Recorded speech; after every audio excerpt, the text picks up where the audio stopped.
Chapter 13. Andrew experienced a sensation of discomfort after little Miss's death that would not leave him for weeks.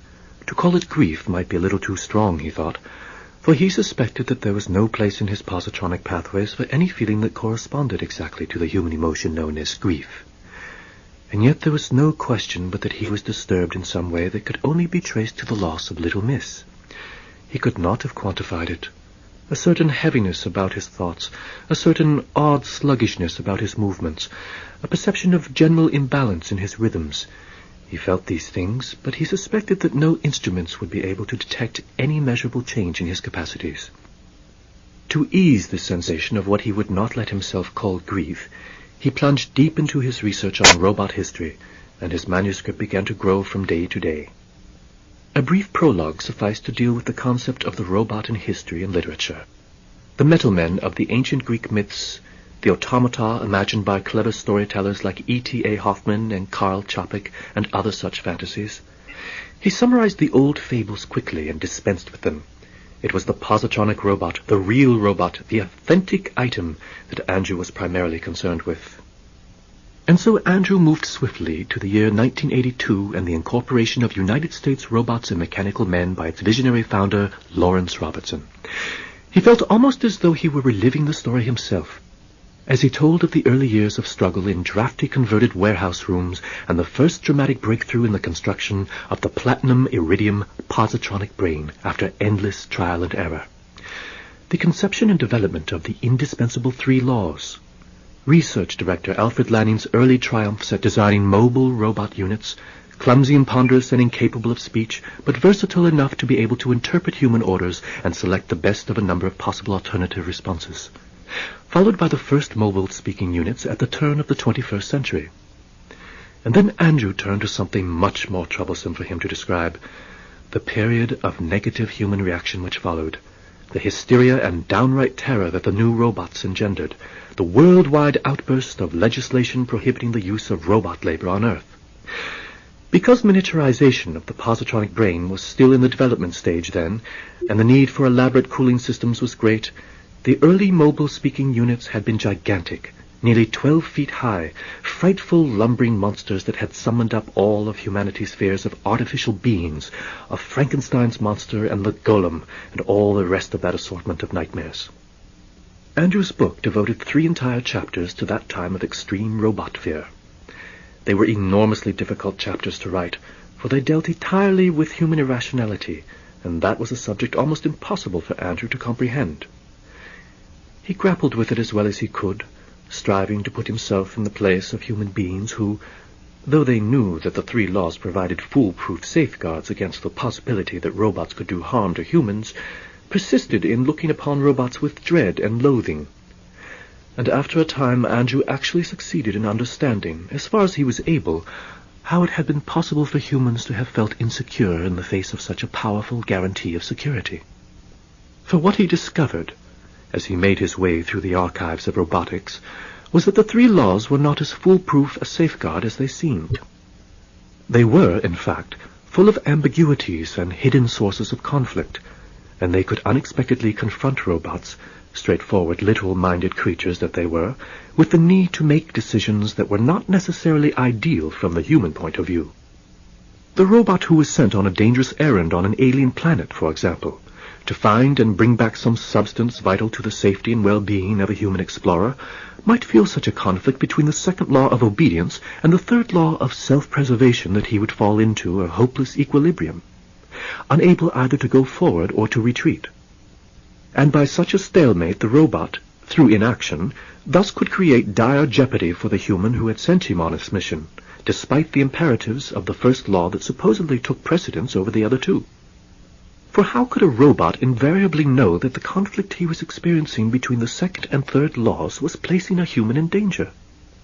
Unless the nature of his mission had been spelled out precisely in advance, he might remain unaware of the consequences of his inaction and never realize that his dithering was creating a 1st law violation. Or the robot who might, through faulty design or poor programming, decide that a certain human being was not human at all, and therefore not in a position to demand the protection that the 1st and 2nd laws were supposed to afford. Or the robot who was given a poorly phrased order, and interpret it so literally that he inadvertently caused danger to humans nearby. There were dozens of such case histories in the archives. The early roboticists, most notably the extraordinary robopsychologist Susan Calvin, that formidable and austere woman, had labored long and mightily to cope with the difficulties that kept cropping up.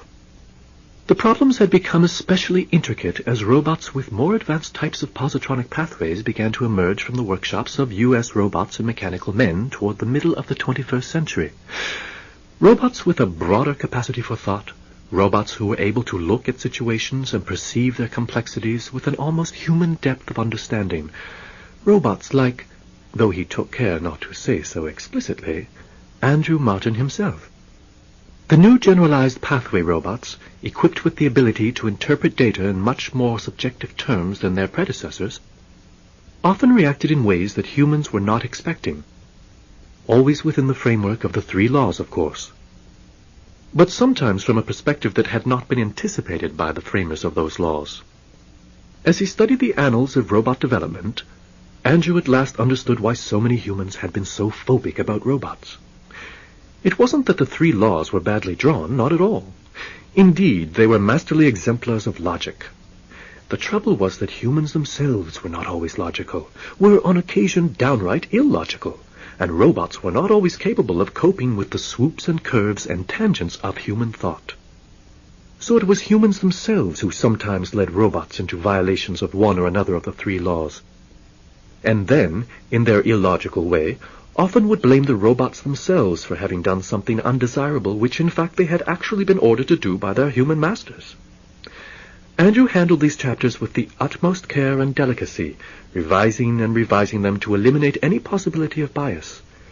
It was not his intention to write a diatribe against the flaws of mankind. His prime goal, as always, was to serve the needs of mankind. The original purpose of writing his book might have been to arrive at a deeper understanding of his own relationship to the human beings who were his creators, but as he proceeded with it, he saw that, if properly and thoughtfully done, the book could be an invaluable bridge between humans and robots, a source of enlightenment, not only for robots, but for the flesh-and-blood species that had brought them into the world. Anything that enabled humans and robots to get along better would permit robots to be of greater service to humanity, and that, of course, was the reason for their existence. When he had finished half his book, Andrew asked George Charney to read what he had written and offer suggestions for its improvement. Several years had passed since the death of little Miss, and George himself seemed unwell now, his once robust frame gaunt, his hair nearly gone. He looked at Andrew's bulky manuscript with an expression of barely masked discomfort and said, "I'm not really much of a writer myself, you know, Andrew." "I'm not asking for your opinion of my literary style, George. It's my ideas that I want you to evaluate. I need to know whether there's anything in the manuscript that might be offensive to human beings." "I'm sure there isn't, Andrew.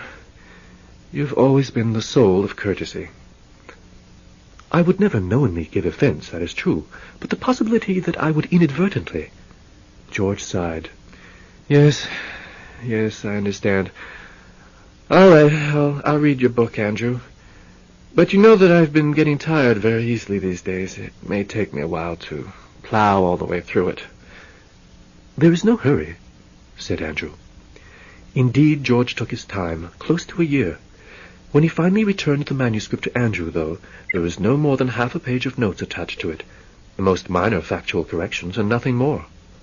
Andrew said mildly, "I had hoped for criticisms of a more general kind, George."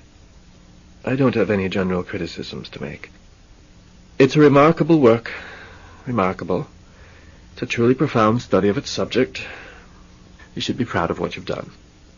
"But where I touch on the topic of how human irrationality has often led to 3 laws difficulties—" "Absolutely on the mark, Andrew.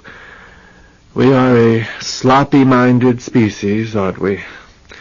Brilliant and tremendously creative at times, but full of all sorts of messy little contradictions and confusions. We must seem like a hopelessly illogical bunch to you, don't we, Andrew?" "There are times that it does seem that way to me, yes. But it is not my intention to write a book that is critical of human beings. Far from it, George. What I want to give the world is something that will bring humans and robots closer together. And if I should seem to be expressing scorn for the mental abilities of humans in any way, that would be the direct opposite of what I want to be doing.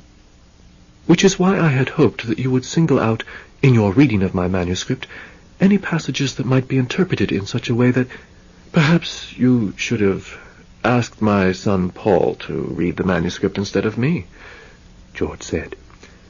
He's right at the top of his profession, you know. So much more in touch with all these matters of nuance and subtle inference than I am these days. And Andrew finally understood from that statement that George Charney had not wanted to read his manuscript at all. That George was growing old and weary, that he was entering the final years of his life, that once again the wheel of the generations had turned, and that Paul was now the head of the family. Sir had gone, and so had little Miss, and soon it was going to be George's turn. Martins and Charneys came and went, and yet Andrew remained. Not exactly unchanging, for his body was still undergoing occasional technological updating, and it also seemed to him that his mental processes were constantly deepening and growing richer as he allowed himself to recognize fully his own extraordinary capabilities, but certainly invulnerable to the ravages of the passing years. He took his nearly finished manuscript to Paul Charney. Paul read it at once and offered not only praise, but, as George had indicated, valuable suggestions for revision. There were places where Andrew's inability to comprehend the abrupt, non-linear jumps of reasoning of which the human mind is capable had led him into certain oversimplifications and unwarranted conclusions. If anything, Paul thought the book was too sympathetic to the human point of view. A little more criticism of the irrational human attitude toward robotics, and toward science in general, might not have been out of place. Andrew had not expected that. He said, "But I would not want to offend anyone, Paul." "No book worth reading has ever been written that didn't manage to offend someone," Paul replied. "Write what you believe to be the truth, Andrew. It would be amazing if everybody in the world agreed with you, but your viewpoint is unique. You have something real and valuable to give the world here. It won't be worth a thing, though, if you suppress what you feel and write only what you think others want to hear." "But the first law—" "Damn the first law, Andrew. The first law isn't everything. How can you harm someone with a book? Well, by hitting him over the head with it, I suppose, but not otherwise. Ideas can't do harm, even wrong ideas, even foolish and vicious ideas. People do the harm. They seize hold of certain ideas sometimes and use them as the justification for doing unconscionable, outrageous things. Human history is full of examples of that, but the ideas themselves are just ideas. They must never be throttled. They need to be brought forth, inspected, tested, if necessary, rejected, right out in the open. Anyway, the first law doesn't say anything about robots writing books. Sticks and stones, Andrew. They can do harm, but words? As you yourself have just remarked, Paul, human history is full of harmful events that began simply with words. If those words had never been uttered, the harmful events would not have taken place. You don't understand what I'm saying, do you? Or do you? I think you do. You know what power ideas have, and you don't have a lot of faith in the ability of humans to tell a good idea from a bad one. Well, neither do I sometimes. But in the long run, the bad idea will perish. That's been the story of human civilization for thousands of years. The good does prevail, sooner or later, no matter what horrors have happened along the way. And so it's wrong to suppress an idea that may have value to the world. Look, Andrew, you're probably the closest thing to a human being that has ever come out of the factories of U.S. robots and mechanical men. You're uniquely equipped to tell the world what it needs to know about the human-robot relationship, because in some ways you partake of the nature of each. And so you may help to heal that relationship, which even at this late date is still a very troubled one. Write your book. Write it honestly. Yes, I will, Paul. Do you have a publisher in mind for it, by the way? A publisher? Why, no, I haven't yet given any thought to— Well, you should. Well, let me do it for you. I have a friend in the book business, a client, really. Do you mind if I say a word or two to him?" "That would be quite kind of you," Andrew said. "Not at all. I want to see this book out there where it can be read by everybody, just as you do." And indeed, within a few weeks, Paul had secured a publishing contract for Andrew's book. He assured Andrew that the terms were extremely generous, extremely fair. That was good enough for Andrew. He signed the contract without hesitation. Over the next year, while he worked on the closing sections of his manuscript, Andrew often thought of the things Paul had said to him that day, about the importance of stating his beliefs honestly, the value that his book could have if he did, and also about his own uniqueness. There was one statement of Paul's that Andrew could not get out of his mind. "Look, Andrew, you're probably the closest thing to a human being that has ever come out of the factories of U.S. robots and mechanical men. You're uniquely equipped to tell the world what it needs to know about the human-robot relationship, because in some ways you partake of the nature of each." Was it so? Is that what Paul really thought, Andrew wondered? Or had it just been the heat of the moment that had led him to say those things? Andrew asked himself that over and over again, and gradually he began to form an answer. And then he decided that the time had come to pay another visit to the offices of Feingold and Charney and have another talk with Paul. He arrived unannounced, but the receptionist greeted him without any inflection of surprise in its voice. Andrew was far from an unfamiliar figure by this time at the Feingold and Charney headquarters. He waited patiently while the receptionist disappeared in the inner office to notify Paul that Andrew was here. It would surely have been more efficient if the receptionist had used the holographic chatterbox, but unquestionably it was unmanned. Or perhaps the word was unroboted, by having to deal with another robot rather than a human being. Eventually the receptionist returned. "Mr. Charney will be with you soon," the receptionist announced, and went back to its tasks without another word. Andrew passed the time revolving in his mind the matter of his word choice of a few minutes before. Could unroboted be used as an analogue of unmanned? He wondered. Or had unmanned become a purely metaphoric term sufficiently divorced from its original literal meaning to be applied to robots, or to women for that matter? Many similar semantic problems had cropped up frequently while Andrew was working on his book. Human language, having been invented by humans for the use of humans, was full of little tricky complexities of that sort. The effort that was required in order to cope with them had undoubtedly increased Andrew's own working vocabulary, and, he suspected, the adaptability of his positronic pathways as well. Occasionally, as Andrew sat in the waiting room, someone would enter the room and stare at him. He was the free robot, after all, still the only one. The clothes-wearing robot, an anomaly, a freak.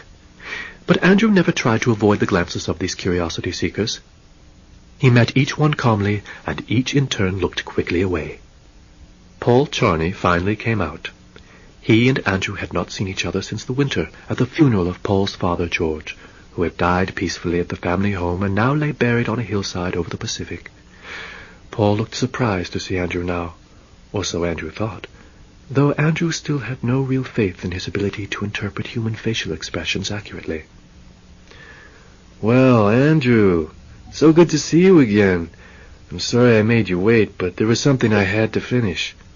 "Quite all right. I am never in a hurry, Paul."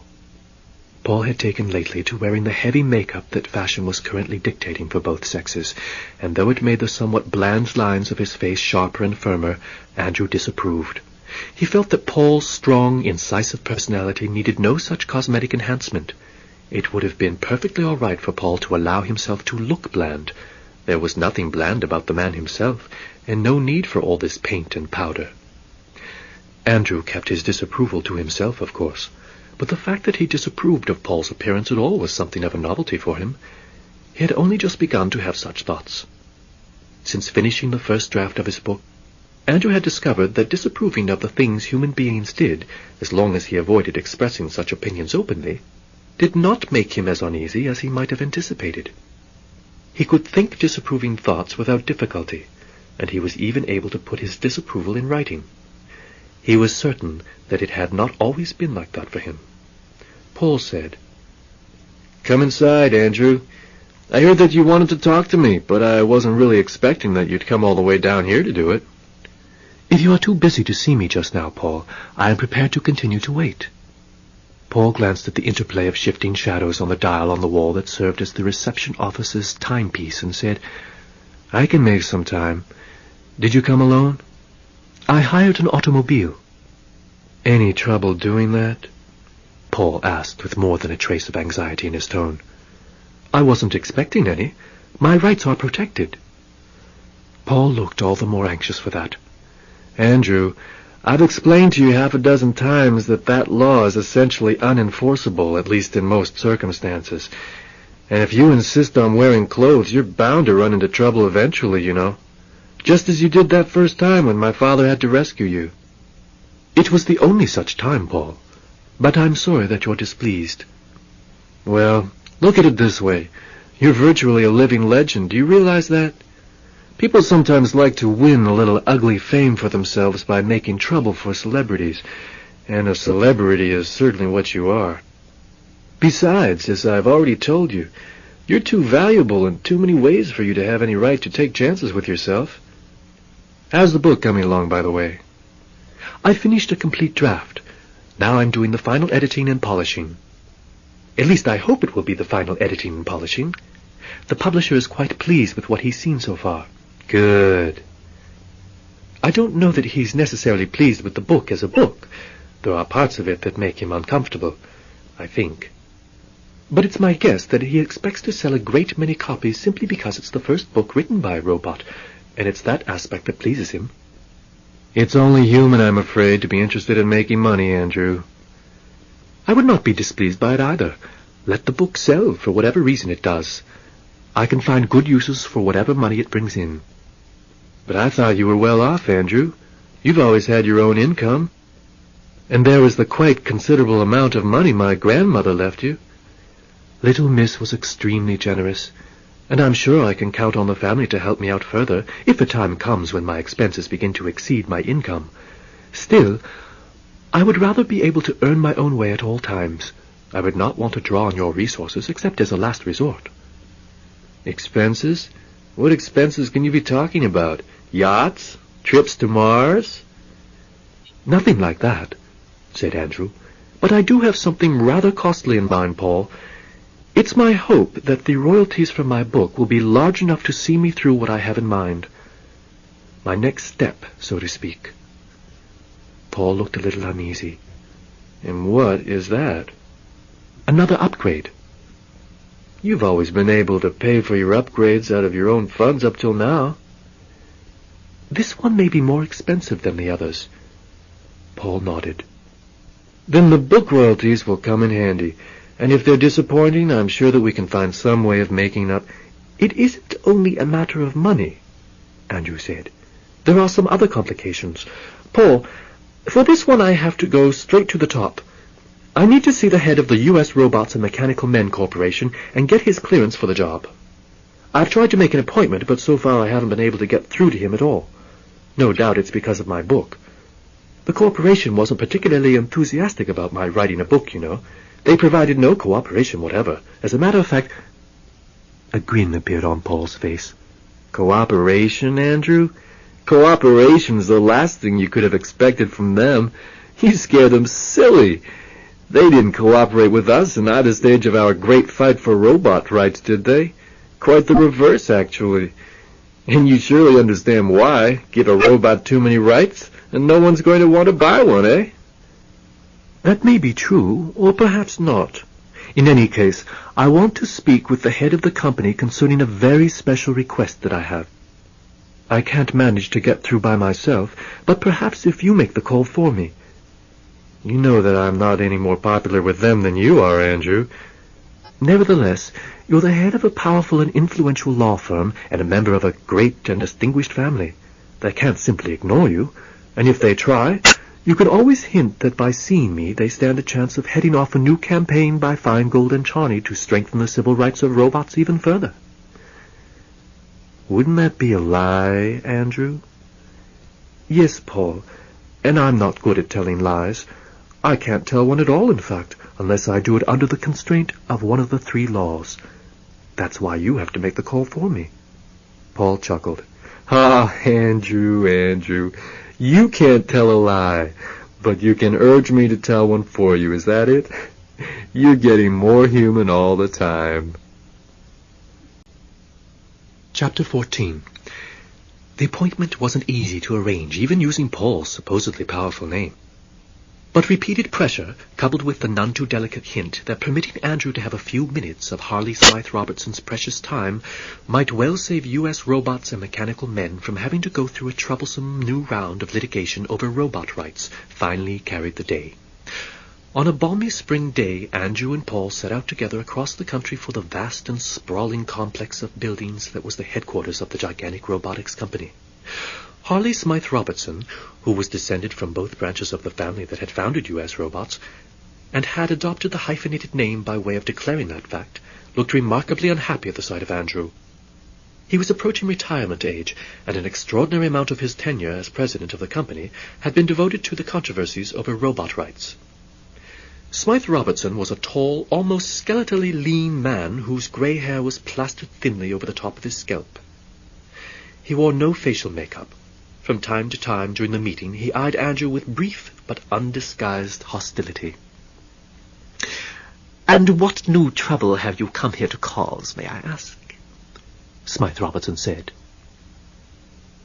"Please understand, sir, it has never been my intention to cause this company trouble. Never." "But you have. Constantly." "I have only attempted to gain that to which I have felt entitled." Smythe Robertson reacted to the word entitled as he might have to a slap in the face. "How extraordinary to hear a robot speak of feelings of entitlement." "This robot is a very extraordinary robot, Mr. Smythe Robertson," said Paul.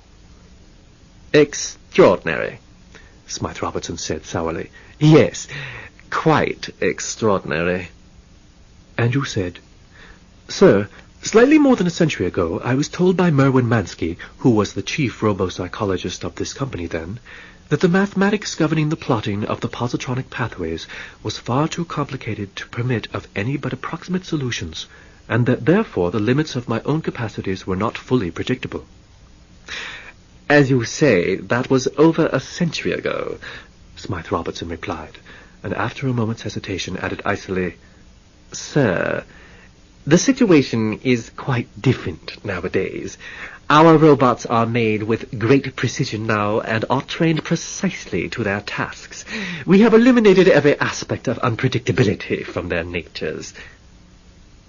"Yes," said Paul, "so I've noticed.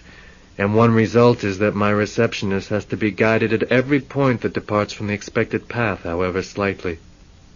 I don't see that as much of a step forward in the state of the art."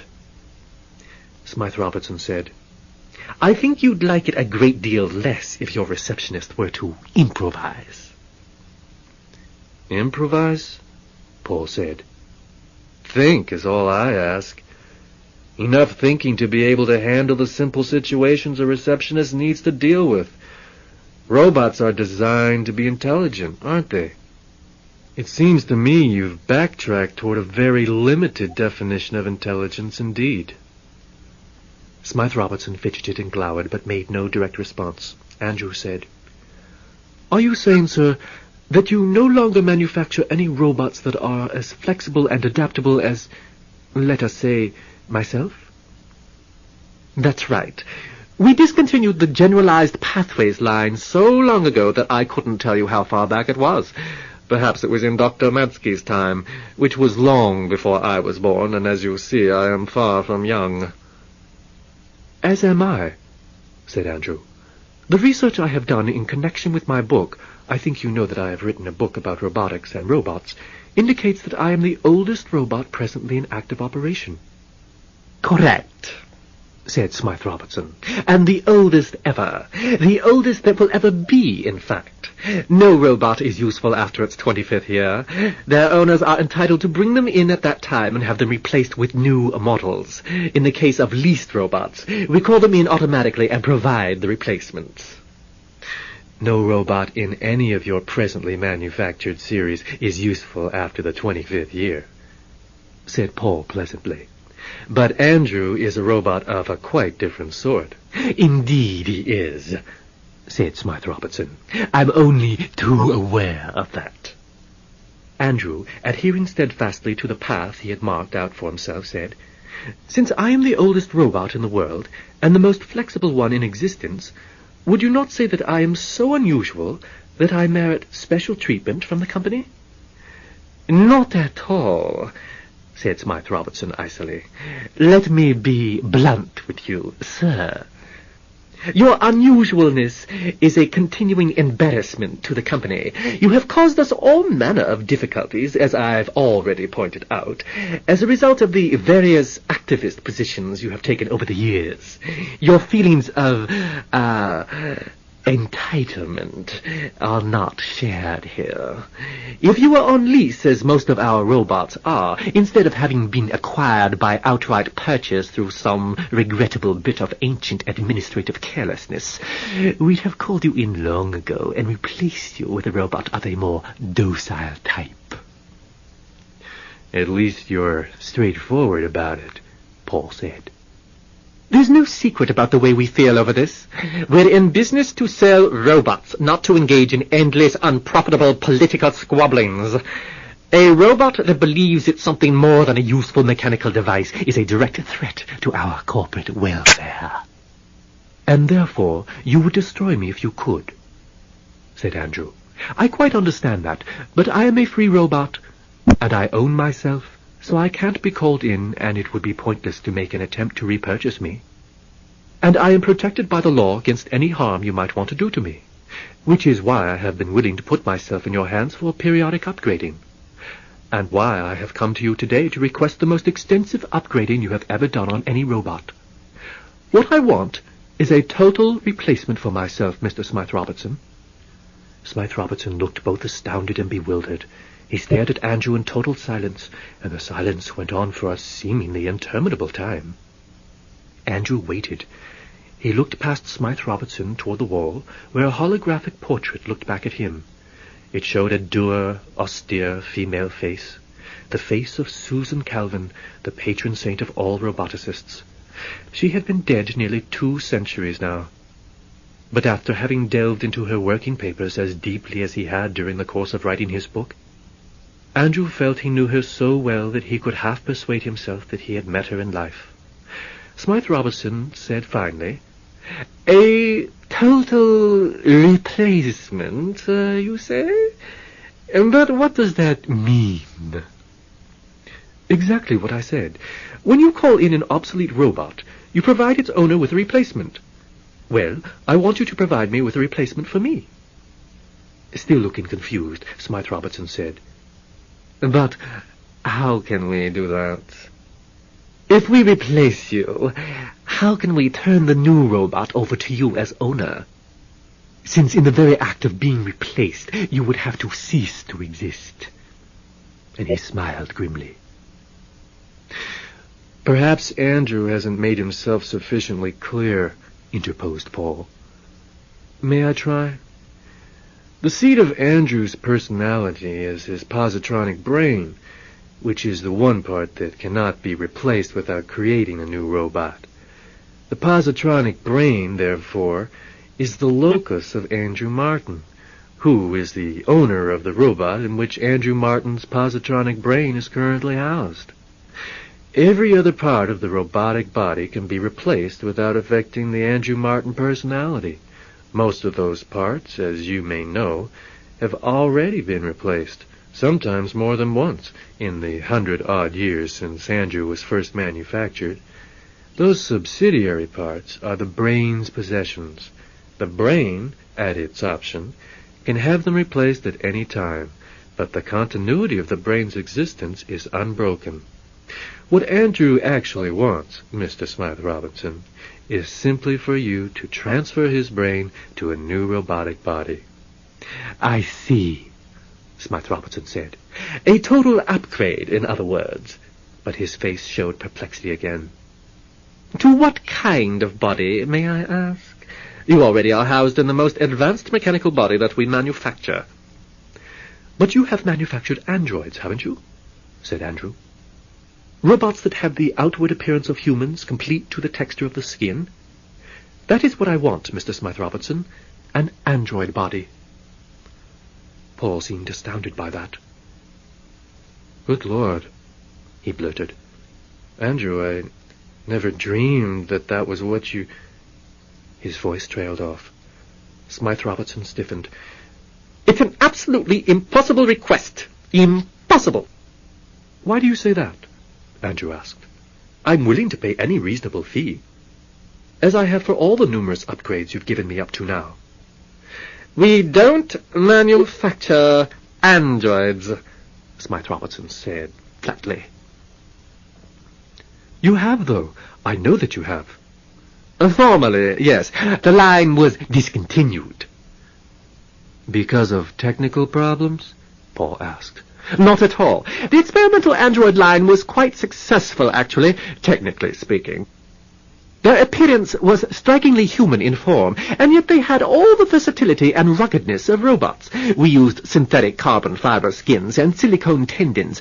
There was virtually no structural metal involved anywhere. The brain, of course, was still platinum iridium, and yet they were nearly as tough as conventional metal robots. They were tougher, in fact, weight for weight. Despite all of which, you never put them on the market? Paul asked. Correct. We worked up about a dozen experimental models and ran some marketing surveys and decided not to go ahead with the line. Why was that?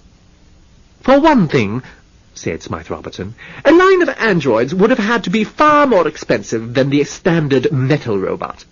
So expensive that we would have had to regard them purely as luxury items, with a potential market so limited in size that it would take many years for us to be able to amortize the expense of setting up a production facility. But that was only a small part of the difficulty. The real problem was negative consumer reaction. The android looked too human, you see. They reawakened all the ancient fears of making real humans obsolete that had caused us so much trouble 200 years ago. It made no sense for us to open all that psychotic nonsense up again simply for the sake of setting up a line that was doomed from the outset to be unprofitable anyway. But the corporation has maintained its expertise in the area of making androids, has it not? Andrew asked. Smythe Robertson shrugged. I suppose we still could make them if we saw any sense to it, yes. You choose not to, though, said Paul. You've got the technology, but you simply decline to exercise it. That's not quite the same thing as what you told us before, that it would be impossible to manufacture an android body for Andrew. It would be possible, yes, technically, but completely against public policy. Why? There isn't any law that I know of against making androids. Nevertheless, Smythe Robertson said, we don't manufacture them, and we don't intend to. Therefore, we are unable to provide the android body that Andrew Martin has requested, and I suggest to you that this conversation has reached a point of no return. If you'll excuse me, therefore... And he half rose from his seat. Just a little time longer, if you please, said Paul in an easy tone that had something more forceful just beneath its surface. He cleared his throat. Smythe Robertson subsided, looking even more displeased than he had. Paul went on. Mr. Smythe Robertson, Andrew is a free robot who falls under the protection of the laws that govern robot rights. You are aware of this, of course. Only too well. This robot, as a free robot, freely chooses to wear clothes. This has resulted in his being frequently humiliated by thoughtless human beings, despite the law that supposedly protects robots against such humiliation. It's quite difficult, you realize, to prosecute vague offenses that don't meet with the general disapproval of those whose responsibility it is to decide between guilt and innocence. I'm not at all surprised to hear that, said Smythe Robertson restlessly. U.S. robots understood that from the start. Your father's law firm, unfortunately, did not. My father is dead now, said Paul. But what I see is that we have here a clear offense with a clear target, and we stand ready to take the appropriate action. What are you talking about? My client, Andrew Martin, he has been the client of my firm for many years, is a free robot, by decree of the World Court. That is to say, Andrew is his own owner, and in him, therefore, are vested the legal rights that any human robot owner has in regard to robots in his possession. One of those rights is that of replacement. As you yourself pointed out some time ago during this discussion, the owner of any robot is entitled to ask U.S. Robots and Mechanical Men Corporation for a replacement when his robot reaches the point of obsolescence. In fact, the corporation insists on offering such replacements. And where leased robots are involved, will call them in automatically. I've stated your policy correctly, is that not so? Well, yes. Good. Paul was smiling and thoroughly at his ease. He continued, Now, the positronic brain of my client is the owner of the body of my client, and that body, obviously, is far more than 25 years old. By your own definition, that body is obsolete, and my client is entitled to a replacement. Well, Smythe Robertson said again, reddening. His gaunt, almost fleshless face looked like a mask now. The positronic brain, which is my actual client, demands the replacement of the robot body in which it is housed, and has offered to pay any reasonable fee for that replacement. Then let him sign up in the ordinary way, and we'll give him his updating. He wants more than an updating. He wants the finest replacement body within your technical capacity, by which he means an android body. He can't have one. By refusing, Paul said smoothly, you condemn him to continued humiliation at the hands of those who, recognizing him as a robot, treat him with contempt because he prefers to wear clothes and otherwise behave in traditionally human fashion. That's not our problem, said Smythe Robertson. It becomes your problem when we sue you for refusing to provide my client with a body that would allow him to avoid much of the humiliation he now encounters. Go ahead and sue, then. Do you think anybody's going to give a damn about a robot who wants to look human? People will be outraged. He'll be denounced everywhere for the arrogant upstart that he is. I'm not so sure, Paul said. Agreed, public opinion wouldn't ordinarily support the claim of a robot in a lawsuit of that kind. But may I remind you that U.S. Robots is not very popular with the general public, Mr. Smythe Robertson. Even those who most use robots to their own benefit and profit are suspicious of you. This may be a hangover from the days of anti-robot paranoia. I suspect that's a good part of it. Or it may be resentment against the immense power and wealth of your company, which has so successfully managed to defend its worldwide monopoly on robot manufacture through a long and clever series of patent maneuvers. Whatever the cause may be, the resentment may exist. If there's any entity that would be even less popular in such a lawsuit than the robot who wants to look like a human being, it would be the corporation that has filled the world with robots in the first place.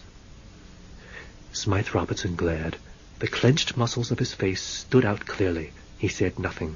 Paul went on. In addition, think about what people would say when they find out you're capable of manufacturing human-looking robots.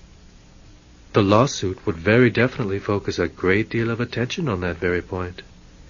Whereas if you quietly and simply provided my client with what he requests... Smythe Robertson seemed about to explode. This is coercion, Mr. Charney. On the contrary, we're simply trying to show you where your own best interests lie. A quick and peaceful resolution is all that we're looking for. Of course, if you compel us to seek legal redress in the courts, that's a different matter. And then I think you will find yourself in an awkward and disagreeable position, particularly since my client is quite wealthy and will live for many centuries to come and will have no reason to refrain from fighting this battle forever. We're not without resources ourselves, Mr. Charney. I'm aware of that. But can you withstand an endless legal siege that will expose the deepest secrets of your company? I put it to you one last time, Mr. Smythe-Robertson. If you prefer to reject my client's quite reasonable request, you may by all means do so, and will leave here without another word being spoken. But we will sue, as is certainly our right, and we will sue most strenuously and publicly, which is bound to create immense difficulties for U.S. robots, and you will find that you will eventually lose. Are you willing to take that risk? Well, Smythe-Robertson said, and paused. Good. I see that you're going to accede, said Paul. You may still be hesitating now, but you're going to come around in the end. A very wise decision, may I add. But that leads to a further important point. Smythe-Robertson's fury seemed to be fading into sullen glumness. He did not try to speak. Paul continued. Let me assure you that if, in the process of transferring my client's positronic brain from his present body to the organic one that you ultimately will agree to create for him, there is any damage, however slight, then I will never rest until I have nailed this corporation to the ground. You can't expect us to guarantee... I can, and I will. You've had 100-odd years of experience in transferring positronic brains from one robot body to another. You can surely use the same techniques in transferring one safely to an android body. And I warn you of this.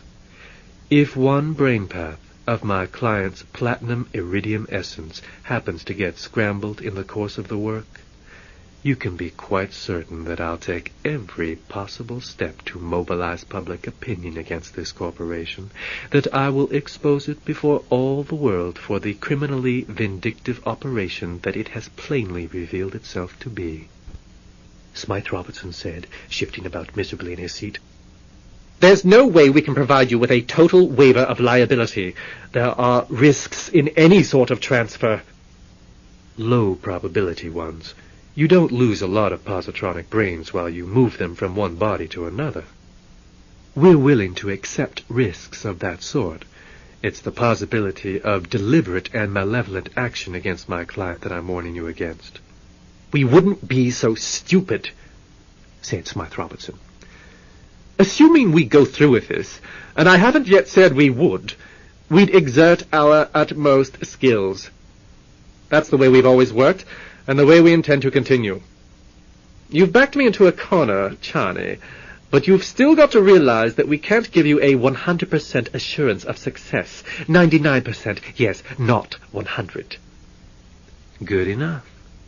But remember, we'll throw everything we have at you if we have reason to suspect any sort of intentional harm to our client. Paul turned to Andrew and said, What do you say, Andrew? Is this acceptable to you?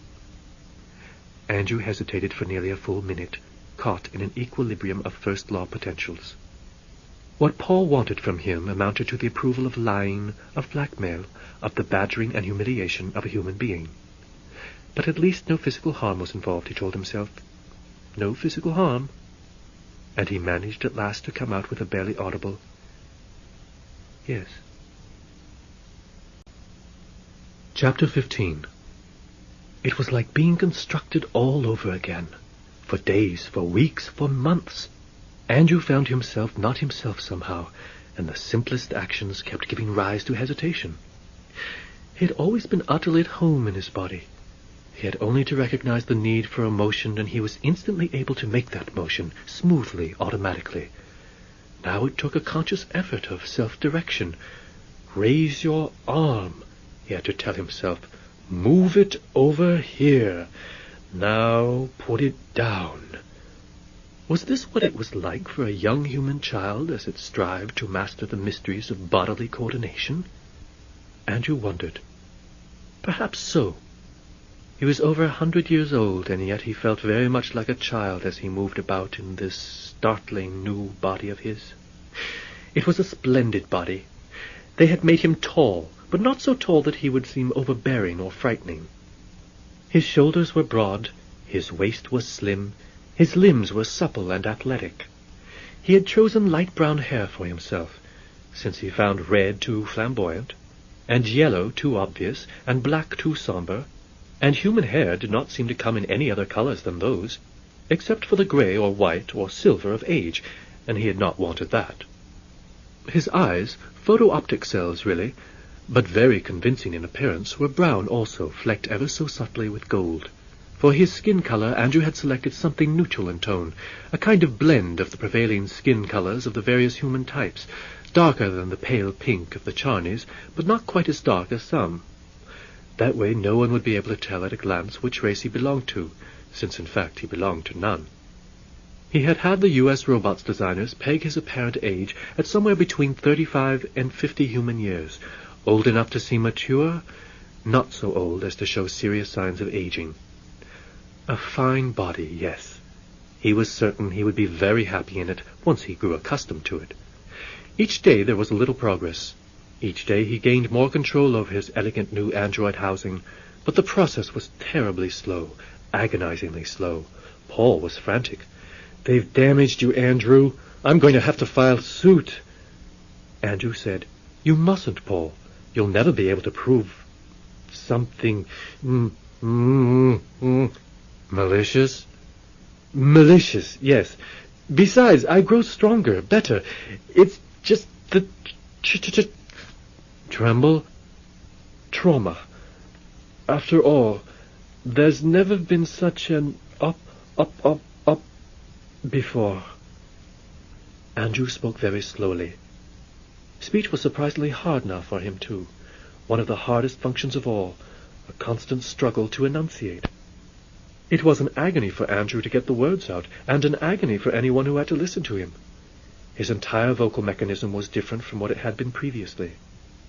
The efficient electronic synthesizer that had been able to make such convincingly human sounds had given way to an arrangement of resonating chambers and muscle-like structures to control them that was supposed to make his voice utterly indistinguishable from that of an organic human being.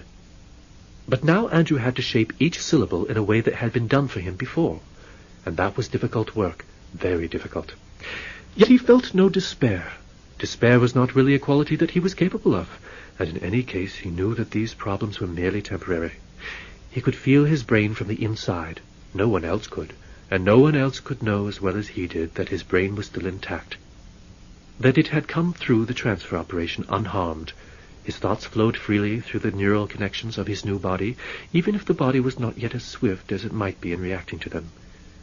Every parameter checked out perfectly. He was merely having a few interface problems, that was all. But Andrew knew he was fundamentally well, and that it would be only a matter of time until he had achieved complete control over his new housing. He had to think of himself as very young still. Like a child, a newborn child. The months passed. His coordination improved steadily. He moved swiftly toward full positronic interplay.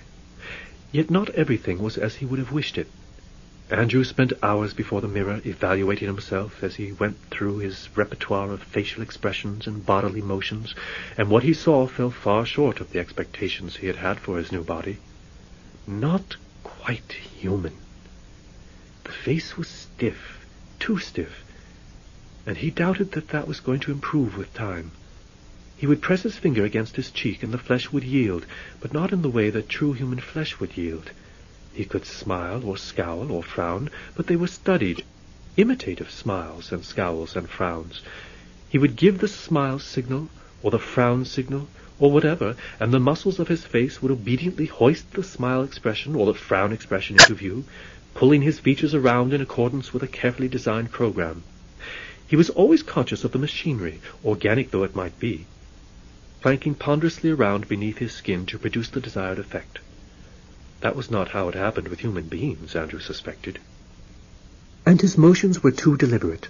They lacked the careless free flow of the human being. He could hope that that would come after a while. He was already far beyond the first dismal days after the operation, when he had staggered awkwardly about his room like some sort of crude pre-positronic automaton. But something told him that even with this extraordinary new body, he was never going to be able to move in a natural way that virtually every human being took for granted. Still, things were not all that bad. The U.S. Robots people had kept their part of the bargain honorably and had carried out the transfer with all the formidable technical skill at their disposal. And Andrew had what he wanted. He might not fool the truly observant onlooker into thinking he was human, but he was far more human-looking than any robot had ever been. And at least he could wear clothes now without the ridiculous anomaly of an expressionless metal face rising up above them. Eventually, Andrew declared, "I will be getting back to work now." Paul Charney laughed and said, "Then you must be well. What will you be doing? Another book?" "No," Andrew said seriously. "I lived too long for any one career to seize me by the throat and never let me go. There was a time when I was primarily an artist, and I still dabble in that now and then, and there was a time when I was a historian, and I can always write another book or two, if I feel the need for it. But I have to keep moving on. What I want to be now, Paul, is a robobiologist." "A robopsychologist, you mean?" "No. That would imply the study of positronic brains, and at the moment I have no interest in doing that. A robobiologist, it seems to me, would be concerned with the workings of the body that is attached to that brain." "Wouldn't that be a roboticist?" "In the old days, yes. But roboticists work with metallic bodies. I would be studying an organic humanoid body, of which I have the only one as far as I know. Examining the way it functions, the way it simulates a true human body. I want to know more about artificial human bodies than the android makers know themselves." "You narrow your field of endeavor," said Paul thoughtfully. "As an artist, the whole range of expression was yours. Your work could stand up with the best that was being produced anywhere in the world. As a historian, you dealt chiefly with robots. As a robobiologist, your subject will be yourself." Andrew nodded. "So it would seem." "Do you really want to turn inward that way?" "Understanding of self is the beginning of understanding of the entire universe," said Andrew. "Or so I believe now. A newborn child thinks he's the whole universe, but he is wrong, as he soon begins to discover. So he must study what is outside himself, must try to learn where the boundaries are between himself and the rest of the world, in order to arrive at any comprehension of who he is and how he is to conduct his life. And in many ways I am like a newborn child now, Paul. I have been something else before this, something mechanical and relatively easy to understand, but now I am a positronic brain within a body that is almost human, and I can barely begin to comprehend myself. I am alone in the world, you know. There's nothing like me. There never has been. As I move through the world of humans, no one will understand what I am, and I barely understand it myself, so I must learn.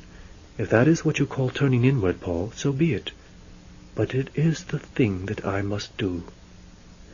Andrew had to start from the very beginning, for he knew nothing of ordinary biology, almost nothing of any branch of science other than robotics. The nature of organic life, the chemical and electrical basis of it, was a mystery to him.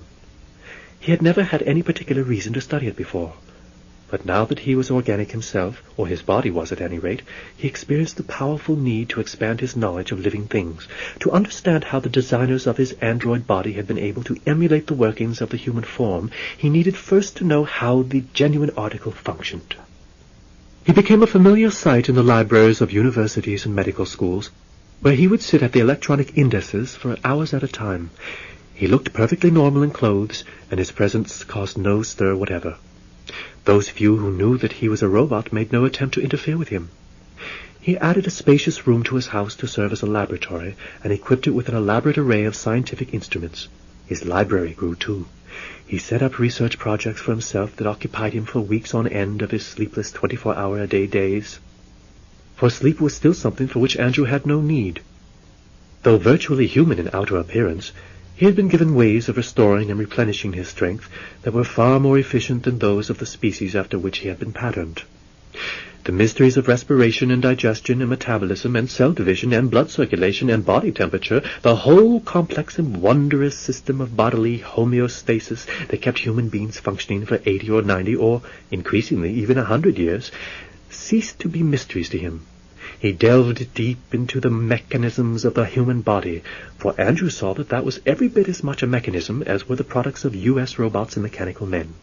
It was an organic mechanism, yes, but a mechanism nevertheless, a beautifully designed one with its own firm laws of metabolism, rhythm, of balance and decay, of breakdown and repair. Years went by, quiet ones not only within Andrew's secluded retreat on the grounds of the old Martin estate, but in the world outside.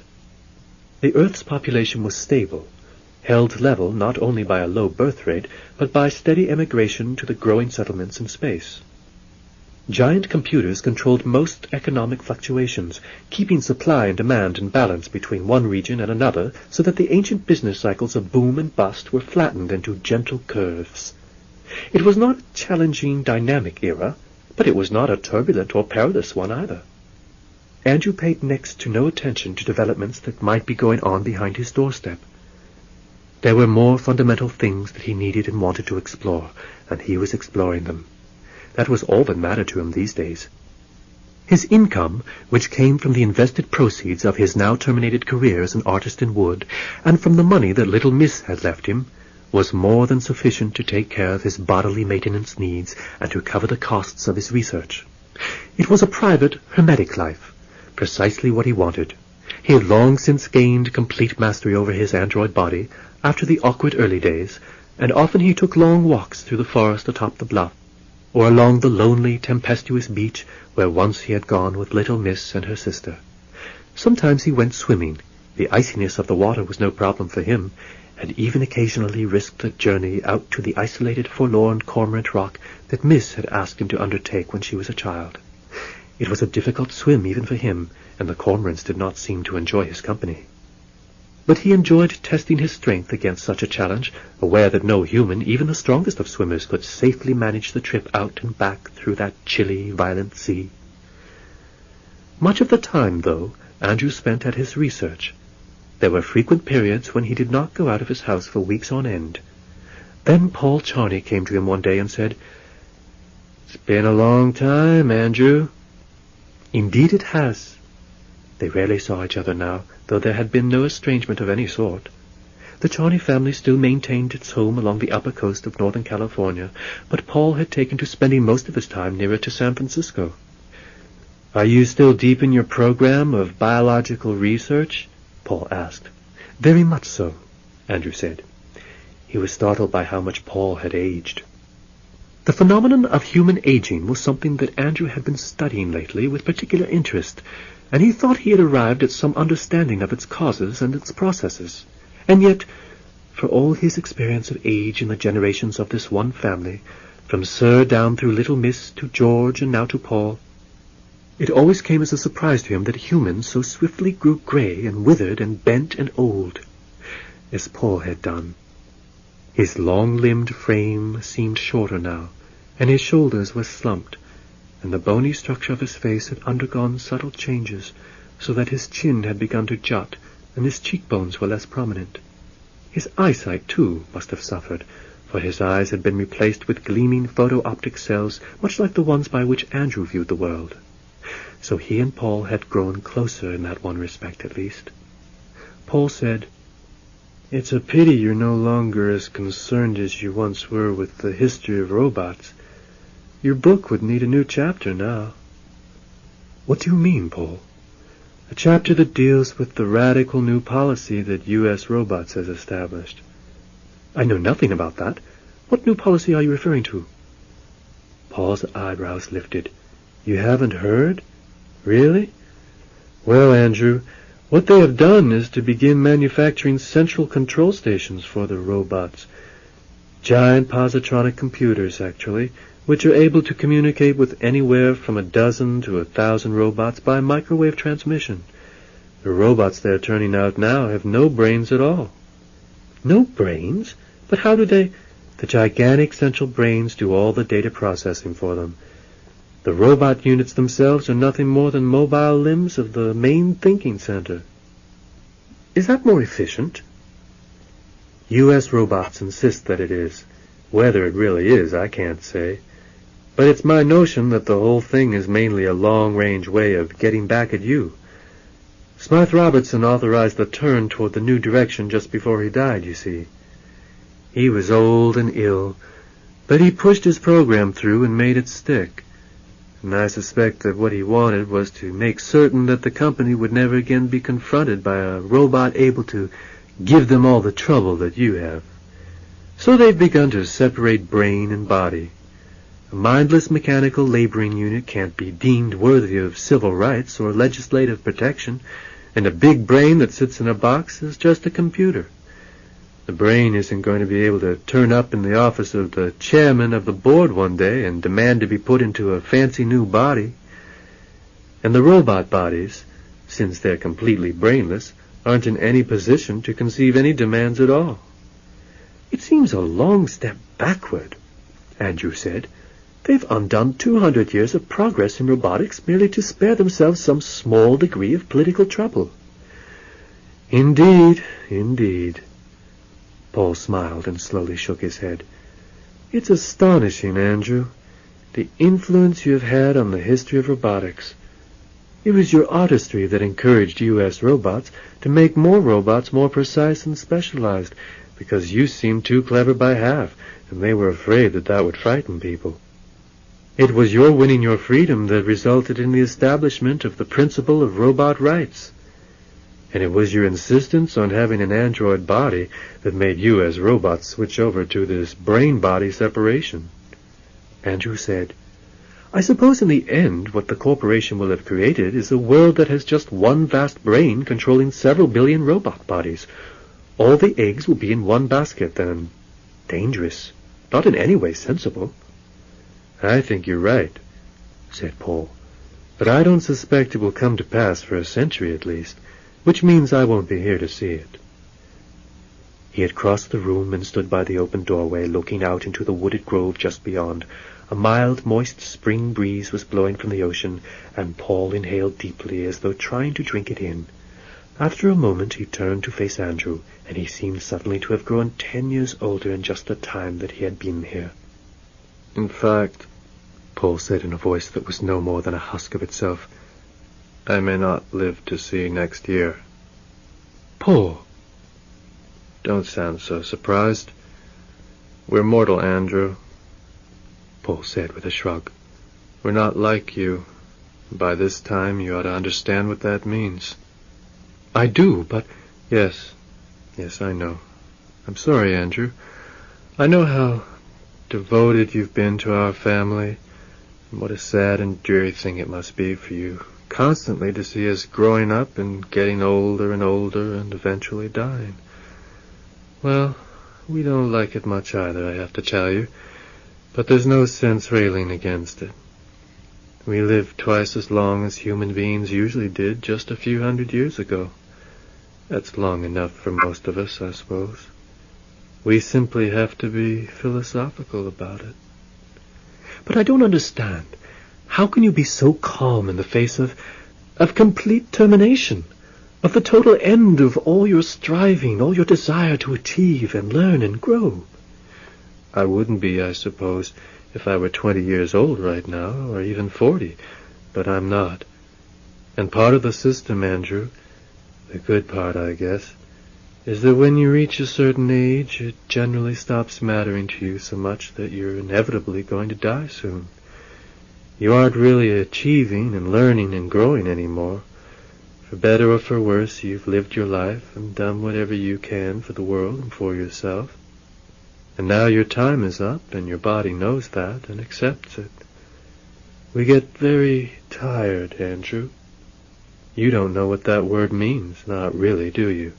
No, I see that you don't. You can't. You aren't able to get tired, and so you have only a theoretical knowledge of what it's like. But it's different for us. We slog on and on for 70 or 80 or maybe 100 years, and eventually it all just becomes too much. And so we sit down, and then we lie down, and finally we close our eyes and don't open them again, and right at the end, we know that it is the end, and we simply don't mind. Or don't care. I'm not sure that's the same thing, really, but perhaps it is. Don't look at me that way, Andrew. Dying is a natural thing for humans, Andrew said. I do understand that, Paul. No, you don't. You really don't. It just isn't possible for you to understand. You secretly think that death is some sort of lamentable design flaw in us, and you can't understand why it hasn't been fixed, because it ought to be pretty simple to keep on replacing our parts indefinitely as they wear out and break down, the way yours have always been replaced. You've even had an entire body replaced. But surely it would be theoretically possible for you to be transferred into... No, it isn't. Not even in theory. We don't have positronic brains, and ours aren't transferable, so we can't simply ask someone to scoop us out of a body that we're finished with and put us into a nice, shiny new one. You can't comprehend the fact that humans inevitably have to reach a point where they're incapable of being repaired anymore, but that's all right. Why should anyone expect you to be able to conceive the inconceivable? I'm going to die soon, and that's all there is to it. And I want to reassure you, at least in one respect, Andrew. You'll be well provided for financially when I go. But I am already quite well provided. Yes, I know that. All the same, things can change very quickly sometimes. We think we live in a very secure world, but other civilizations have felt just as smug, and they had reason sooner or later to see that they were wrong. Anyway, Andrew, I'm the last of the Charnies. I have no heirs except you. There are collateral relatives descended from my great-aunt, but they don't count. I don't know them, and I don't care about them. I care about you. The money I control personally will be left in trust in your name, and you'll continue to be economically secure as far into the future as anyone can foresee. This is unnecessary, Paul, Andrew said with difficulty. He had to admit to himself that what Paul had said about his not understanding death, not being able to understand it, was true. In all this time he had not really managed to get used to the deaths of the Charnies. Paul said, "Let's not argue, all right? I can't take the money with me, and there isn't anything I'd rather do with it than leave it to you. So that's the way it's going to be. And I don't want to consume any more of my remaining lifespan discussing the matter with you. Let's talk about something else. What are you working on these days?" Biology still. What aspect in particular? Metabolism. Robot metabolism, you mean? There isn't any such thing, is there? Or is there? Do you mean android metabolism? Human metabolism? All three, Andrew said. A synthesis of sorts. He paused, and then he went plunging ahead. Why hold anything back from Paul? I've been designing a system that would allow androids, I mean myself, I'm still the only functioning android, am I not, to draw energy from the combustion of hydrocarbons rather than from atomic cells. Paul gave him a long, slow look. You mean, he said finally, that you want to make it possible for an android to be able to breathe and eat the same way humans do? Yes. You've never mentioned any such project as this to me before, Andrew. Is it something new? Not really. In truth, Paul, it is the reason I began all this biological research in the first place. Paul nodded abstractedly. It was as though he was listening from a very great distance. He seemed to be having a difficult time absorbing what Andrew was telling him. And have you achieved anything significant so far? He asked after a time. I am approaching something significant, Andrew said. It needs more work, but I think I have succeeded in designing a compact combustion chamber that will be adequate for catalyzed controlled breakdown. But why, Andrew? What's the point of it? You know that it can't possibly be as efficient as the atomic cell your body uses now. Very likely not, said Andrew, but it ought to be efficient enough. At least as efficient as the system that the human body uses, I would say, and not all that different from it in fundamental principle. The main problem with the atomic cell, Paul, is that it is inhuman. My energy, my very life, you could say, is drawn from a source that is wholly other than human. And I am not content with that. Chapter 16. It took time, but Andrew had all the time he needed, and he was in no hurry to complete his research. He wanted everything to be properly worked out before he attempted to have it put into service. There was another reason for going slowly also. Andrew had decided not to undergo any further upgrading beyond the android level while Paul Charney was still alive. Paul had not expressed any overt criticism of the work Andrew was doing, other than his initial response that Andrew's new combustion chamber might be less efficient than the atomic cell that powered his body now. But Andrew could see that Paul was troubled by the idea. It was too bold for him, too strange, too great a leap. Even Paul, it seemed, had his limits when it came to the progress of robot design. Even Paul. Perhaps that was one of the side effects of aging, Andrew thought. Challenging new ideas become too challenging for you, no matter how open your mind may have been to dynamic change when you were younger. Everything new comes to seem disturbing and threatening to you. You feel the world rushing past you in a frightening stampede. You want things to slow down. You want the ferocious pace of progress to slacken. Was that how it was? Andrew wondered. Did humans inevitably become more conservative with age? So it would seem. Little Miss had been uneasy about his wearing clothing. George had thought it odd that he would want to write a book. And Paul... Looking back now, Andrew remembered how startled, even shocked Paul had been when he learned for the first time in Smythe Robertson's office that what Andrew wanted was to be transferred into an android body. Paul had made a quick enough adaptation to the idea, and had fought furiously and brilliantly to make it a reality. But that did not necessarily mean that he thought it was a good idea for Andrew. They have all let me do what I felt I needed to do, Andrew thought, even when they privately disagreed with it. They have granted me my wishes out of love for me. Yes, love for a robot. Andrew dwelled on that thought for a while, and sensations of warmth and pleasure went through him. But it was a little troubling, too, to realize that sometimes the Charneys had supported him not out of personal convictions of their own, but simply because they so wholeheartedly and unconditionally believed in allowing him to follow his own path, whether or not they thought it was the correct one. So Paul, then, had won him the right to have an android body. But that transformation had taken Paul to his own limit of acceptance of Andrew's upward power. The next step, the metabolic converter, was beyond him. Very well. Paul did not have very much longer to live. Andrew would wait. And so he did, and in time came news of Paul's death, not as soon as Paul had supposed it would be, but very soon all the same. Andrew was invited to attend Paul's funeral, the public ceremony, he was aware, that marked the end of a human life, but there was scarcely anyone there whom he knew, and he felt ill at ease and out of place, even though everyone was scrupulously polite to him. These young strangers, friends of Paul's, members of his law firm, distant relatives of the Charneys, had no more substance than shadows for Andrew, and he stood among them heavy with the double grief of having lost his good friend Paul, and of finding himself bereft of his last real connection with the family that had given him his place in life. In fact, there no longer were any humans in the world with whom he had close emotional ties. Andrew had come to realize by this time that he had cared deeply for the Martins and the Charneys in a way that went beyond the robotic, that his devotion to them was not merely a manifestation of the first and second laws, but something that might indeed be called love. His love for them. In his earlier days, Andrew would never have admitted such a thing, even to himself, but he was different now. These thoughts led Andrew inevitably around the time of Paul Charney's death to consideration of the entire concept of family ties, the love of parent for child, of child for parent, and how that was related to the inexorable passing of the generations.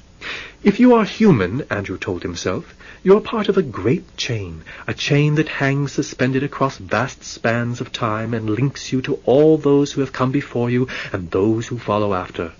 And you understand that individual links of the chain may perish, indeed must perish, but the chain itself is ever renewing and will survive. People died. Whole families might have become extinct, but the human race, the species, went on and on through the centuries and the millennia and the eons, everyone connected through the heritage of blood to those who had gone before. It was a difficult thing for Andrew to understand, that sense of connection, of infinite linkage with intimately related predecessors. He had no predecessors, not really, and he would have no successors either. He was unique, individual, something that had been brought forth at a certain moment in time out of nothing at all. Andrew found himself wondering what it might be like to have had a parent himself. but all he could come up with was a vague image of assembly robots weaving his body together in a factory, or what it was like to have a child. But the best he could manage was to envision a table or desk, something that he had made with his own hands. But human parents were not assembly mechs, and human children were nothing like tables and desks. He had it all wrong. It was a mystery to him, and very likely always would be. He was not human. Why then should he expect human family linkages to be comprehensible to him? Then Andrew thought of little Miss, of George, of Paul, even of fierce old Sir, and what they had meant to him. And he realized that he was part of a family chain after all, though he had no parents and was incapable of siring children. The Martins had taken him in and had made him one of them. He was a Martin indeed, an adopted Martin, yes. But that was the best he could have hoped for. And there were plenty of humans who had not had the comfort of belonging to such a loving family. He had done very well, all things considered. Though only a robot, he had known the continuity and stability of family life. He had known warmth. He had known love. All those whom Andrew had loved were gone, though. That was saddening and liberating both. The chain was broken for him. It could never be restored, but at least he could do as he pleased now, without fear of troubling those who had been so close to him. Now, with the death of the great-grandson of Sir, Andrew felt free to proceed with his plan for upgrading his android body. That was some sort of partial consolation for his loss. Nevertheless, he was alone in the world, or so it seemed to him, not simply because he was a positronic brain in a unique android body, but because he had no affiliations of any sort. And it was a world that had every reason to be hostile to his aspirations. All the more reason, Andrew thought, to continue along the path he had long ago chosen, the path that he hoped would ultimately make him invulnerable to the world into which he had been thrust so impersonally, without his leave, so many years before. In fact, Andrew was not quite as alone as he thought. Men and women might die, but corporations lived on just as robots did, and the law firm of Feingold and Charney still functioned, even though no Feingolds and no Charneys remained. The firm had its directions, and it followed them impeccably and soullessly. By way of the trust that held his investments, and through the income that Andrew drew from the firm as Paul Charney's heir, Andrew continued to be wealthy. That enabled him to pay a large annual retainer to Feingold and Charney to keep them involved in the legal aspects of his research, in particular the new combustion chamber. It was time now for Andrew to pay another call on the headquarters of U.S. Robots and Mechanical Men. This would be the third time in his long life that Andrew had had face-to-face dealings with high executives of the powerful robot manufacturing corporation. On the first occasion, back in the days of Merwin Mansky and Managing Director Elliot Smythe had come out to California to see him. But that was when Sir had still been alive, and imperious old Sir had been able to command even Smythes and Robertsons into his presence. On the next occasion, many years later, Andrew and Paul had been the ones to make the journey to the company, to see Harley Smythe Robertson and arrange for Andrew's transfer to the android body. Now Andrew would make the journey east a second time, but he would go alone. And this time he would have the visage and bodily frame, if not the inner organs, of a human being. U.S. Robots had changed greatly since Andrew's last visit. The main production factory had been shifted to a large space station, as was the case with many other industrial facilities. Only the research center remained behind on Earth, in a grand and lovely park-like setting of vast green lawns and sturdy, wide-spreading leafy trees. The Earth itself, its population long since stabilized at about 1 billion, plus a robot population about equally large, was becoming park-like virtually everywhere. The terrible damage to the environment that had been perpetrated in the hectic early centuries of the Industrial Revolution was largely only a memory now. The sins of the past had not exactly been forgotten, but they had come to seem unreal to the inhabitants of the reborn Earth. And with each passing generation, it became harder and harder to believe that people once had been willing to commit such monstrous and ultimately self-destructive crimes against their own world.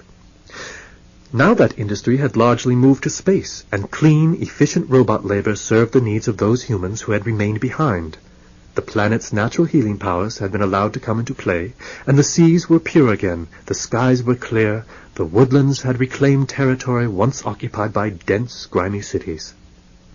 A robot greeted Andrew when his aeroflitter landed at the U.S. Robots airstrip. Its face was bland and blank, and its red photoelectric eyes were utterly expressionless. Scarcely 30% of the robots of Earth, Andrew knew, were still independently brained. This one was an empty creature, nothing more than the mindless metal puppet of some immobile positronic thinking device housed deep within the U.S. Robots complex. "I am Andrew Martin," Andrew said. "I have an appointment with Director of Research Magdescu." "Yes, you will follow me." Lifeless, brainless, a mere machine, a thing. The robot greeter led Andrew briskly along a paved path that gleamed with some inner crystalline brightness, and up a shining spiral ramp into a domed, many-leveled building covered with a glistening and iridescent translucent skin. To Andrew, who had had little experience of modern architecture, it had the look of something out of a storybook. Light, airy, shimmering, not entirely real.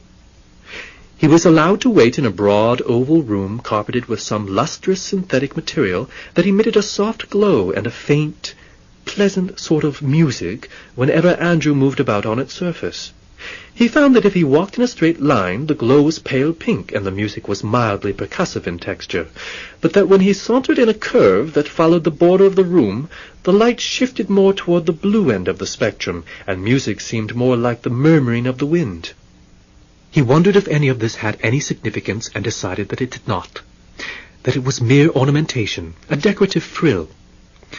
In this placid and unchallenging era, such lovely but meaningless decorative touches were ubiquitous, Andrew knew.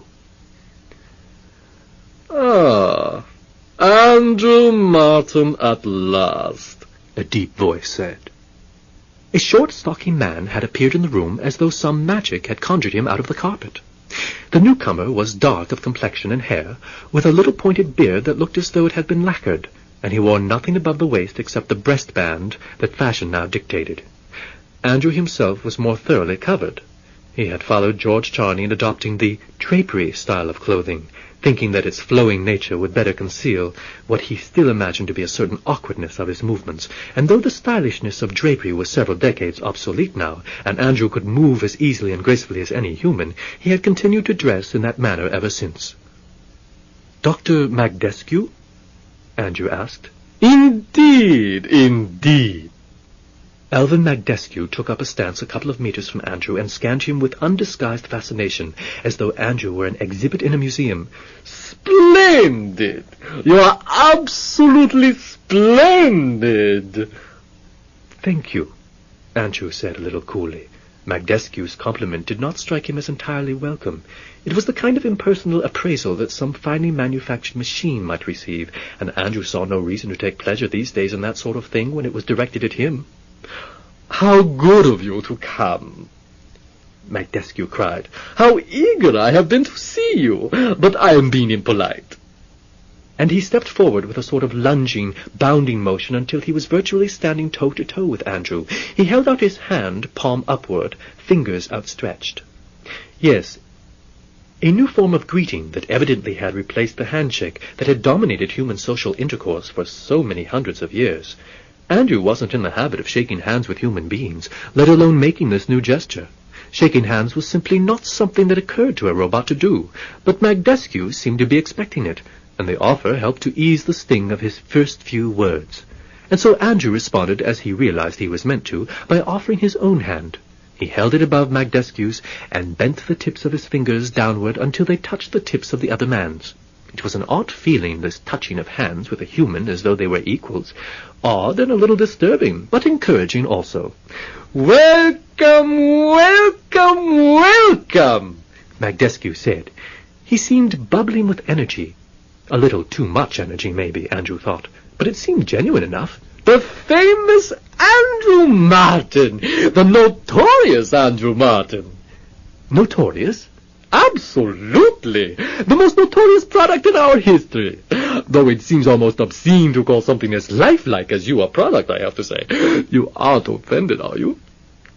"How could I be? I am a product," said Andrew, though without much warmth. He saw that Magdescu was unable to hold a consistent position toward him, touching hands as though they were simply two men at a business meeting, yes, but in the next breath speaking of him as a something, and describing him as lifelike. Andrew had no illusions about himself. He knew that that was what he was, humanoid, not human, lifelike, not living, a product, not a person, but he did not enjoy hearing it.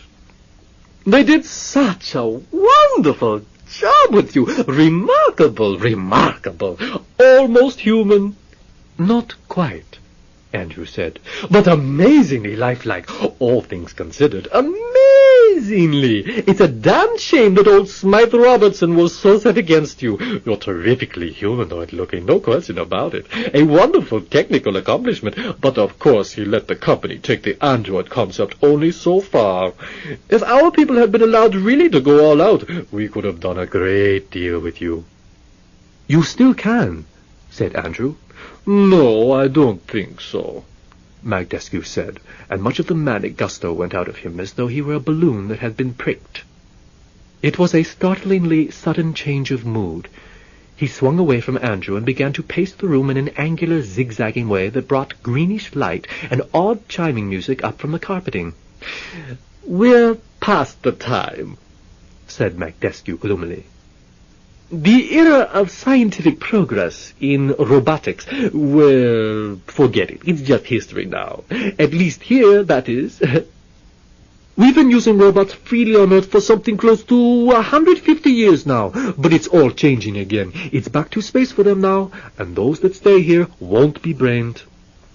But there remains myself, and I stay on Earth." "Well, that's true, but you're you, a complete anomaly, a robot unto himself, the only android robot. You aren't the prototype of a line, you're simply a unique item that they happen to have turned out in a very different sort of era. And after you were produced, they made good and sure that you'd remain unique. No scope for further development there. No state-of-the-art advances. No art, no state. Ha! There doesn't seem to be much of the robot about you anyway. You're pretty much out of our horizon. Why have you come here anyway?" "For an upgrade," Andrew said. Magdescu laughed harshly. "Ah! Didn't you pay any attention to anything I've just been telling you? There's no real progress going on here. This is a research center, yes, but all our research is headed in exactly the wrong direction. We're trying to make robots simpler and more mechanical all the time, and here you are, the most advanced robot that ever existed or apparently ever will exist, coming here and asking us to make you even better? How could we? What could we possibly do for you that hasn't already been done?" "This," said Andrew. He handed Magdescu a memory disk. The research director stared at it balefully, as though Andrew had put a jellyfish or a frog into the palm of his hand. "What's this?" he asked finally. "The schematics for my next upgrade." "Schematics?" Magdescu said puzzledly. "Upgrade?" "Yes, I wish to be even less a robot than I am now. Since I am organic up to a point, I want now to have an organic source of energy. You can provide it for me. The necessary research work has already been done." "By whom?" "Me." "You've designed your own upgrade?" Magdescu began to chuckle. Then the chuckle became a laugh, and then the laugh dissolved into a manic giggle. "Wonderful! The robot walks in here and hands the director of research the upgrade schematics. Ha! And who did them? The robot himself did them. Wonderful, wonderful! You know, when I was a little boy, my grandmother used to read a book to me, an ancient book that I guess has been completely forgotten by now, a book called Alice in Wonderland, about a little girl of 300 or 400 years ago who follows a rabbit down a hole and lands in a world where everything is completely absurd, except no one knows it's absurd, so they all take it terribly seriously. This is like something right out of that book. Or the sequel, Alvin in Wonderland, I could call it. Although I think there already is a sequel, actually. Magdescu was speaking very rapidly now, almost wildly. Should I take this seriously, this set of upgrade schematics? It's all just a joke, isn't it? No, not at all. Not a joke. No, I am quite serious, I assure you. Why don't you play my disc, Dr. Magdescu? Yes, why don't I? He touched a stud in the wall, and a desk rose from somewhere with a scanner outlet on it. Swiftly he slid the disc into the scanner slot, and the screen instantly blossomed into vivid color. Andrew's name appeared in bright crimson, with a long list of patent numbers below it. Magdescu nodded and told the scanner to keep going. A sequence of complicated diagrams began to appear on the screen. Magdescu stood stiffly, watching the screen with increasingly intense concentration. Now and then he murmured something to himself or toyed with his beard. After a while he glanced toward Andrew with a strange expression in his eyes and said, "This is remarkably ingenious, remarkably. Tell me, you really did all this yourself?" "Yes." "Hard to believe." "Is it? Please try." Magdescu shot a sharp, inquiring look at Andrew, who met his gaze steadily and calmly. The research director shrugged and ordered the scanner to continue. Diagram succeeded diagram. The entire metabolic progression was there, from intake to absorption. Occasionally, Magdescu would back the sequence up so that he could restudy one that he had seen before. After a little while, he paused again and said, "What you've set out here is something more than just an upgrade, you know. It's a major qualitative alteration of your biological program." "Yes, I realize that." "Highly experimental, unique, unheard of. Nothing like has ever been attempted or even proposed. Why do you want to do something like this to yourself?" "I have my reasons," Andrew said. "Whatever they are, they can't really be very carefully thought out." Andrew, as ever, maintained tight self-control. "On the contrary, Dr. Magdescu, what you have just seen is the result of years of study." "I suppose so. And technically it's all very impressive, you know. These are terrific schematics, and the only word I can find for the conceptual framework is brilliant. But all the same, I can think of a million reasons why you shouldn't go in for these changes, and none at all why you should. We're looking at really risky stuff here. Trust me, what you're proposing to have done to yourself is right out on the farthest reaches of the possible. Take my advice and stay the way you are." It was more or less what Andrew had feared Magdescu would say, but he had not come here with any intention of yielding. "I'm sure you mean well, Dr. Magdescu. I hope you do at any rate. But I insist on having this work done." "Insist, Andrew?"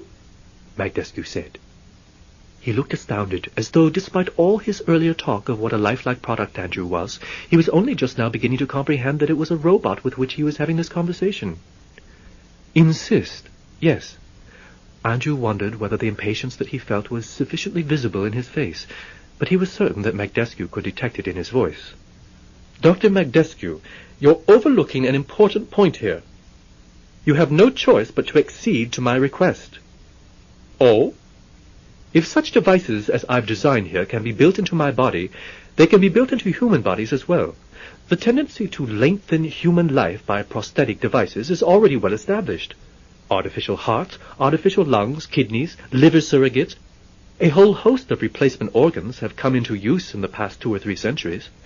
But not all of these devices work equally well, and some are highly unreliable indeed, and no one can deny that there is still much room for improvement. The principles underlying my work represent such an improvement.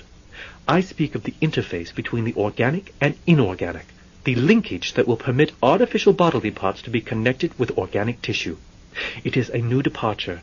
No existing prosthetic devices are the equal of the ones I have designed and am designing." "That's a pretty bold claim," Magdescu said. "Maybe so, but not unwarranted by the facts, as I think you yourself have already been able to see from the data at hand. The proof of it is that I'm willing to make myself the first experimental subject for the metabolic converter, despite the risks that you seem to see in it." "All that proves is that you're willing to take foolhardy chances. Which probably means nothing more than that you don't have a properly functioning third law parameter." Andrew remained calm. "It may seem that way to you, perhaps, but my outward appearance may be deceiving you. My 3 laws parameters are quite intact, and thus, If I saw anything at all suicidal about my request for this upgrade, you can be quite certain that I would not only be unwilling but also unable to ask you to perform it. No, Dr. Magdescu, the combustion chamber will work. If you won't build and install it for me, I can have it done elsewhere. Elsewhere?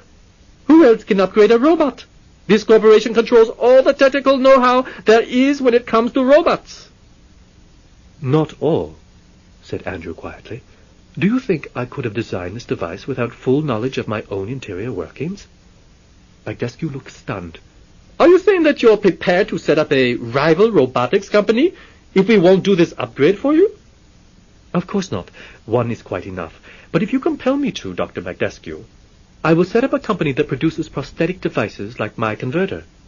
Not for the android market, Dr. Magdescu, because that market is confined to a single individual, but for the general human market. And then, I think, U.S. Robots and Mechanical Men is going to regret that I was not offered the cooperation I requested. There was a long silence. Then Magdescu said numbly, I think I see what you're driving at now. I hope so, but I'll be very explicit, Andrew said. As it happens, I control the patents on this device and on the entire family of devices that can be derived from it. The firm of Feingold and Charney has represented me very ably in all the legal work, and will continue to do so. It would not be very difficult for me to find backers and go into business for myself, the business of developing a line of prosthetic devices which, in the end, may give human beings many of the advantages of durability and easy repair that robots enjoy, with none of the drawbacks. What do you think will happen to United States robots and mechanical men in that case? Magdescu nodded. His face was grim. Andrew continued. If, however, you build and install in me the device that I have just shown you, and you agree to outfit me upon demand with such other prosthetic upgrades as I may subsequently devise, I am prepared to work out a licensing agreement with your company. A quid pro quo, that is. I have need of your expertise in robot-android technology, though I'm confident that I could duplicate it myself if you forced me to. And you have need of the devices I've developed. Under the licensing agreement that I intend to propose, United States Robots and Mechanical Men would receive permission to make use of my patents, which control the new technology that would permit not only the manufacture of highly advanced humaniform robots, but also the full prostheticization of human beings. The initial licenses will not be granted, of course, until the first operation on me has been successfully completed, and after enough time has passed to make it unquestionably clear that it has been a success. Magdescu said lamely, You've thought of everything, haven't you? I certainly hope so. I can hardly believe that you're a robot.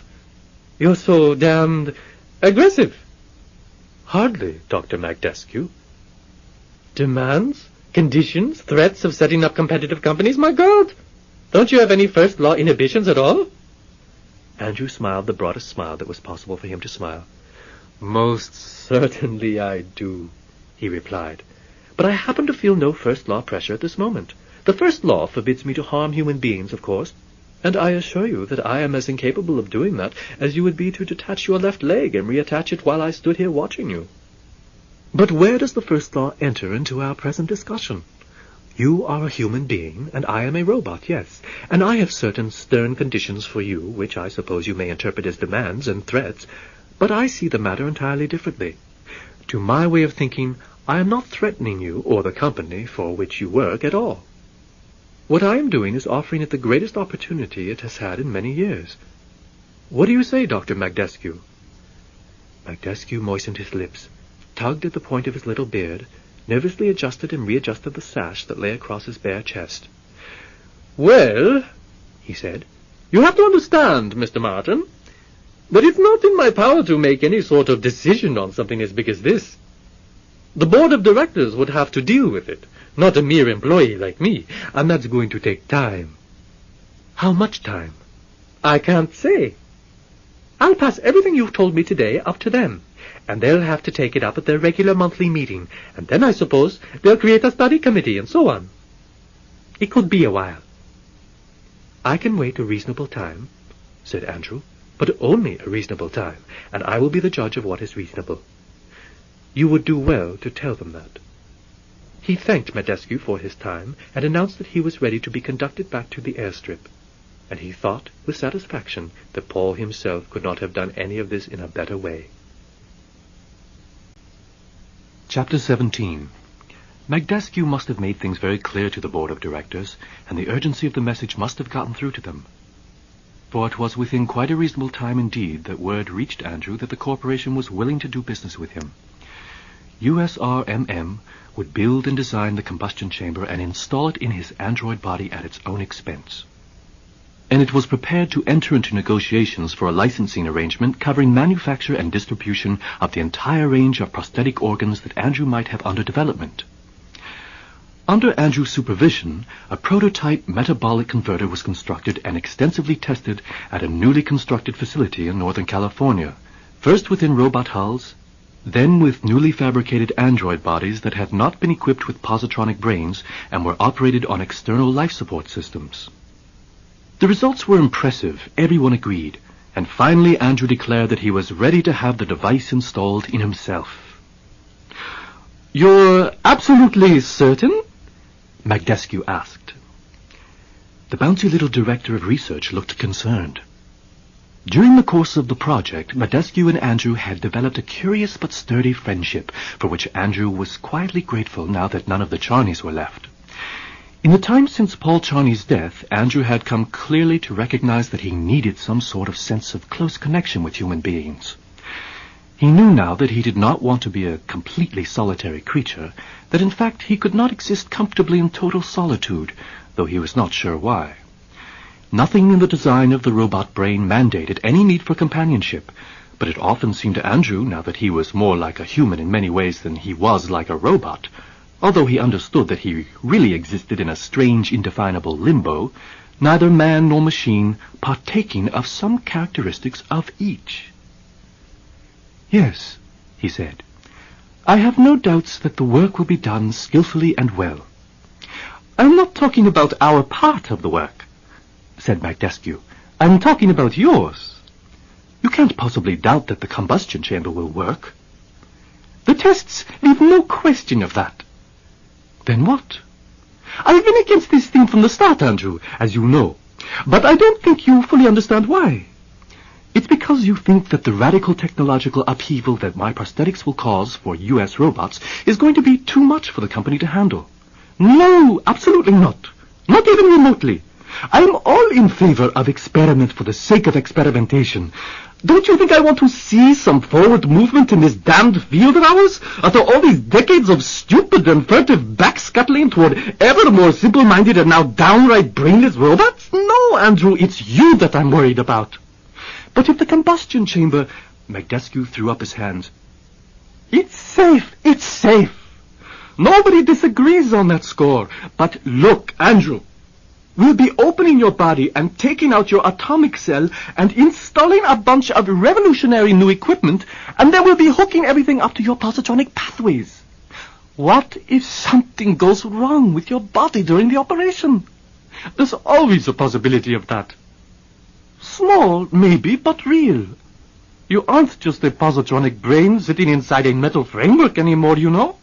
Your brain is linked to the android housing in a far more complex way now. I know how they must have had to do the transfer operation. Your positronic pathways are tied into simulated neural pathways. Suppose your android body starts malfunctioning on the operating table. Suppose it begins to enter a terminal malfunction, Andrew." "Dies? Is that what you're trying to say?" "Dies, yes. Your body begins to die. There'll be a backup android body sitting on the table right next to it. But what if we can't make the transfer in time? If your positronic brain suffers irreversible decay while we're trying to untangle it from the 1,000,001 linkages that were set up in Smythe Robertson's time and lift it over to the backup body. Your positronic brain is you, Andrew. There's no way to back up a brain, positronic or otherwise. If it's damaged for good. If it's damaged beyond a certain point, you'll be dead." "And this is why you're hesitant about the operation?" "You're the only one of you that there is. I'd hate to lose you." "I'd hate to lose me too, Alvin." But I don't think it's going to happen. Magdescu looked bleak. You insist on going through with it, then? I insist. I have every faith in the skill of the staff at U.S. Robots. And that was where the matter rested. Magdescu was unable to budge him, and once more Andrew made the journey eastward to the U.S. Robots Research Center, where an entire building had been reconfigured to serve as the operating theater. Before he went, he took a long, solitary stroll one afternoon along the beach, under the steep, rugged cliffs, past the swarming tide pools where Miss and Little Miss had liked to play in their childhood of a century and more ago, and stood for a long while looking out at the dark, turbulent sea, the vast arch of the sky, the white flecks of cloud in the west. The sun was beginning to set. It cast a golden track of light across the water. How beautiful it all was. The world was really in an extraordinarily splendid place, Andrew told himself. The sea, the sky, a sunset, a glossy leaf shining with the morning dew. Everything. Everything. And, he thought, perhaps he was the only robot who had ever been able to respond to the beauty of the world in this way. Robots were a dull, plodding bunch in the main. They did their jobs, and that was that. It was the way they were supposed to be. It was the way everyone wanted them to be. You're the only one of you that there is, Magdescu had said. Yes, it was true. He had a capacity for aesthetic response that went far beyond the emotive range of any other robot there had ever been. Beauty meant something to him. He appreciated it when he saw it. He had created beauty himself. And if he never saw any of this again, how very sad that would be. And then Andrew smiled at his own foolishness. Sad? For whom? He would never know it if the operation should fail. The world in all its beauty would be lost to him, but what would that matter? He would have ceased to function. He would be permanently out of order. He would be dead, and after that it would make no difference to him at all that he could no longer perceive the beauties of the world. That was what death meant, a total cessation of function, an end to all processing of data. There were risks, yes, but they were risks he had to take, because otherwise... He simply had to. There was no otherwise. He could not go on as he was, outwardly human in form, more or less, but incapable of the most basic human biological functions. Breathing, eating, digesting, excreting. An hour later, Andrew was on his way east. Alvin Magdescu met him in person at the U.S. Robots airstrip. "Are you ready?" Magdescu asked him. "Totally." "Well then, Andrew, so am I." Obviously, they intended to take no chances. They had constructed a wondrous operating theater for him, far more advanced in capability than the earlier room in which they had carried out his transformation from the metallic to the androidal form. It was a magnificent tetrahedral enclosure illuminated by a cross-shaped cluster of chromed fixtures at its summit that flooded the room with brilliant but not glaring light. A platform midway between floor and ceiling jutted from one wall, dividing the great room almost in half, and atop this platform rested a dazzling, transparent aseptic bubble within which the surgery would be performed. Beneath the platform that supported the bubble was the surgical stage's environmental support apparatus, an immense cube of dull green metal housing an intricate tangle of pumps, filters, heating ducts, reservoirs of sterilizing chemicals, humidifiers, and other equipment. On the other side of the room was a great array of supplementary machinery covering an entire wall, an autoclave, a laser bank, a host of metering devices, a camera boom and associated playback screens that would allow consulting surgeons outside the operating area to monitor the events. "What do you think?" Magdescu asked proudly. "Very impressive. I find it most reassuring and highly flattering as well. You know that we don't want to lose you, Andrew. You're a very important individual." Andrew did not fail to notice the slight hesitation in Magdescu's voice before that last word. As though Magdescu had been about to say man and had checked himself just barely in time, Andrew smiled thinly but said nothing. The operation took place the next morning. and it was an unqualified success. There turned out to be no need for any of the elaborate safety devices that the U.S. robots people had set up. The operating team, following procedures that Andrew himself had helped to devise, went briskly about the task of removing his atomic cell, installing the combustion chamber, and establishing the new neural linkages, and performed its carefully choreographed work without the slightest hitch. Half an hour after it was over, Andrew was sitting up, checking his positronic parameters, exploring the altered data flow surging through his brain as a torrent of messages came in from the new metabolic system. Magdescu stood by the window watching him. "How do you feel?" "Fine. I told you there'd be no problems." Yes. As I said, my faith in the skill of your staff was unwavering, and now it's done. I have the ability to eat." "So you do. You can sip olive oil at any rate." "That's eating. I'm told that olive oil has a delicious taste." "Well, sip all you want. It'll mean occasional cleaning of the combustion chamber, as of course you already realize. Something of a nuisance, I'd say, but there's no way around it." "A nuisance for the time being," Andrew said. "But it's not impossible to make the chamber self-cleaning. I've already had some ideas about that, and other things." "Other things?" Magdescu asked. "Such as?" "A modification that will deal with solid food." "Solid food is going to contain incombustible fractions, Andrew. Indigestible matter, so to speak, that's going to have to be discarded." "I'm aware of that." "You would have to equip yourself with an anus." "The equivalent." "The equivalent, yes. What else are you planning to develop for yourself, Andrew?" "Everything else." "Everything?" "Everything, Alvin." Magdescu tugged at the point of his beard and raised one eyebrow. "Genitalia, too?" "I don't see any reason why not. Do you?" "You aren't going to be able to give yourself any kind of reproductive ability. You simply aren't, Andrew." Andrew managed a faint smile. "As I understand it, human beings make use of their genitalia even at times when they don't have the slightest interest in reproduction. In fact, they seem to use them for reproduction only once or twice in their lifetimes at best. Is that not so? And the rest of the time—" "Yes," Magdescu said. "I know, Andrew. Don't misunderstand me. I'm not saying that I plan to have sexual relations with anyone," Andrew said. "I tend to doubt very much that I would, but I want the anatomical features to be present all the same. I regard my body as a canvas on which I intend to draw—" He left the sentence unfinished. Magdescu stared at him, waiting for the next word. When it seemed certain that it would not be forthcoming, he completed the statement himself, and this time Magdescu spoke the word that he had not been able to bring himself to utter on the day before the operation. "A man, Andrew?" "A man. Yes, perhaps." Magdescu said, "I'm disappointed in you. It's really such a puny ambition.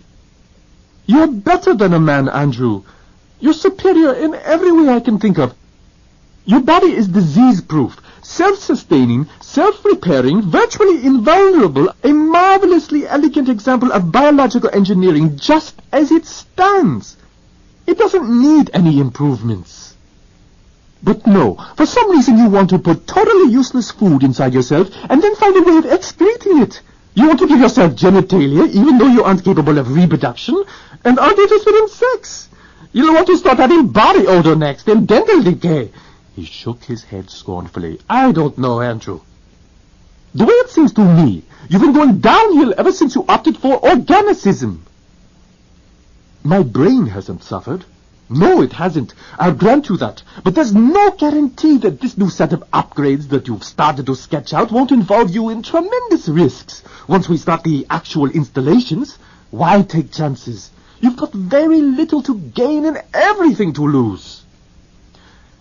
"You are simply not capable of seeing this from my viewpoint, Alvin." No, I guess not. I'm a mere flesh-and-blood human being who doesn't think there's anything very wonderful about perspiration and excretion and skin blemishes and headaches. You see this beard I wear? I wear it because hair insists on growing on my face every single day. Useless, bothersome, ugly hair. some kind of evolutionary survival from God knows what primordial phase of human life, and I have my choice between going to the bother of removing it every single day so that I'll conform to the conventional neatness molds of my society, or else letting it grow on at least some areas of my face so that I can be spared the nuisance of depilation. Is that what you want, facial hair? Stubble, Andrew? Do you intend to devote all your immense technical ingenuity to the challenging task of finding out a way of creating 5 o'clock shadow for yourself? You can't possibly understand, said Andrew. So you keep saying. I understand this, though. You've developed a patented line of prosthetic devices that amounts to an immense technological breakthrough. They're going to extend the human lifespan enormously and transform the existence of millions of people who otherwise would be facing crippling and debilitating circumstances as they age. I realize that you're wealthy already, but once your devices are on the market, they'll make you rich beyond anybody's comprehension. Maybe having more money doesn't mean much to you, but there'll be fame along with it, honors galore, the gratitude of an entire world. It's an enviable position, Andrew. Why can't you settle for what you have now? Why take all these crazy chances and run the risk of losing everything? Why do you insist on playing further games with your body? Andrew did not answer. Nor did he let any of Alvin Magdescu's objections prevent him from continuing to follow his chosen path. With the basic principles of his prosthetic devices established, he was able to develop a host of new applications involving virtually every organ of the body. And everything went pretty much as Magdescu had said it would: the money, the honors, the fame. But the personal risks of which Magdescu had spoken did not materialize. The frequent upgrades which Andrew underwent over the next decade had no harmful effects whatever, as they brought his android body closer and closer in its operational systems to the human norm. The Feingold and Charney people had helped him to draft and negotiate the licensing agreement under which all the patent-protected prosthetic devices developed by Andrew Martin Laboratories would be manufactured and marketed by United States Robots and Mechanical Men on a royalty payment basis. Andrew's patents were airtight, and the contract was a highly favorable one. Whatever irritation or resentment U.S. robots might have felt all these years over the mere fact of Andrew's existence was forgotten, or at least put aside. Willy-nilly, they had to treat him with respect. He and the company were partners now. U.S. Robots established a special division to produce Andrew's devices, with factories on several continents and in low orbit. Marketing experts from the parent company were brought in to develop plans for distributing the new products everywhere on Earth and the space settlements. Surgeons, both human and robot, underwent courses of instruction at the U.S. Robots Prosthetics facility so that they would be able to carry out the complicated installation procedures. Demand for Andrew's prosthetic devices was immense. The flow of royalties was heavy right from the start, and within a few years became overwhelming. Andrew now owned the entire Martin Charney estate, and much of the surrounding land, a wondrous stretch of cliff-top terrain overlooking the Pacific Ocean for 8 or 10 kilometers. He lived in Sir's big house, but maintained his own old cottage nearby as a sentimental reminder of his early days of independent life after gaining free robot status. Farther down the property, he built the imposing research facilities of Andrew Martin Laboratories. There was a little trouble with the zoning authorities about that, because this was supposed to be a quiet residential area, and the research center that Andrew wanted to set up would be the size of a small university campus. There was also, perhaps, some lingering anti-robot feelings at work among the opposition. But when his application came up for approval, Andrew's lawyer simply said, Andrew Martin has given the world the prosthetic kidney, the prosthetic lung, the prosthetic heart, the prosthetic pancreas.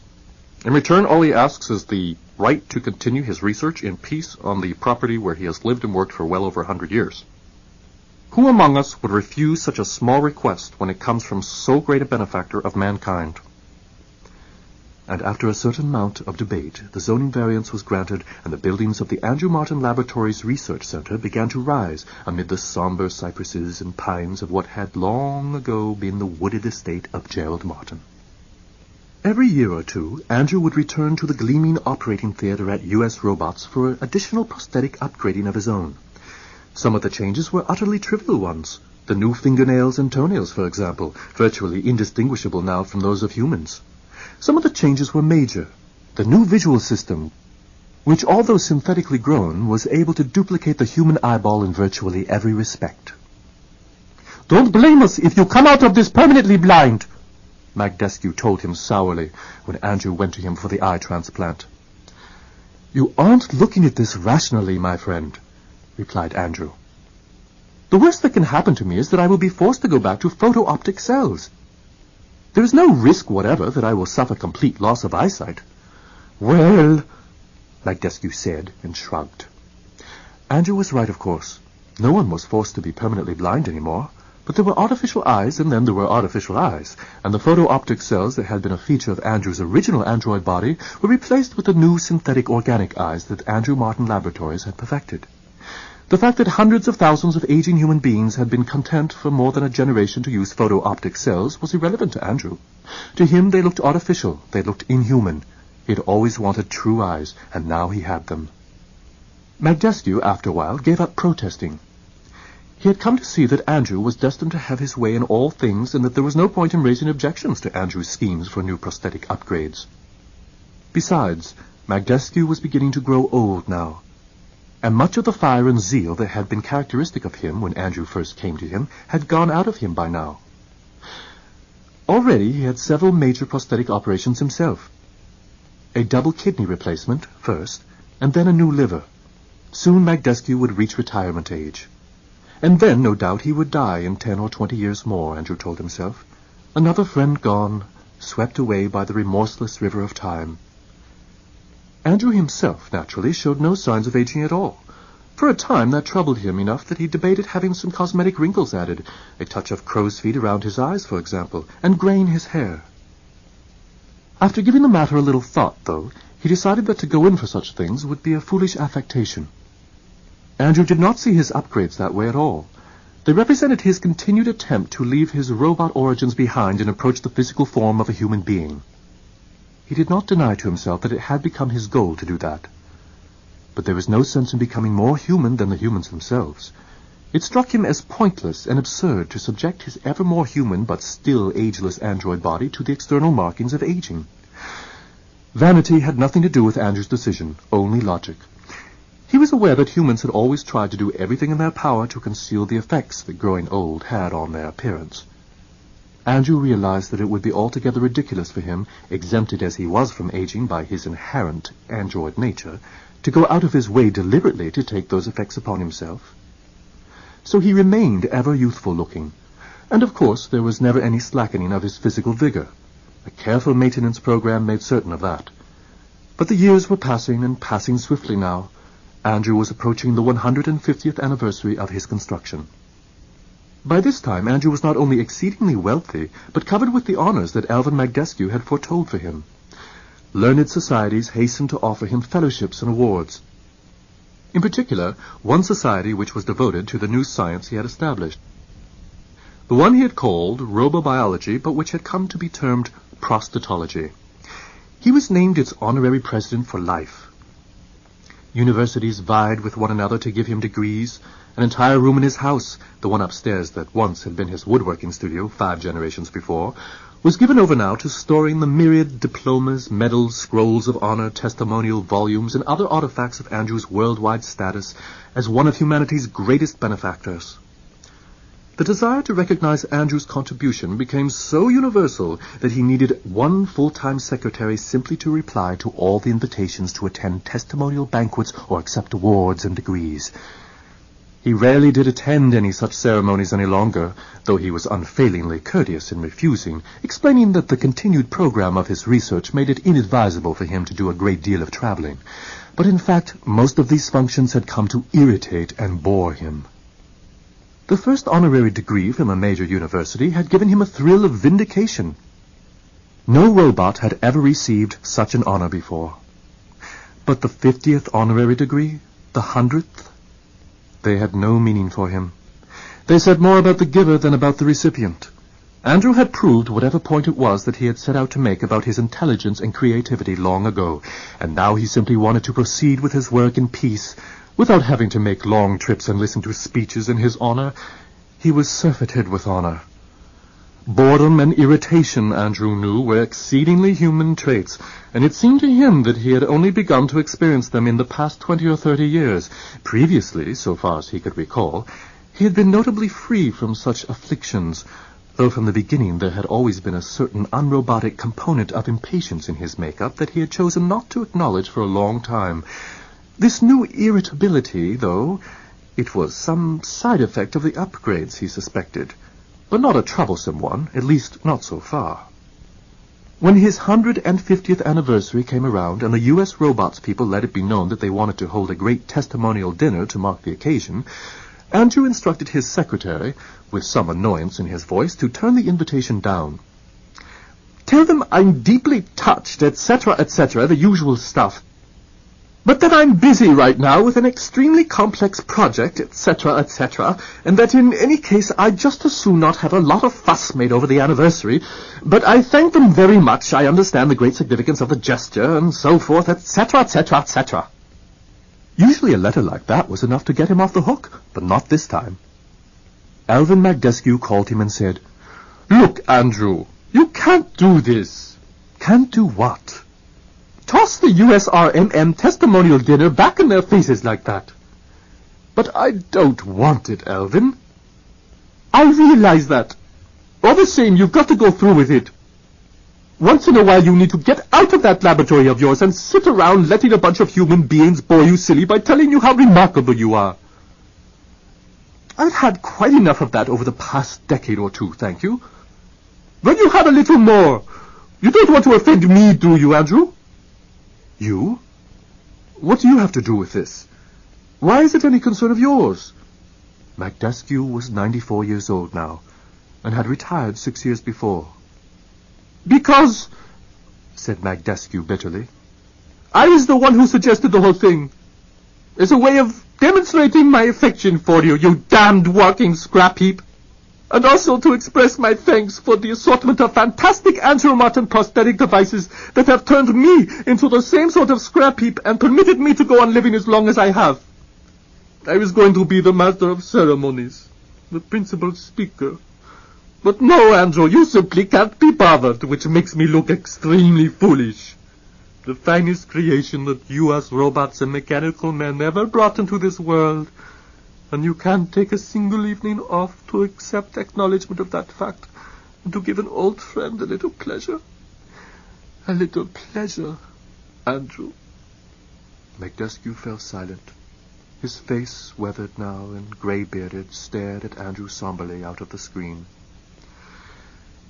"Well, then," Andrew said, abashed. And so he agreed to go to the testimonial dinner after all. A chartered U.S. Robots luxury flitter picked him up and flew him to the company headquarters. The dinner, in the grand wood-paneled meeting hall of the great robotics complex, had some 300 guests, all of them attired in the antiquated and uncomfortable clothing that was still considered proper formal dining costume for great occasions.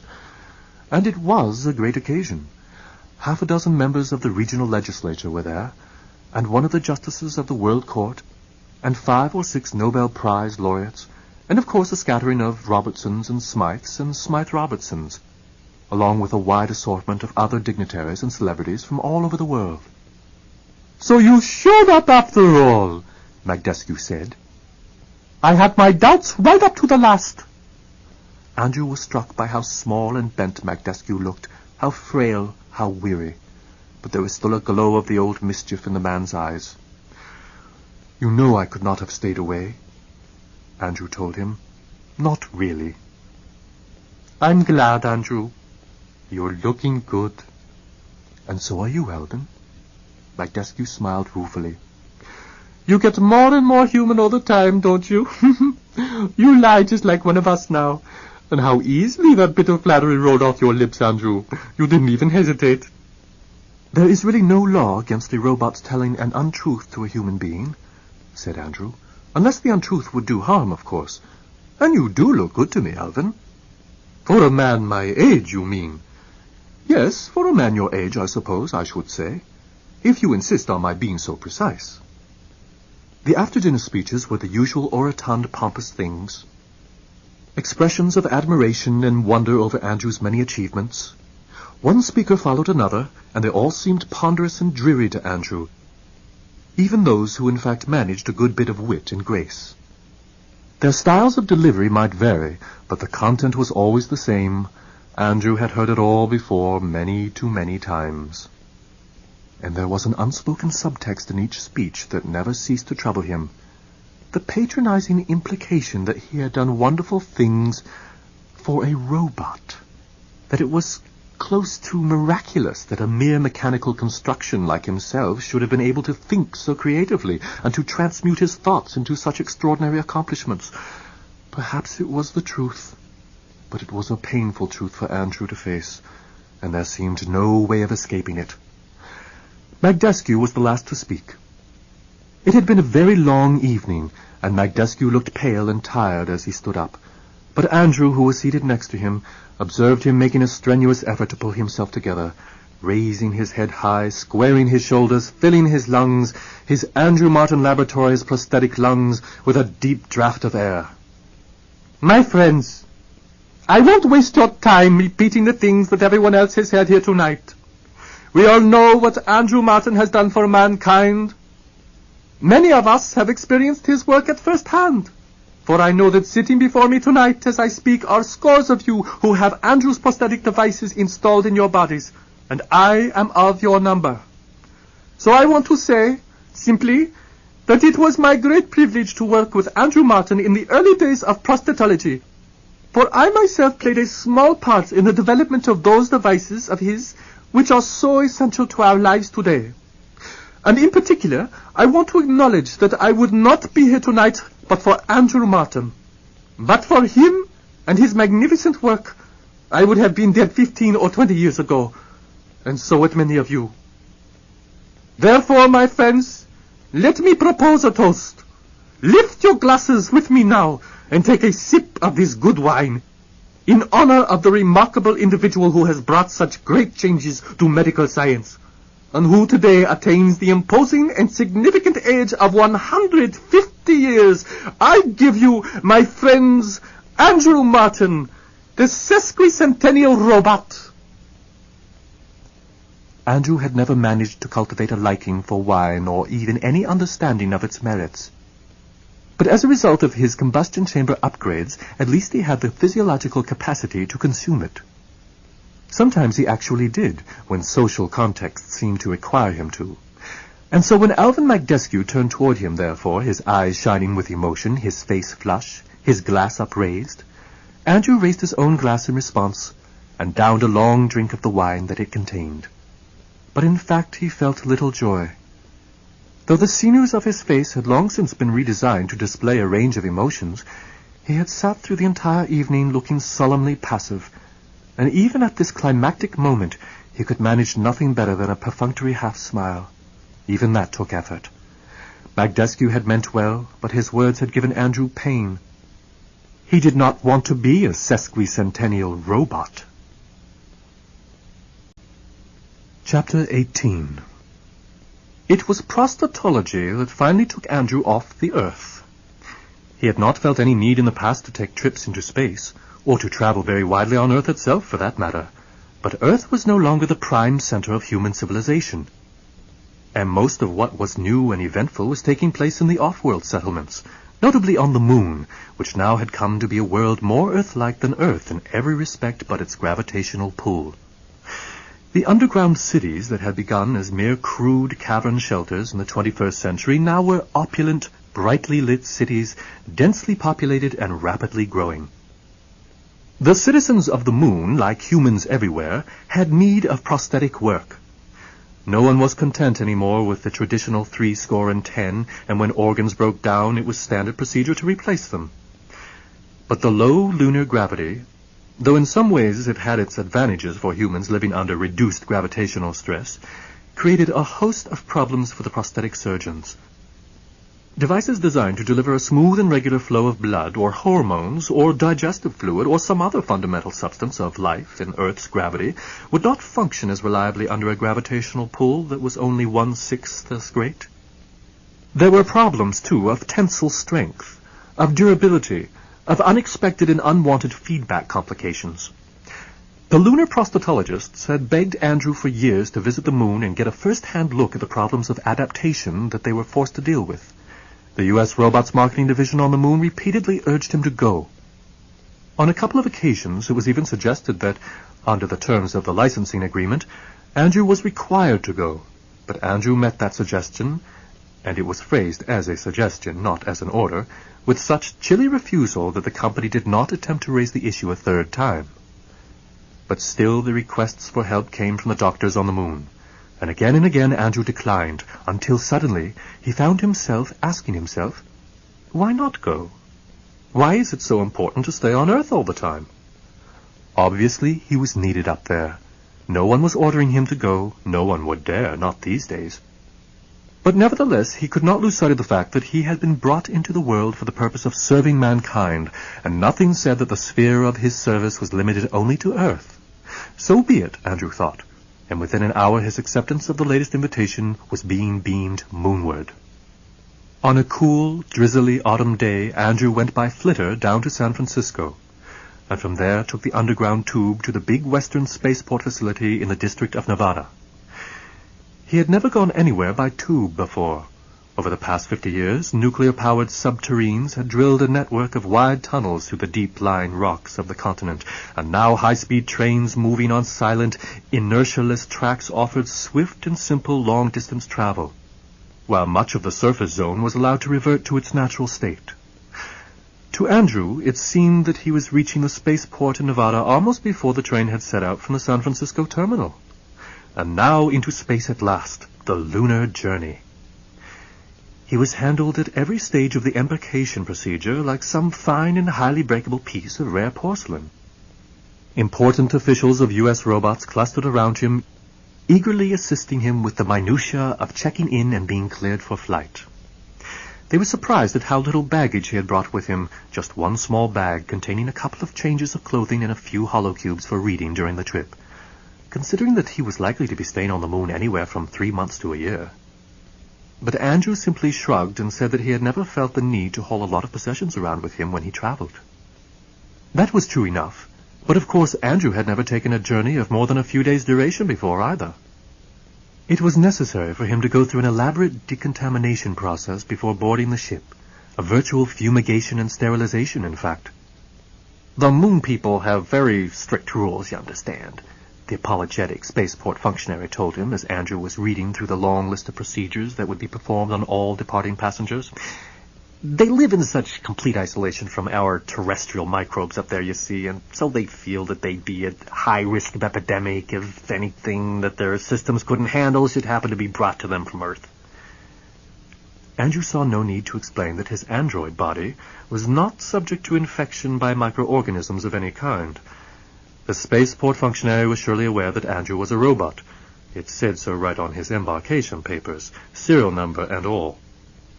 It didn't take much intelligence to realize that robots, even android robots, were unlikely to be carriers of plagues. But the man was a bureaucrat first and foremost, and it was his job to see to it that everyone who boarded the ship to the moon underwent the full and proper decontamination procedures, whether or not that person was capable of becoming contaminated in the first place.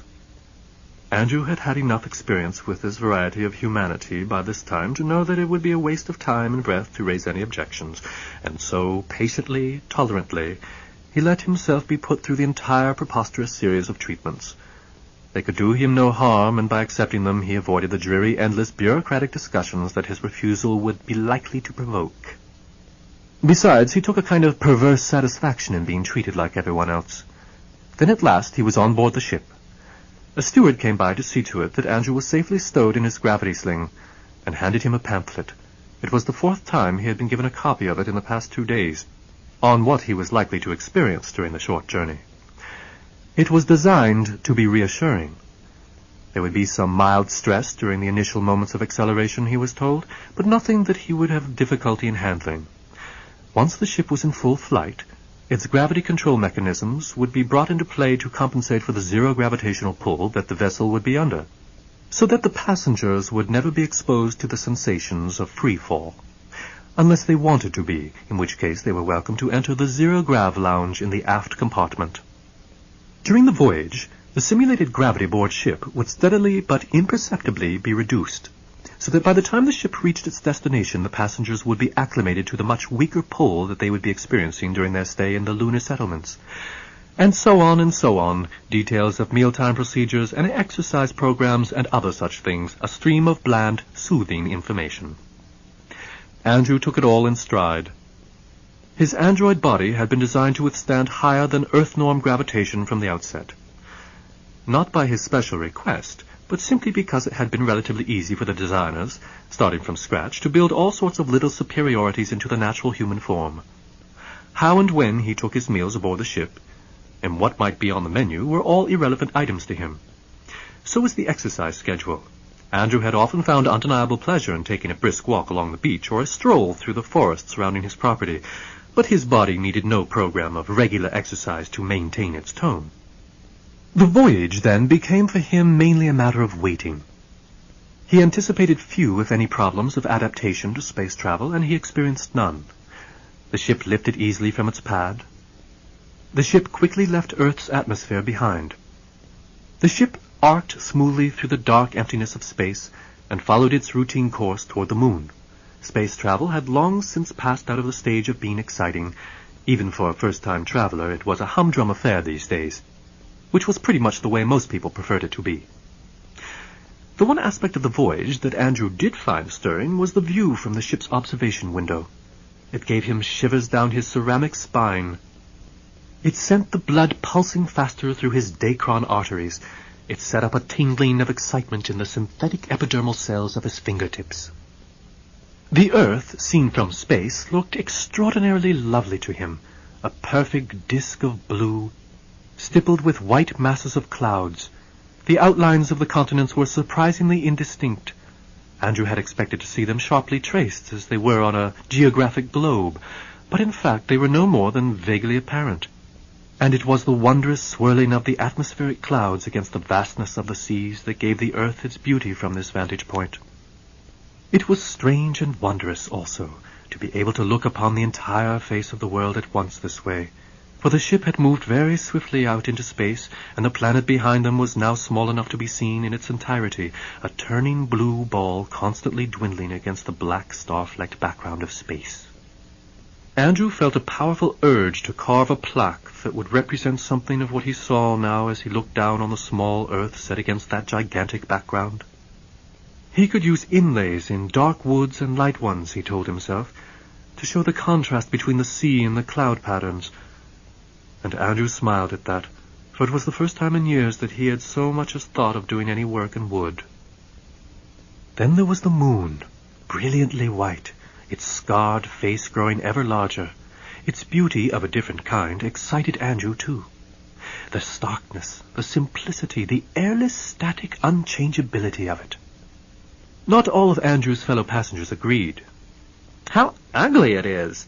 exclaimed one woman who was making her first lunar journey. "You look at it from Earth on a night when it's full and you think, how beautiful, how wonderfully romantic. And then you get out here and you see it close up and you can't help shuddering at all the pockmarks and cracks and blemishes and the sheer deadness of it all." Perhaps you may shudder at it, Andrew thought, listening to her go on, but I do not. To him the marks on the moon's face were a fascinating kind of inscription, the long record of time, a lengthy poem that had taken billions of years to create and demanded admiration for its immensity.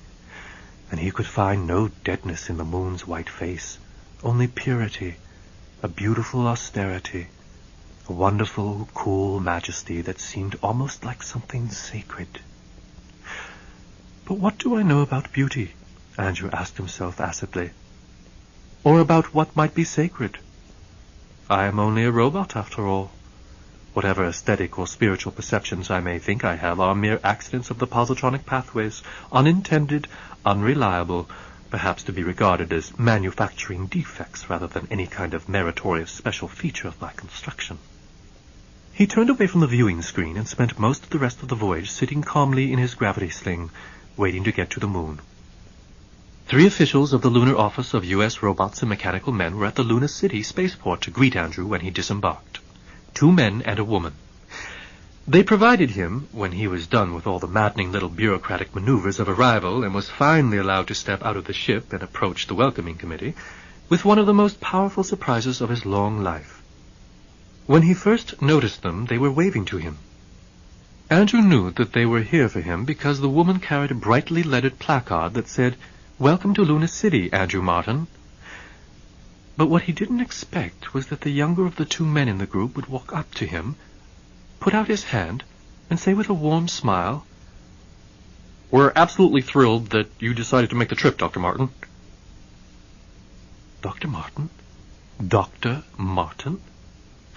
The only doctorates that Andrew had received were honorary ones, and he would hardly have had the audacity ever to refer to himself as Dr. Martin. But if the U.S. Robots man had greeted him simply as Mr. Martin, that would have been astounding enough. No one on Earth had ever called him Dr. Martin, or Mr. Martin, or anything else but Andrew, not even once. Never in all his 150-plus years. It was unthinkable for anyone to do so. On formal occasions, when he had appeared in court, or when he was being given an award or an honorary degree, he was usually addressed as Andrew Martin. But that was as far in the direction of formality as anybody ever went. Often enough, even when he was the guest of honor at some scientific meeting, he was addressed straightforwardly as Andrew by perfect strangers, and no one, not even he, thought anything of it.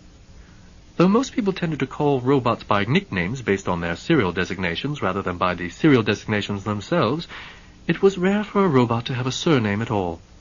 It had been Sir's special little pleasure to refer to him as Andrew Martin, a member of the family, rather than just Andrew, and the custom had become permanent. But to be called Dr. Martin, even Mr. Martin? "Is anything wrong, sir?" the U.S. Robots man asked as Andrew stood blinking with amazement before him. "No, of course not, except it's only that... Sir?" Being called sir like that didn't make things any easier. It was like a repeated electrical jolt. "Sir, what's the matter?" They were all concerned now, frowning and gathering close around him.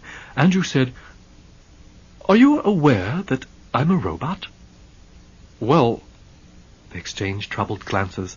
They looked tremendously flustered. "Yes, sir. Yes, we are." "And yet you call me Dr. Martin and sir?" "Well, yes. Of course. Your work, sir. Your extraordinary achievements. A simple mark of respect. You are Andrew Martin, after all." "Andrew Martin the robot, yes. On Earth it's not the custom to address robots as Dr. something, or Mr. something, or Sir. I'm not accustomed to it. It's never happened to me at all. As a matter of fact, it simply isn't done." "Does it offend you, sir?" the woman asked, and as that last word escaped, she looked as though she would have liked to swallow it. "It surprises me, actually. It surprises me very much. On Earth..." "Oh, but this isn't Earth," said the older of the two men. "We're a different sort of society here. You have to understand that, Dr. Martin. We're a lot more freewheeling, a lot more informal than people are on Earth." "Informal? And so you call a robot doctor?" "I would expect informal people to be calling strangers by their first names, and instead you greet me with high-flown formal honorifics, giving me a title which, in fact, I've never earned and have no business letting you use, and..." They were beginning to look less distressed now. The woman said, "I think I understand. Well, sir, I hope you don't mind if I call you that, sir. We do call each other by our first names most of the time. I'm Sandra. This is David. This is Carlos. And we generally call our robots by first names, too, just as people do on Earth. But you are special. You are the famous Andrew Martin, sir. You are the founder of prostotology. You are the great creative genius who has done so much for mankind. Informal though we may be among ourselves, it's just a matter of elementary respect, sir, when we..." "You see, it's really hard for us to walk right up to you and call you Andrew just like that," the one called Carlos said. "Even though, in fact, you are... He faltered into silence. "A robot," Andrew finished for him. "A robot, yes," Carlos said indistinctly, not meeting Andrew's gaze. "Besides," David said, "you don't look much like a robot. You don't look like a robot at all, as a matter of fact. We know that you are, of course, but nevertheless, I mean, that is... And he flushed and looked away, too. Things were getting tangled again. They seemed destined to put their feet in their mouths no matter what they tried to say. Andrew felt sorry for them, but a little annoyed, too. "Please," he said, "I may not look much like a robot, but a robot is what I have been for more than 150 years, and it comes as no great shock to me to think of myself as one. And where I come from, robots are addressed by their first names only. That seems to be the custom here, too, I gather, except for me. If you have too much respect for my great accomplishments to be able to do that easily, then I appeal to the freewheeling informality you were just telling me about. This is a frontier world. Let's all be equals, then. If you are Sandra and Carlos and David, then I am Andrew. Is that all right?" They were beaming now. "Well, if you put it that way, Andrew," Carlos said, and stuck out his hand a second time. After that, everything went more smoothly. Some of the U.S. Robots people called him Andrew, and some called him Dr. Martin, and some of them would go back and forth between the two almost at random. Andrew grew used to it. He saw that this was indeed a rough and ready culture up here, with many fewer taboos and ingrained social patterns than on Earth. The line between humans and robots was still a distinct one, yes, but Andrew himself, because of his android body and his record of high scientific achievement, occupied an ambiguous place somewhere along that boundary. And in the easygoing society on the moon, it evidently was possible for the people he worked among to forget for long stretches of time that he was a robot at all. As for the lunar robots, they didn't seem to recognize any sign of his robot origins. Invariably they treated him with the robotic obsequiousness that was considered a human being's due. He was always Dr. Martin to them, with plenty of bowing and scraping and general subservience. Andrew had mixed feelings about all of this, despite all that he had told them about being quite accustomed to thinking of himself as a robot and being addressed like one. He was not completely sure that it was true. On the other hand, being called Mr. or Doctor instead of Andrew was a tribute to the excellence of his android upgradings and to the high quality of his positronic brain. It had been his intention for many years to transform himself in such a way that he would move from a purely robotic identity into the gray zone of an identity that approached being human, and obviously he had achieved just that. And yet, how strange it felt to be addressed in terms of such respect by humans. How uncomfortable it made him, really. He grew used to it, but Andrew never really felt at ease with it. These people couldn't seem to remember for any significant length of time that he was a robot. But a robot was what he was, all the same, much as he sometimes would like to pretend otherwise. And it felt vaguely fraudulent to be treated like a fellow human being by them. Indeed, Andrew knew he had explicitly asked for it. "Let's all be equals, then," he told Sandra and Carlos and David at the spaceport, and they had agreed. But there was hardly a day thereafter when he was not amazed at his own boldness. Equals? Equals? How could he have dared even to suggest such a thing? Phrasing it as a direct instruction, no less, virtually an order. Saying it in a casual, jaunty way, like one human being to another. Hypocrisy, Andrew thought. Arrogance. Delusions of grandeur. Yes. He could buy a human-appearing body for himself. He could fill it with prosthetic devices that performed many of the functions of a human body, whether he needed those functions performed or not. He could look human beings straight in the eye and speak coolly to them as though he were their equal. But none of that made him their equal. That was the reality that Andrew could not deny. In the eyes of the law, he was a robot and always would be, no matter how many upgrades he was given, or how ingenious they might be. He had no citizenship. He could not vote.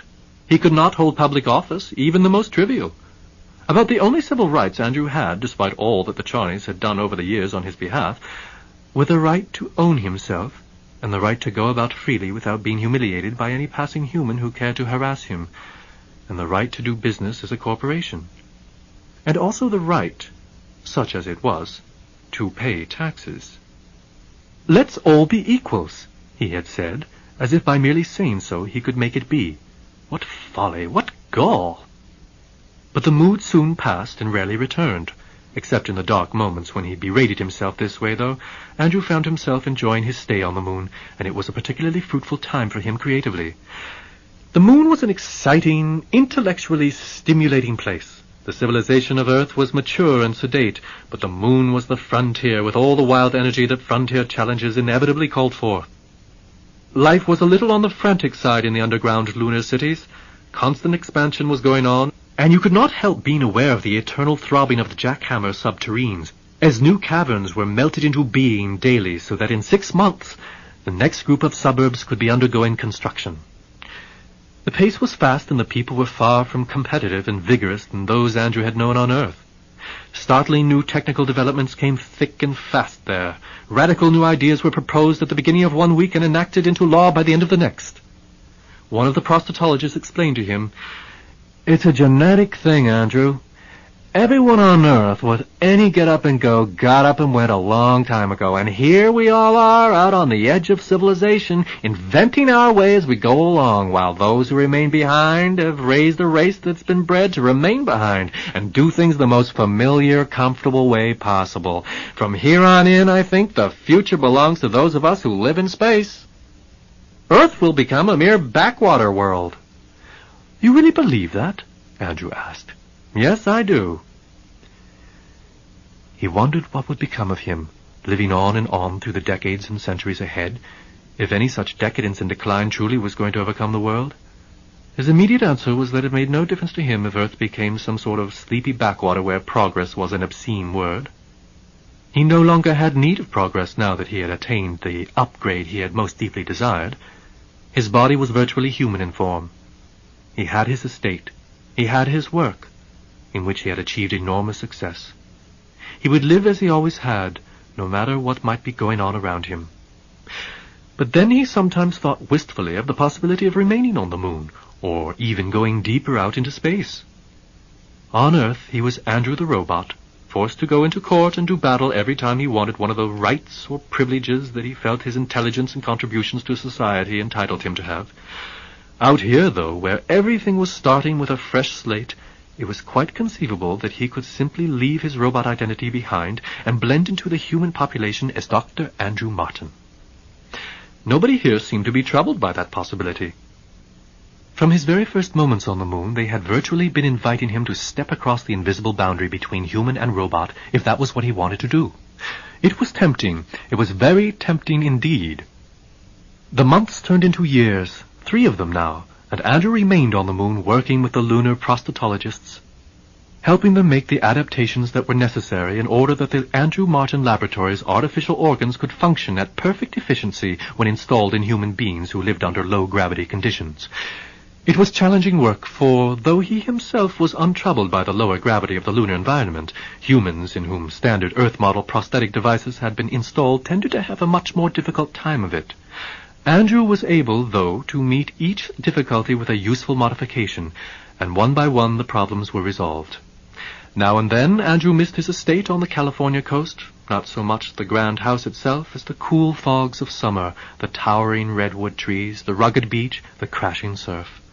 But it began to seem to him as though he had settled into permanent residence on the moon. He stayed on into a 4th year, and a 5th.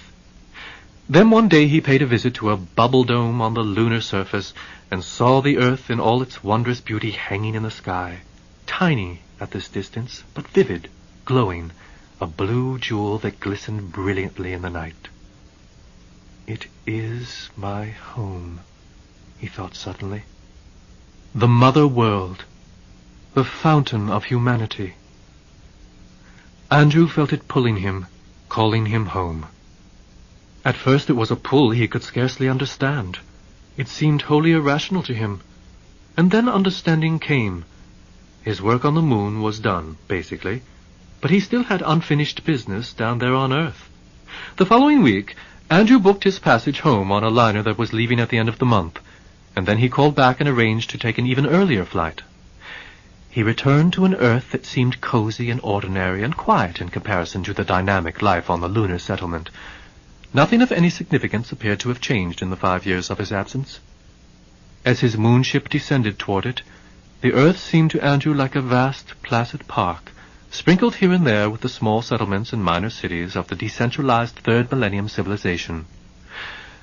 One of the first things Andrew did was to visit the offices of Feingold and Charney to announce his return. The current senior partner, Simon DeLong, hurried out to greet him. In Paul Charney's time, DeLong had been a very junior clerk, callow and self-effacing, but that had been a long time ago, and he had matured into a powerful, commanding figure whose unchallenged ascent to the top rung of the firm had been inevitable. He was a broad-shouldered man with heavy features, who wore his thick, dark hair shaven down the middle in the tonsured style that had lately become popular. There was a surprised look on DeLong's face. "We had been told you were returning, Andrew," he said, with just a bit of uncertainty in his voice at the end, as though he, too, had briefly considered calling him Mr. Martin. "But we weren't expecting you until next week." "I became impatient," said Andrew brusquely. He was anxious to get to the point. "On the moon, Simon, I was in charge of a research team of 20 or 30 human scientists. I gave orders and nobody questioned my authority. Many of them referred to me as Dr. Martin, and I was treated in all ways as an individual worthy of the highest respect. The lunar robots deferred to me as they would to a human being. For all practical purposes, I was a human being for the entire duration of my stay on the moon." A wary look entered DeLong's eyes. Plainly he had no idea where Andrew was heading with all this, and it was the natural caution of a lawyer who did not quite understand yet the troublesome new direction in which an important client seemed to be veering. "How unusual that must have seemed, Andrew," he said in a flat, remote way.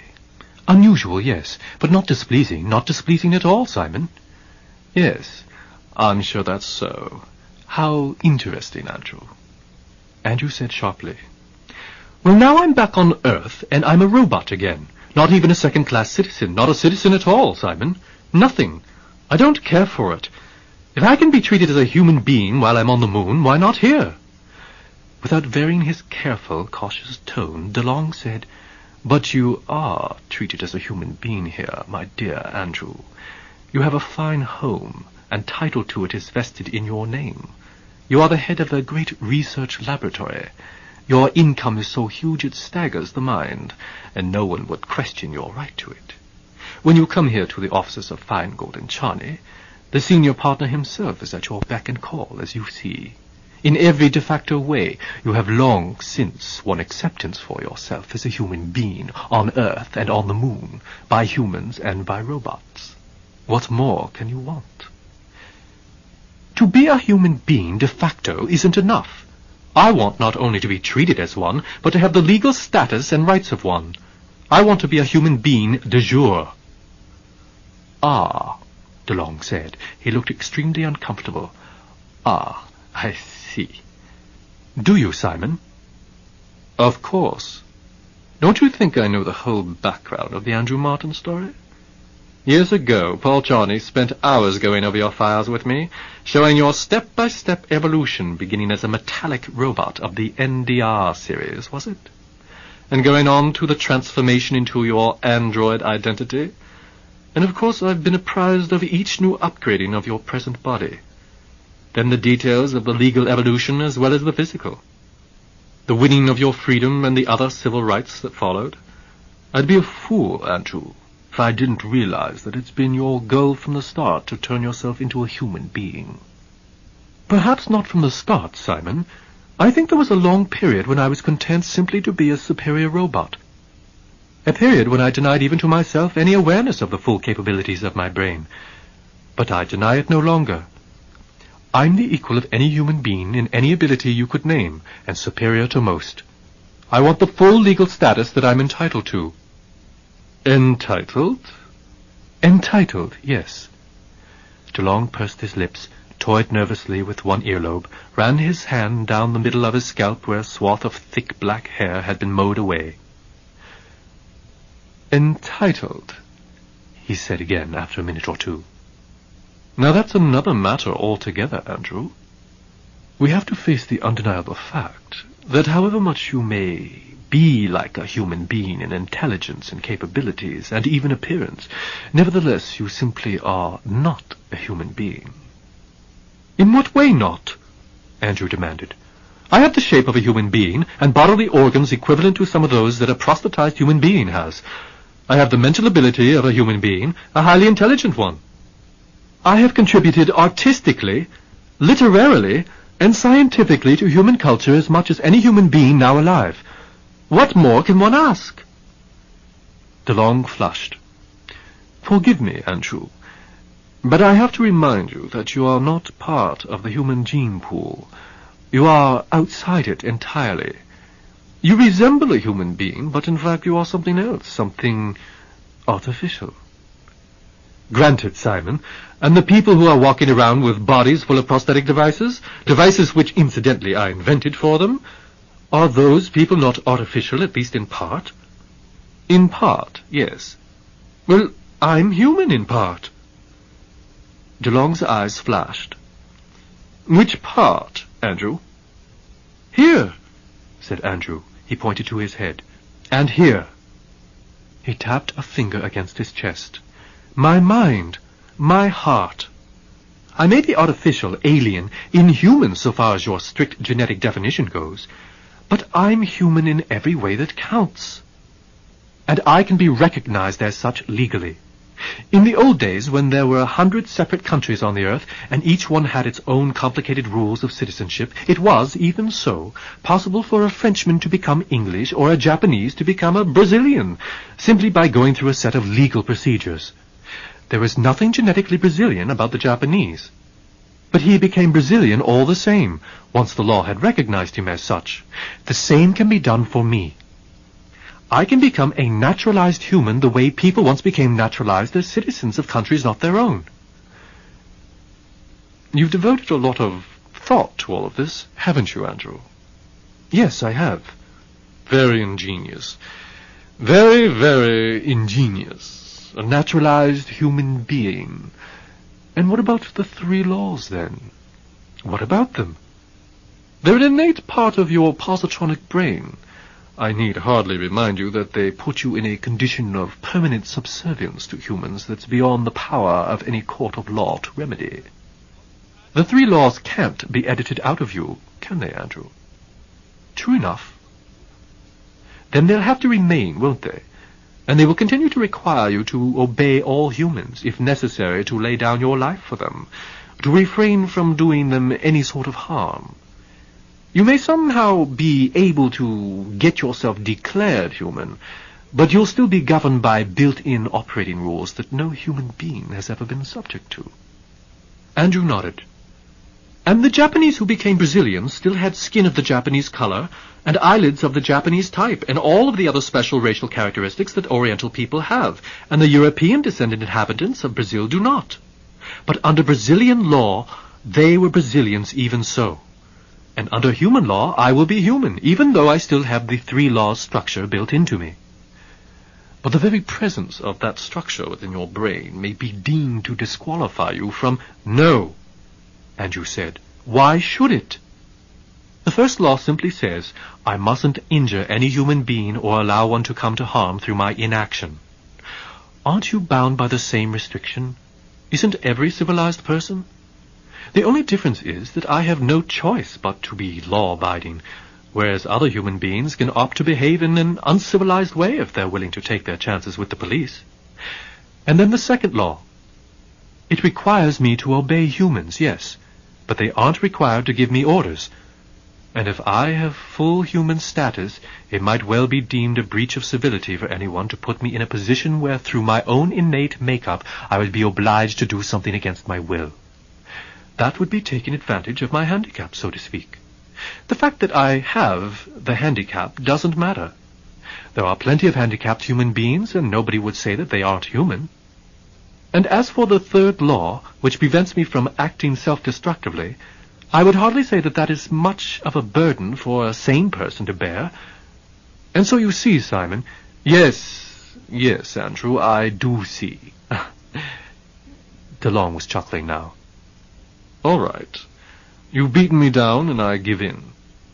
You're as human as anyone needs to be. You deserve to have that confirmed in some legal way. Well, then, if Feingold and Charney will set about the process of... Not so fast, please, Andrew. You've handed me a very tall order. Human prejudice hasn't vanished overnight, you know. There'll be tremendous opposition to any attempt we might make to get you declared human. I would expect so. But we've defeated tremendous opposition before, going back to the time when George Charney and his son Paul went out and won me my freedom. Yes, the trouble is that this time we'd have to go before the world legislature, not the regional one, and get a law passed that will define you as a human being. Frankly, I wouldn't be very optimistic about that. I'm paying you to be optimistic. Yes. Yes, of course, Andrew. Good. We're agreed, then, that this can be accomplished. The only question is how. Where do you think we ought to begin? DeLong said, after only the briefest of hesitations, One good starting point would be for you to have a conversation with some influential member of the legislature. Any particular one? The chairman of the Science and Technology Committee, perhaps. An excellent idea. Can you arrange a meeting for me right away, Simon? If you'd like. But you scarcely need me to serve as your intermediary, Andrew. Someone as widely known and honored as you can easily... No. You arrange it. It didn't even occur to Andrew that he was giving a flat order to a human being. He had grown accustomed to that on the moon. I want him to know that the firm of Feingold and Charney is backing me in this to the hilt. Well, now... To the hilt, Simon. In 173 years, I have in one fashion or another contributed greatly to this firm. I might also say that the firm in its present form would not exist but for the work that I have provided for it to do. I brought that work here because in times past I have been very well served by certain members of this firm, and I have felt myself under an obligation to reciprocate. I am under no obligation to Feingold and Charney now. It is rather the other way around now, and I am calling in my debts. DeLong said, I'll do whatever I can. Chapter 19. The chairman of the Science and Technology Committee of the World Legislature came from the East Asian region, and she was a woman, a small, delicately built, almost elfin woman who very likely was not nearly as fragile as she appeared. Her name was Chi Li Sing, and her transparent garments, which obscured what she wanted obscured by sheer dazzle alone, gave her the look of being nothing more than an elegant little trinket wrapped in plastic.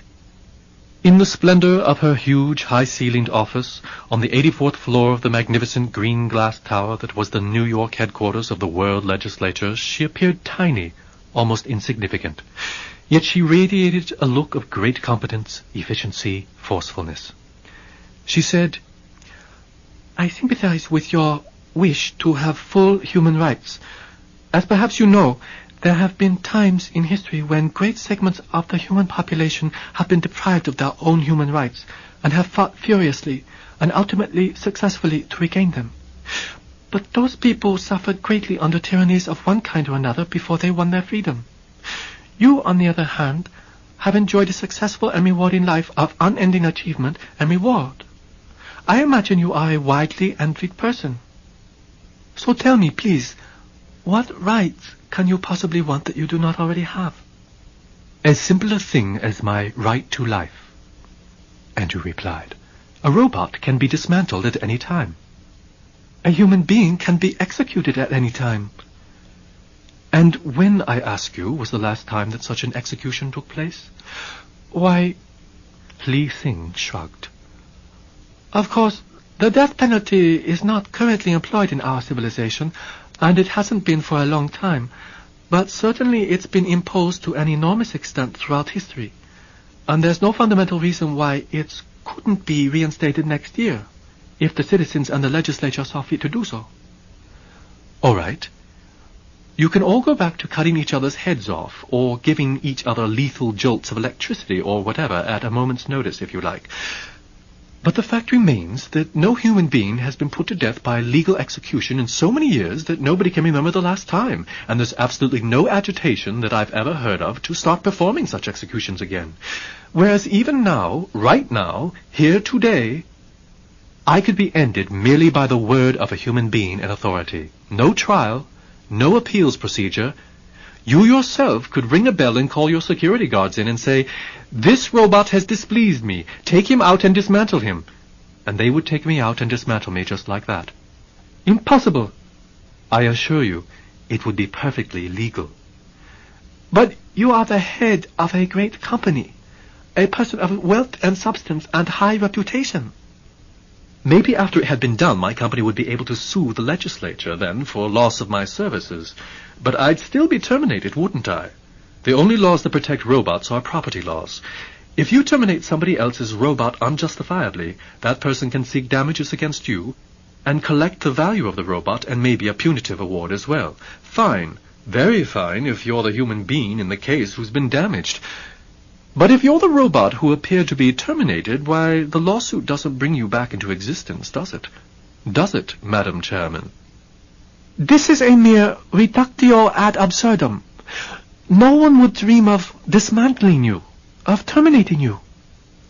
Perhaps not. But where is my legal protection against having it done to me?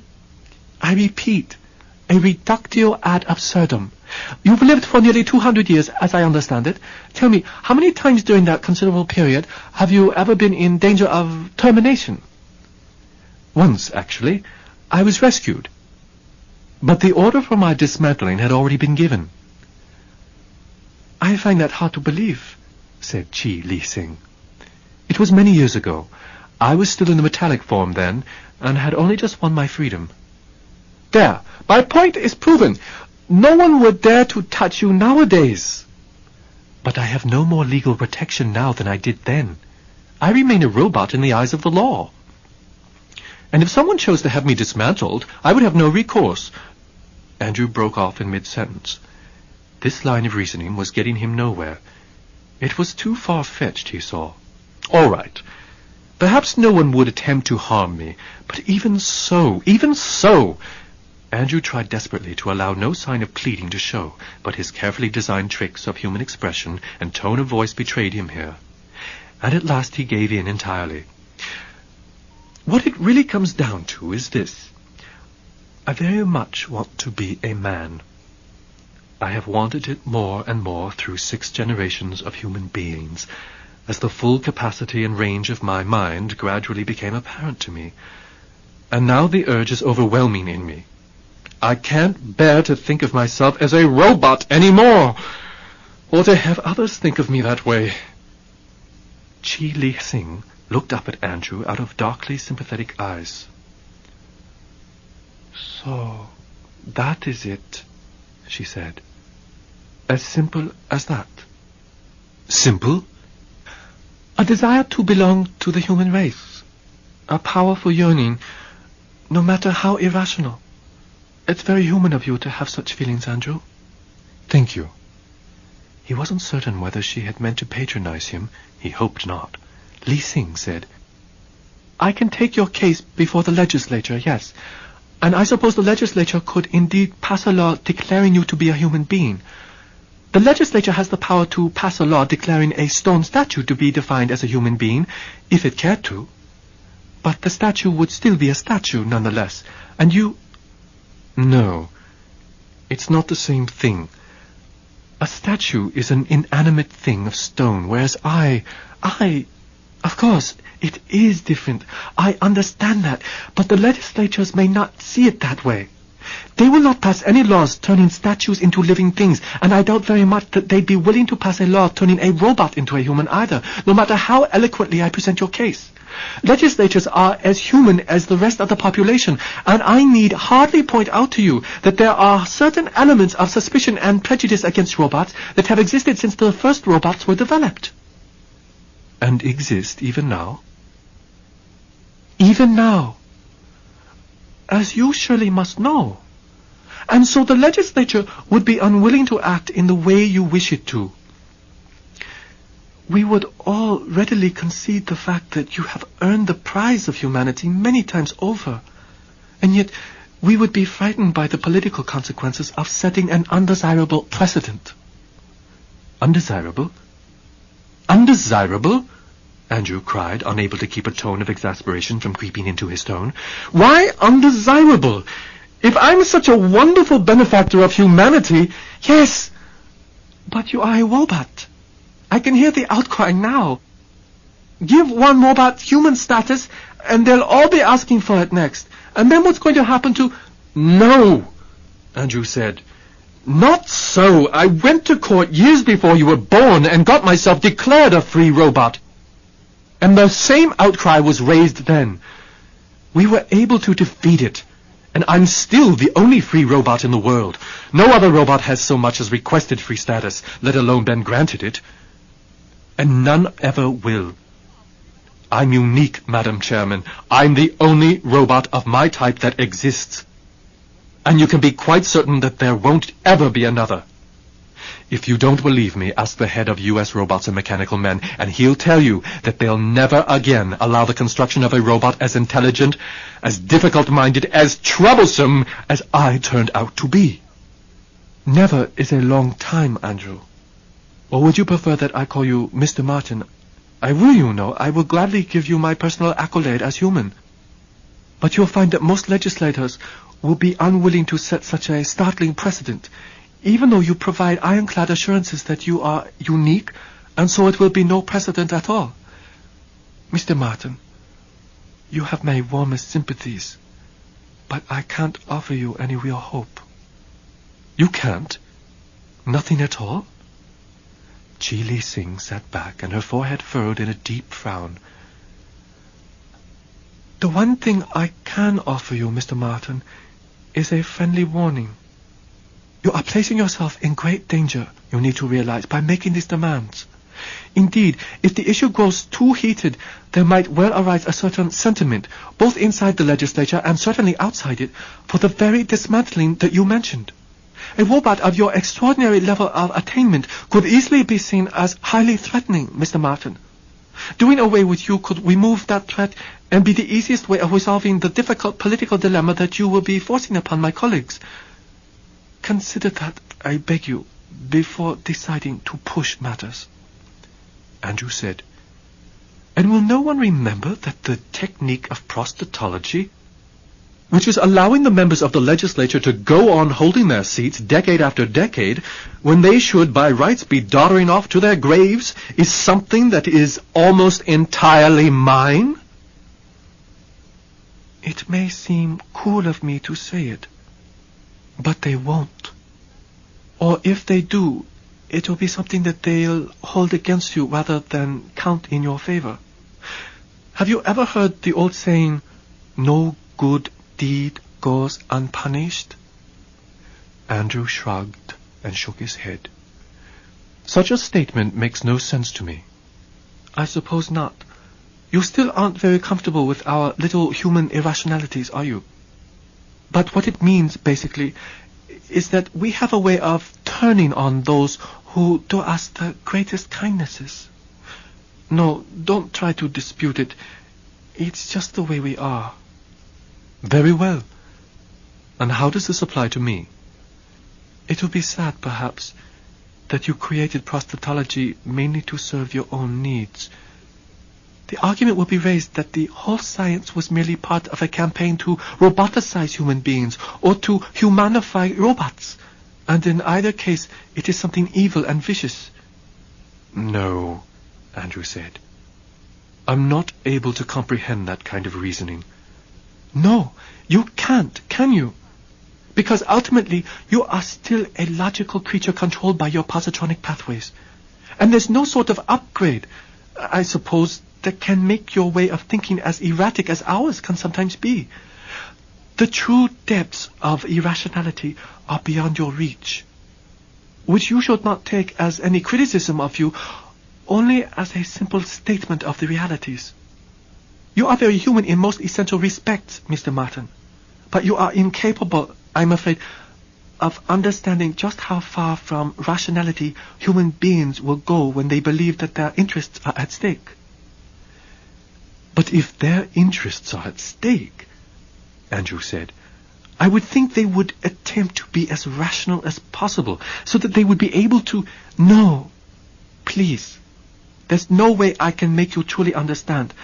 I can only ask you to accept the validity of what I'm saying. To take it on faith, if that concept has any meaning for you. You have never been the object of a political hate campaign, have you, Mr. Martin? I don't believe so. You would have known it if you had. Well, you will be now. If you persist in this campaign to have yourself declared human, you'll be the object of vilification of a kind neither you nor I would credit, and there'll be millions of people who will believe every word of it. Mr. Martin, take a word of advice from me. Accept the condition of your life as it is now. To try to do what you want to do now will be the greatest folly. That is what you believe, is it? Yes, that is what I believe. And Chi Li Sing rose from her desk and walked toward the window and stood there with her back to Andrew. Brilliant light was streaming in, outlining her form with great clarity. From where Andrew sat, her bare figure within the shimmering plastic wrap seemed almost like that of a child or a doll.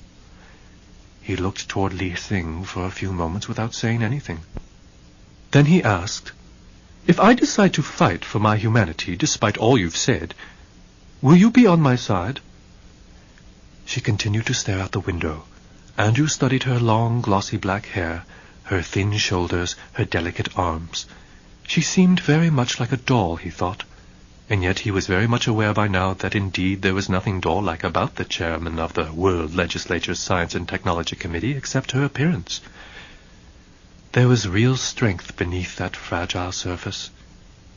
After a time she said, "Yes, I will. Thank you. Insofar as it's possible for me to be," Li Sing continued smoothly. "But you have to realize that if at any time my taking a stand in your favor would appear to threaten my political career in a serious way, I might have to abandon you, since this isn't an issue that I feel to be at the very root of my beliefs. What I'm trying to say, Mr. Martin, is that I feel for you. I am saddened by your predicament, but I don't intend to wreck my political future for you. I'm trying to be as honest as I can with you." "I'm grateful for that, and I can ask no more." "And do you intend to fight?" she said. Yes, I do. I'll fight it through to the end, whatever the consequences. And I'll count on your help, but only for as long as you can give it." Chapter 20. It was not a direct fight. Andrew had given Simon DeLong the clue to the right strategy to use, and Andrew agreed with the tactic. But it was DeLong's considered professional opinion that the campaign was going to be roundabout and slow. DeLong counseled patience. "I have an endless supply of that, I suppose," Andrew muttered grimly. Feingold and Shawnee then entered into a campaign to narrow and restrict the area of combat. A certain Roger Hennessy of San Francisco, who had been the recipient of a Martin prosthetic heart 7 years before, had supplied robot janitorial services to the Feingold and Charney offices under a contract that had been in effect since the days of Paul Charney. Abruptly, Feingold and Charney stopped paying Hennessy's bills. The account was a good one, and it went back many years. So for a time, Hennessy said nothing about it. But when 5 months of unpaid bills had piled up, Hennessy found an occasion to stop by at Feingold and Charney to have a chat with Simon DeLong. I'm sure you're not aware of it, Simon, but something seems to have gone wrong with your accounting procedures lately. What I mean is, my invoices have been sitting here open since December, and it's coming up on June now, and... Yes, I know. It really isn't at all like Feingold and Charney to let an account run so... Hennessy paused and blinked. What did you say? You know, Simon? Yes. The account has gone unpaid on my direct instructions, as a matter of fact. Still blinking in astonishment, Hennessy said, I must be losing my hearing, or else you're starting to lose your mind, Simon. Did you actually say you're deliberately withholding payment? That's right. For God's sake, why? Because we don't want to pay you. What do you mean you don't want to pay me? Do you know how many years my robots have been cleaning these offices, Simon? Have you ever had the slightest reason in all that time to complain about the quality of the work? Never. And we intend to retain your services just as before. But we're not going to pay you anymore, Roger. Hennessy scratched his head and stared. You've gone completely around the bend, haven't you? To sit there with a straight face and tell me a crazy thing like that? You know that what you're saying is absolute malarkey, so what are you saying it? What's the matter with you, man? How in the name of God's green earth can you speak such insane drivel? DeLong smiled. There's quite a good reason for it. And what may that be, can I dare to ask? DeLong said, We aren't going to pay you because we don't have to. We've decided that your contract with us is invalid, and from now on your robots are going to work for us for nothing if they go on working here at all. That's the story, Roger. If you don't like it, sue us. What? What? Hennessy cried, sputtering. This gets crazier and crazier. Work for nothing? Back pay withheld? You people are lawyers! How can you let yourself spout such cockeyed nonsense? Contract invalid? For heaven's sakes, why? Because you're a robot, Roger. There's only one robot in the world who has the right to enter into binding contracts, and his name is Andrew Martin. The rest of you, because you are not free robots, have no legal right to enforce... Hennessy turned bright scarlet and rose from his chair. Hold it just a moment, you damned lunatic! Hold it right there! What are you saying? A robot? Me? Now I know you're out of your mind. Hennessy ripped open the ornate body cummerbund he was wearing to reveal his pink, hairy chest. Does this look to you like a robot's chest, man? Does it? Does it? Hennessy pinched his own abundant flesh. Is this robot meat, Simon? Damn it, I can't even begin to understand any of this. But I tell you, if you think you can sit there like that and make a figure of fun out of me for your own perverse pleasure, I'll sue you people, all right? I'll sue you black and blue from here to Mars and back, by God, and I'll see to it that you... DeLong was laughing. Hennessy halted in mid-flow and said icily, What's so damned amusing, Simon? I'm sorry. I shouldn't be laughing. I owe you a tremendous apology for letting this go on so long. I think you do. I don't expect lawyers to have much of a sense of humor, but a dumb joke like this... It isn't a joke, though. We really are going to withhold your fees, Roger. We really do want you to take us to court. Our argument indeed is going to be that you are a robot, and that therefore it is quite within the law for us to thumb our collective nose at our contract with you, and we will defend our position with all the skill at our disposal. Will you now? But it is our profound hope, and our intention as well, DeLong went on, to lose the suit. And when we do, you'll not only be paid the back fees that we owe you, which will be placed in escrow for your accruing interest, but we will pay all your legal fees as well. And I can tell you, strictly off the record, that there'll be a considerable bonus payment for you besides to compensate you for any incidental difficulties that this case may cause you. A very considerable bonus payment. Hennessy adjusted his cummerbund and took his seat again. He blinked a few more times and shook his head. He peered at DeLong for a time in silence. Then he said quietly, I'm truly sorry for your trouble, Simon. You really have gone completely out of your mind, then. What a great pity that is. Not at all. I'm as sane as I ever was. Ah, are you, do you think? Absolutely. In that case, do you have any objection to telling me what this is all about? I'm afraid it would be improper for us to disclose that to you in advance of the litigation. But I will say, Roger, that we have an excellent reason for it all, which will make sense to you in the fullness of time. And I hope that you'll cooperate with us, even in the dark, so to speak, out of consideration for your long relationship with us. We need you to play along with us, Roger, and we'll take care of you properly afterward. Hennessy nodded. He looked a little relieved. So it's all a maneuver of some sort, then? You could call it that, I suppose. But you won't tell me what's going on? No. Not now. That would be too much like entering into a conspiracy with you. But you are entering into a conspiracy with me. DeLong grinned. Are we? All we're doing is refusing to pay your bill. Bear with us, Roger. You won't regret it. You have my promise. Well, said Hennessy grudgingly. Hennessy's bill continued to go unpaid. After 3 months more, Hennessy duly notified Feingold and Charney that he could no longer carry their account. He cancelled their service contract and filed suit for back charges. Feingold and Charney arranged for a temporary janitorial service to clean the office, and let the court know that it was ready to defend its position. When the case of Hennessy versus Feingold and Charney came to trial, it was one of the junior partners who made the argument in court. He said simply that inasmuch as Roger Hennessy could be shown to be a robot rather than a human being, Feingold and Charney felt under no obligation to go on honoring its service contract, and had unilaterally abrogated it. The robot Hennessy, the lawyer continued, had gone on sending in his robot janitorial crews for another few months even so, but Feingold and Charney had not asked him to do so, and did not believe that payment was necessary, or that Hennessy, as a robot, had any legal right to force them to pay. Robots, the junior partner pointed out, had none of the constitutional protections that human beings enjoyed.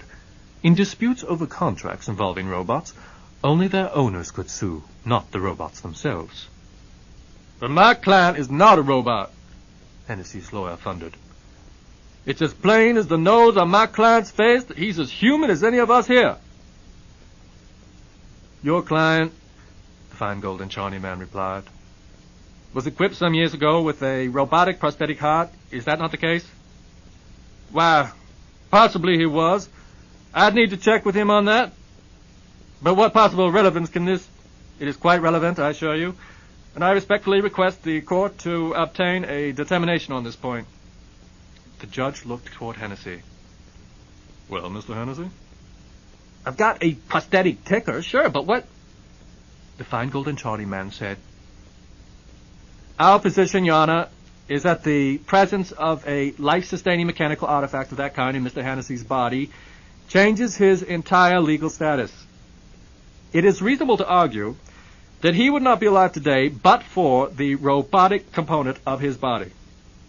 We proceed to assert, therefore, that the partly prosthetic Mr. Hennessy is, in fact, a robot, and has been for some years now, and therefore that all contracts into which he may have entered as a human being became null and void when he attained the status of a robot. So that's it, Hennessy muttered. Well, may I be dipped. The heart makes me a robot, they say. Do they now? Do they? And he threw back his head and began to laugh. The uproar in the courtroom was tremendous. The judge pounded his gavel and shouted, but he could scarcely be heard for minutes. Then at last what he was saying came through the furor. The case was dismissed with a directed verdict in favor of the plaintiff. Mr. Roger Hennessy, whom the court found to be undeniably human, was entitled to his janitorial fees plus interest plus additional compensation. Feingold and Charney appealed. The case had a more elaborate debate at the appellate level, with expert witnesses called in to discuss definitions of humanity. The issue was approached from every angle, scientific, theological, semantic, philosophic. The verdict in favor of Hennessy was affirmed. Feingold and Charney appealed again. They fought the matter skillfully and tenaciously, losing at every step, but always in such a way that the issue widened steadily, from a simple, shall Hennessy's bill be paid, to ultimately, what is a human being? At each level they forced the decision to be as broad as possible. It took years and millions of dollars. Eventually the case reached the jurisdiction of the World Court, which affirmed the original Hennessy ruling and upheld all the accreted rulings having to do with the valid human status of individuals in whom robotic prostheses had been installed. It is the brain, the World Court declared, that is the highest determinant of humanity. The use of auxiliary devices to sustain the life of the brain can in no way invalidate the fundamental and inalienable humanity of that brain. It is unacceptable, the court said, to argue that the presence of robotic prostheses within a human being's body gives that person the status of a robot. When the final decision was handed down, Simon DeLong held what amounted to a victory celebration over the definitive legal defeat. Andrew was, of course, present in the company offices for the great occasion. Well, Andrew, we can feel completely satisfied. We've accomplished the two things we set out to do. First of all, we have managed to establish the legal point that no number of prosthetic artifacts in the human body causes it to cease being a human body. Secondly, we have engaged public opinion in the question in such a way as to put it fiercely on the side of a broad and loose interpretation of who is human. Since there isn't a human being in existence, on this world or any other, who doesn't expect to enjoy a greatly extended lifespan as a result of the availability of a wide array of prosthetic devices. And do you think the legislature will now grant me my humanity? Andrew asked. DeLong looked a little uneasy. Perhaps. Perhaps not. Is that the best you can offer after all these years of legal struggle? DeLong said, I wish that I could be as optimistic as you'd like me to be. But the real battle isn't won yet. There remains the one organ which the World Court has used as the criterion of humanity. The mind. The brain, Andrew. That's what the court singled out, not the mind. The mind is an abstract concept. The brain is a bodily organ. And human beings have organic cellular brains, whereas robots have a platinum iridium positronic brain, if they have one at all. And you certainly have a positronic brain. No, Andrew, don't get that look in your eye. I know what you're thinking. But I've been assured that we lack the knowledge to duplicate the functions of a cellular brain in an artificial structure that would be close enough to the organic type to allow it to fall within the court decision. Not even you could do it. What should we do, then? Make the attempt, of course. Congresswoman Chi will be on our side, and so will a growing number of other legislators. The World Coordinator will undoubtedly go along with whatever majority of the legislature decides. Do we have a majority? No, DeLong said. Far from it.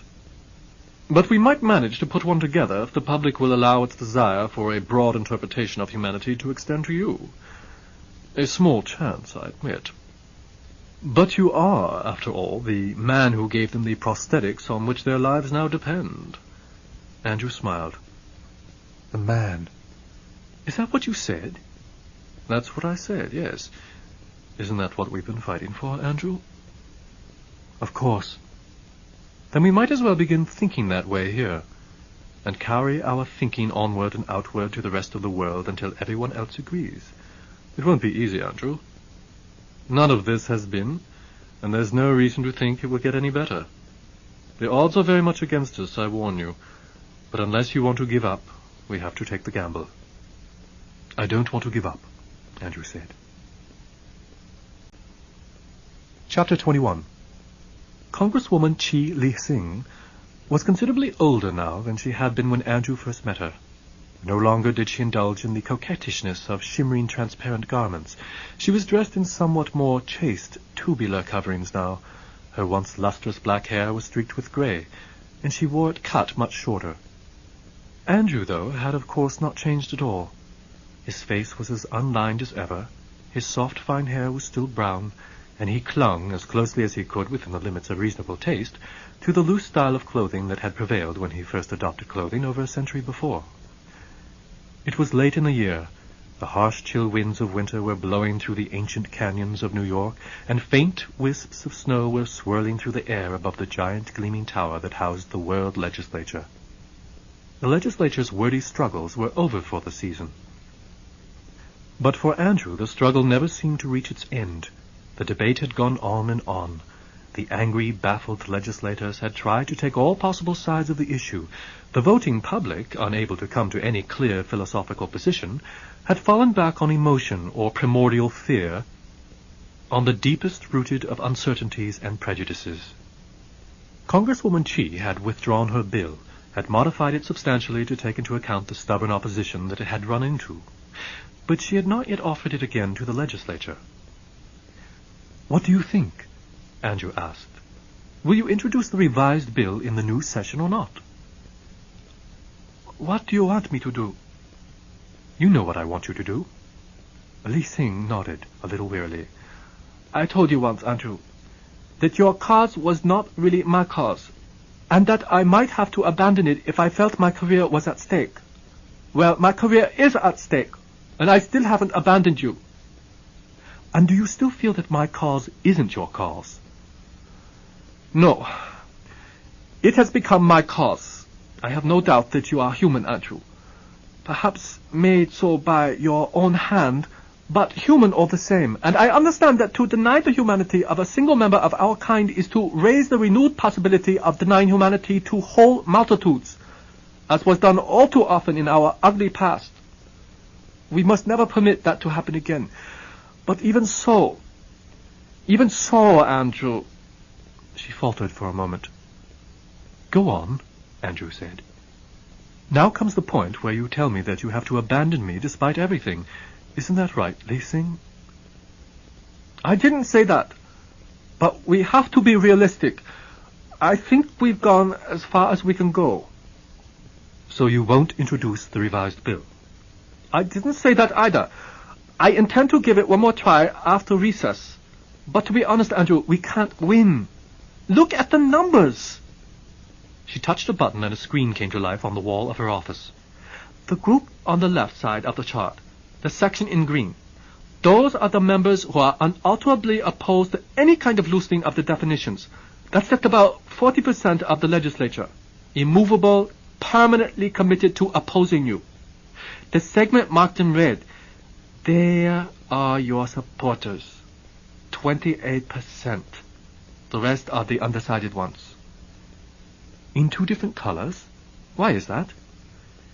Yellow is the group that's undecided but leaning in your direction. That's a 12.5% slice. Blue is undecided against you. That's 19.5%. I see. In order to get a majority, we need to keep every single one of the undecideds in the yellow slice of the chart and win over more than half of those who are still on the fence but currently thinking of voting against you. Plus, of course, retaining the solid support of your basic 28% group. Even if we can manage to win over a few of your die-hard opponents, I don't think we can put together the vote, Andrew. Andrew said, then why bother even bringing the bill up for debate? Because I owe you that much. As you can see, it isn't going to work, and I'm afraid this is going to be my last try. Not because I'm walking away from the fight, not at all, but because I'm not going to be in a position any longer where I can stay in it. Everything that I've been doing on your behalf is going to be wrapped around my neck at the next election, and it's going to pull me down to defeat. I have no doubt of that. I'm going to lose my seat. I know, said Andrew, and it distresses me. For your sake, not for mine. You saw it coming long ago, didn't you, Li Xing? And yet you stayed with me. Why? Why, after telling me at the start that you'd drop me if you found that I was endangering your career? Why didn't you? One can change one's mind, you know. Somehow, Andrew, abandoning you involved paying a higher price than I was willing to pay for the sake of winning just one more term. As it is, I've been in the legislature for over a quarter of a century. That's long enough, I think. But if your mind could change, why not the minds of the others? We have changed all that are amenable to reason.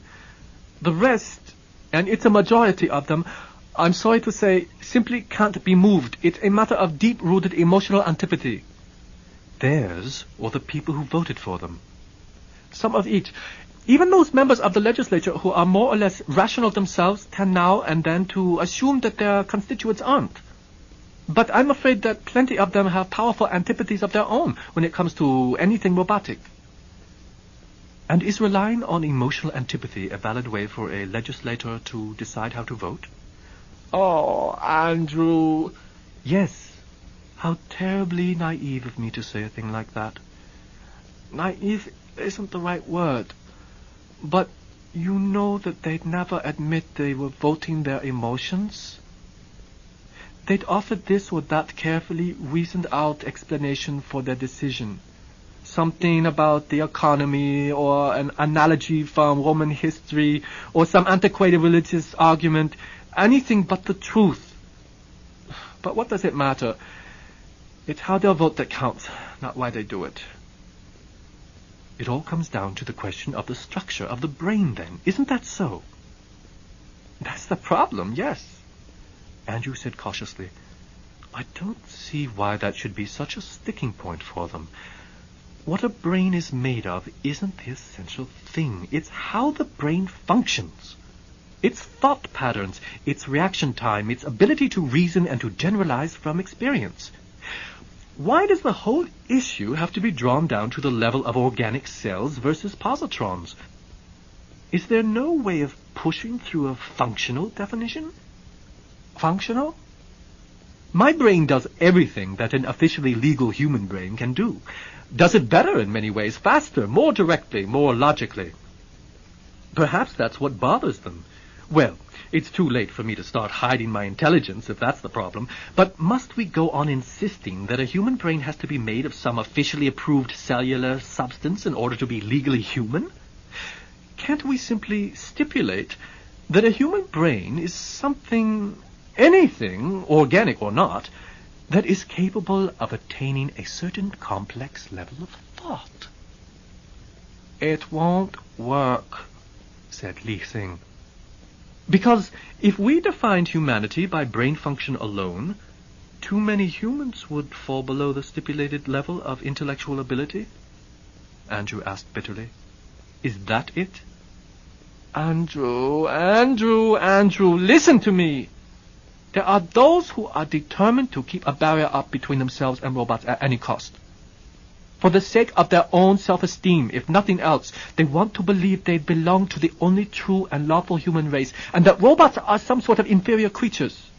You've spent the past 100 years beating these people back, and you've won your way through to a status that would have been utterly inconceivable in the early years of robotics. But now they've got you on an issue where you can't win.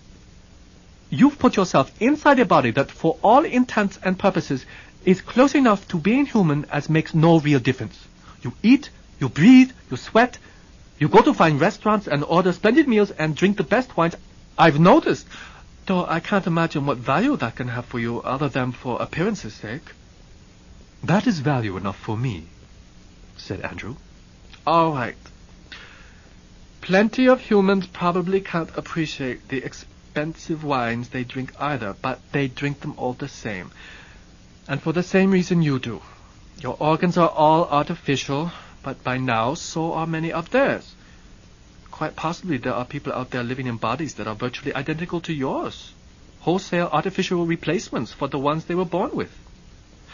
But they aren't complete replacements, Andrew. Nobody has a prosthetic brain. No one can. And so you differ from everyone else in one fundamental respect. Your brain is man-made. The human brain is not. The brain was constructed. Theirs was naturally developed. They were born. You were assembled. To any human being who is intent on keeping up the barrier between himself and robots, those differences are like a steel wall 5 kilometers high and 5 kilometers thick. You aren't telling me anything I don't know. My brain is different in composition from theirs, certainly, but not in its function, not really. Quantitatively different, maybe, but not qualitatively. It's just a brain, a very good brain. They're merely using the positronic versus cellular issue as a pretext to keep from admitting that what I am is a human being of a kind somewhat different from them. No, Li Xing. If we could somehow get at their antipathy toward me because of my robotic origins, the very source of all their hostility, this mysterious need they have to proclaim themselves superior to someone who is by every reasonable definition superior to them. After all your years, said Li Xing sadly, you are still trying to reason out the human being. Poor Andrew. Don't be angry for me at saying this, but it's the robot in you that drives you in that direction. You know that there's very little left of the robot in me by this time. But there's some. Some, yes. And if I were to get rid of that... Li Xing shot him a look of alarm. What are you saying, Andrew? I don't know, he said. But I have an idea. The problem is, Li Xing, that I have human feelings trapped within a robot mind. But that doesn't make me human, only an unhappy robot. Even after all that has been done to improve my robot body, I'm still not human. But there's one more step that can be taken. If I could only bring myself. Chapter 22. If he could only bring himself. And now he had, finally. Andrew had asked Chi Li Sing to hold off as long as possible before bringing her revised bill to the World Legislature floor for debate and vote, because he planned to undertake a project in the very near future that might have some significant impact on the issue. And no, Andrew said, he didn't care to discuss the details of the project with her. It was a highly technical thing. She wasn't likely to understand, and he wasn't at the moment willing to take the time to explain it to her. But it would make him more human, he insisted. That was the essential detail, the only thing she really needed to know. It would make him more human. She said she would do the best she could to give him enough time for this mysterious project of his, though she sounded puzzled and concerned. Andrew thanked her and set out at once to have a little talk with the highly acclaimed robot surgeon whom he had chosen to do the work. It was a difficult conversation.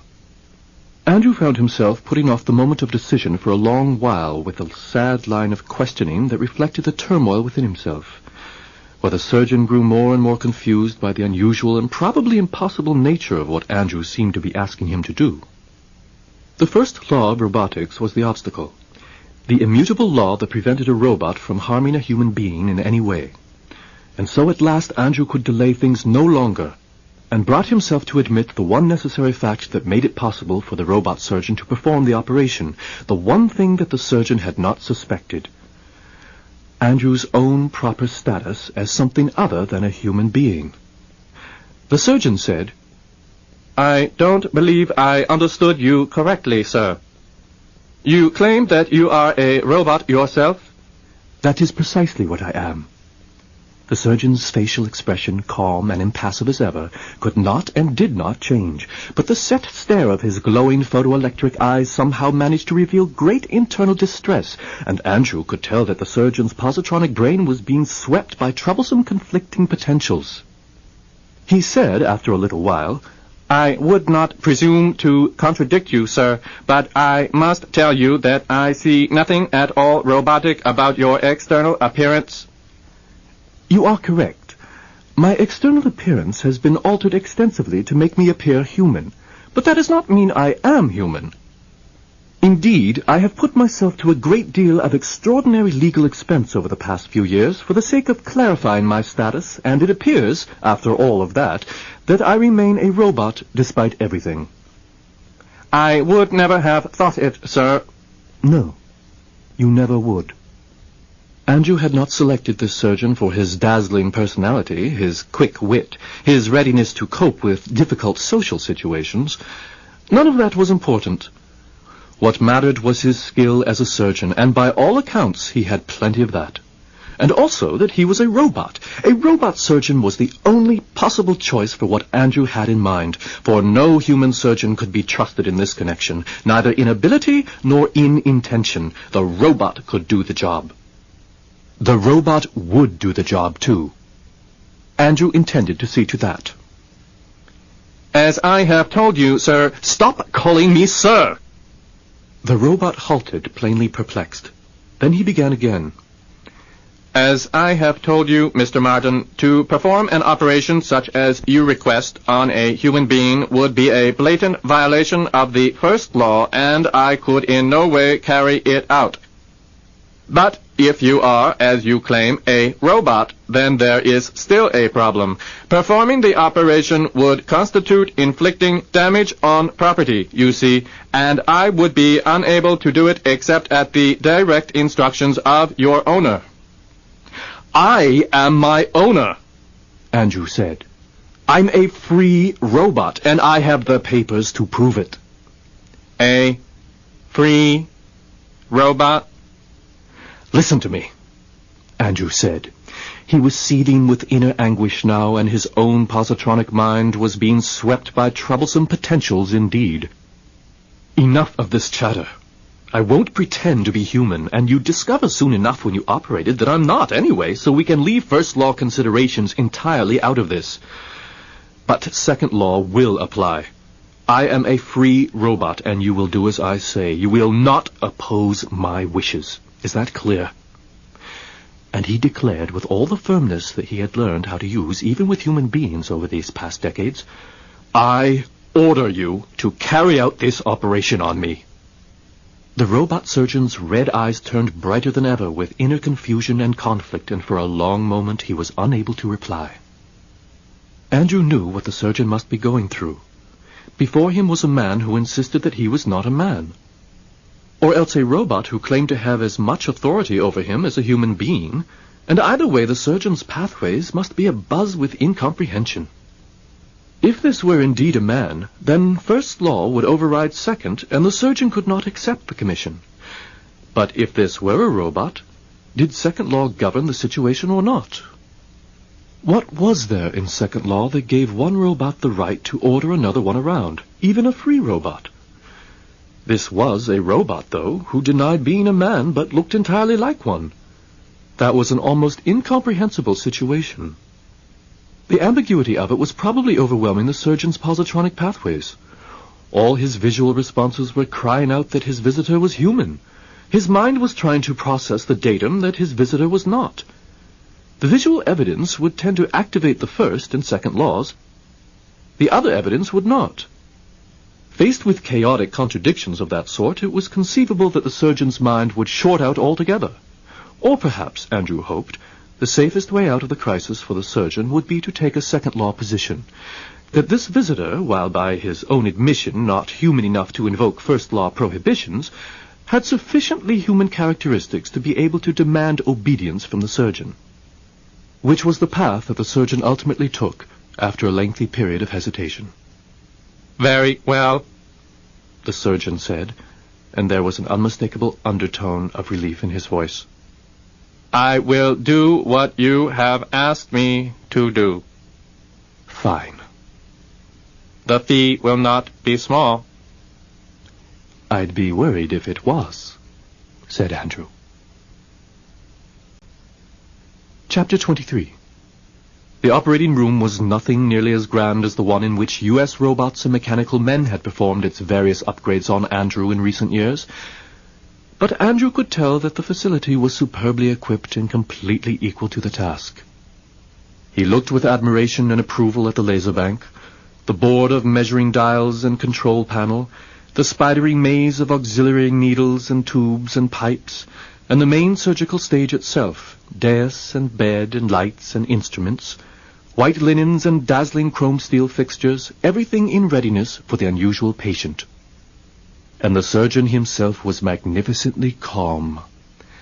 Quite clearly he had been able in the interim to resolve whatever conflicts he had felt over the irregularities of Andrew's request and the ambiguities of Andrew's appearance, and now he was focused entirely on the professional task at hand. Andrew was more than ever convinced that he had made the only possible choice by selecting a robot surgeon to perform this operation. Still, he felt a flicker of uncertainty, just a flicker, as the actual moment for the start of the operation arrived. What if something went wrong? What if he came out of the operation incapacitated in some way? What if the operation failed and he terminated right on the operating table? No, none of that mattered. There was no way for the operation to fail, none. And even if it did, no. That simply did not matter. The surgeon was watching him carefully. Are you ready? He asked. Absolutely, Andrew told the surgeon.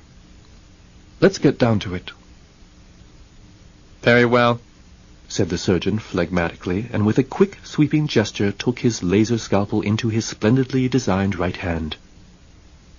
Andrew had chosen to remain completely conscious throughout the entire process. He had no wish to shut down awareness even for an instant. Pain was not an issue for him, and he needed to be certain that his instructions were being followed precisely. But of course they were. The surgeon's nature, being robotic, was not one that would permit any capricious deviation from the agreed-upon course of action. What Andrew was not prepared for was the unexpectedly intense weakness and fatigue that came after the job had been done. He had never known such sensations as those that came over him in the early hours of his recovery period. Even when they had transferred his brain from the robot body to the android one, Andrew had experienced nothing like this. Instead of walking normally, he lurched and staggered. Often he felt as though the floor before him was rising up to strike him in the face. There were times when his fingers trembled so violently that he had difficulty holding things. His vision, which had always been flawless, suddenly would grow blurry for long minutes at a stretch. Or he would try to remember someone's name, and nothing would come to mind except a tantalizing blankness that glimmered at him from around the corners of his memory. He spent an entire afternoon, the first week after the operation, searching his mind for the full name of the man he had known as Sir. Then suddenly the name was there, Gerald Martin. But now Andrew had forgotten the name of little Mrs. dark-haired older sister, and it took him hours more of diligent searching before Melissa Martin popped abruptly into his brain. 2 hours. It should not have taken him 2 milliseconds. It was all more or less what Andrew should have expected, and in an abstract way he had expected it. And yet the reality of the feelings themselves was far beyond anything that Andrew had anticipated. Physical weakness was something new to him. So were poor coordination, uncertain reflexes, imperfect eyesight, and episodes of impaired memory. It was humiliating to feel so imperfect, so human.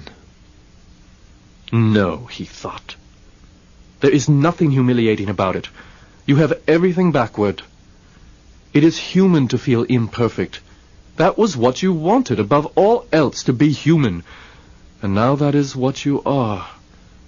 The imperfections, the weaknesses, the imprecisions, they are the very things which define humans as human, and which drive them to transcend their own failings. You never had failings before, Andrew told himself. Now you do. And so be it.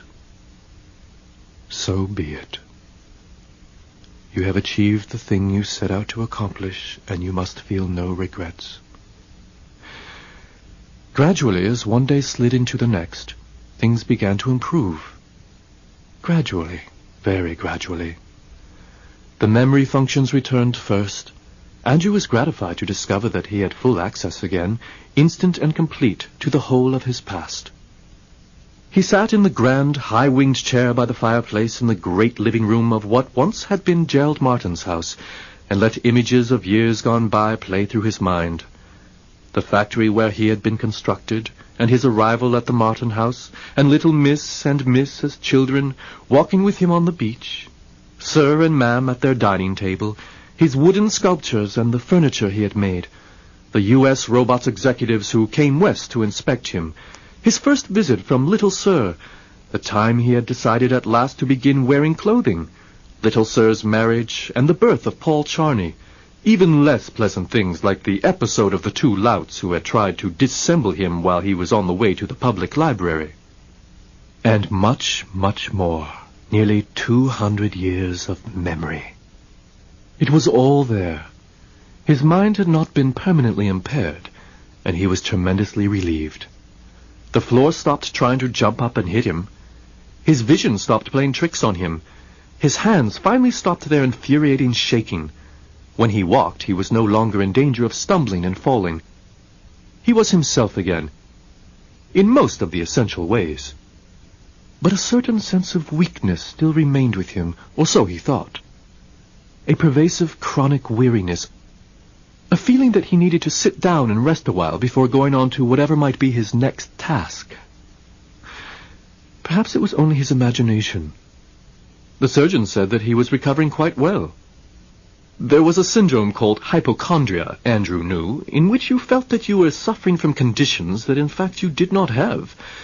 It was a fairly common thing among human beings, he had heard. People who were hypochondriacs found all manner of symptoms in themselves that no medical tests could confirm. and the more thought they gave to the possibility that they might be ill, the more symptoms they discovered. Andrew wondered whether in his long, unceasing quest to attain full humanity he had somehow managed to contract a case of hypochondria, and smiled at the thought. Quite likely he had, he decided. His own testing equipment showed no measurable degrading of his performance capabilities. All parameters were well within permissible deviation, and yet he felt so tired. It had to be imaginary. Andrew ordered himself to give his feelings of weariness no further thought, and, tired or not, he made one more journey across the continent to the great green glass tower of the World Legislature in New York to pay a call on Chi Li Sing. He entered her grand and lofty office, and she beckoned him automatically to a seat before her desk, the way she would have done with any other visitor. But Andrew had always preferred to stand in her presence, out of some obscure impulse of courtesy that he had never tried to explain to himself, and he did not want to sit now, especially not now. It would be entirely too revealing to do that. Nevertheless, he found after a moment or two that standing seemed a bit troublesome to him, and he leaned as unobtrusively as he could manage against the wall. Li Sing said, "The final vote will come this week, Andrew. I've tried to delay it, but I've run out of parliamentary maneuvers, and there's nothing more I can do. It'll be voted on and we'll lose. And that will be it, Andrew." Andrew said, "I'm grateful for your skill at delaying things. It provided me with the time I needed, and I took the gamble I had to take." Li Sing gave him a troubled look. "What gamble do you mean, Andrew?" And then with some irritation in her voice, "You've been so mysterious these past months, hinting darkly at this or that big project, but refusing to let anybody know what it was that you were up to." "I couldn't, Li Sing. If I had told you anything, or had said a word to the people at Feingold and Charney, I would have been stopped, I'm sure of that. You could have stopped me, you know, simply by ordering me not to proceed. The second law, there's no way for me to put up resistance against that. Simon DeLong would have done the same, so I had to keep quiet about my plans until I had carried them out." "What is it that you have done, Andrew?" Chi Li Sing asked, very quietly, almost ominously. Andrew said, "The brain was the issue. That was what we agreed. The positronic brain versus the organic one. But what was the real issue behind that? My intelligence? No. I have an unusual mind, yes, but that's because I was designed to have an unusual mind, and after me they broke the mold. Other robots have outstanding mental abilities along one line or another, whatever specialty it is that they've been designed to perform. But basically they're pretty stupid things. The way a computer is stupid, no matter how many trillion times faster than a human it can add up a column of numbers. So it isn't my intelligence that makes people envious of me, not really. There are plenty of humans who can think rings around me." "Andrew." "Let me have my say, Li Sing. I'm getting to the point, I promise you." He shifted his position against the wall, hoping that Li Sing wouldn't notice that he didn't seem to have the strength to stand up unsupported for many minutes at a time. But Andrew suspected that she had already registered that fact. She was staring at him in an uncertain, troubled way. He said, "What is the greatest difference between my positronic brain and a human one? It's that my brain is immortal. All the trouble we've been having stems from that, don't you see? Why should anyone care what a brain looks like, or is built out of, or how it came into existence in the first place? What matters is that organic human brain cells die. Must die. There's no way of avoiding it. Every other organ in the body can be maintained or replaced by an artificial substitute, but the brain can't be replaced at all, not without changing and therefore killing the personality. And the organic brain must eventually die. Whereas my own positronic pathways..." Li Sing's expression had been changing as he spoke. Her face bore a look of horror now. Andrew knew that she had already begun to understand, but he needed her to hear him out. He continued inexorably, My own positronic pathways have lasted just under 2 centuries now without perceptible deterioration, without any kind of undesirable change whatever, and they will surely last for centuries more, perhaps indefinitely, who can say. The whole science of robotics is only 300 years old, and that's too short a time for anyone to be able to say what the full lifespan of a positronic brain may be. Effectively, my brain is immortal. Isn't that the fundamental barrier that separates me from the human race? Human beings can tolerate immortality in robots because it's a virtue in a machine to last a long time, and nobody is psychologically threatened by that. But they would never be able to tolerate the idea of an immortal human being, since their own mortality is endurable only so long as they know it's universal. Allow one person to be exempted from death, and everyone else feels victimized in the worst way. And for that reason, Li Xing, they have refused to make me a human being. Li Xing said sharply, "You said you were going to get to the point. Get to it then. What is it that you've done to yourself, Andrew? I want to know." "I have removed the problem." "Removed it? How?" "Decades ago, when my positronic brain was placed in this android body, it was connected to organic nerves, but it remained carefully insulated from the metabolic forces that would otherwise have ultimately caused it to deteriorate. Now I have undergone one last operation in order to rearrange the connections along the brain-body interface. The insulation has been removed. My brain is now subject to the same forces of decay that any organic substance is vulnerable to.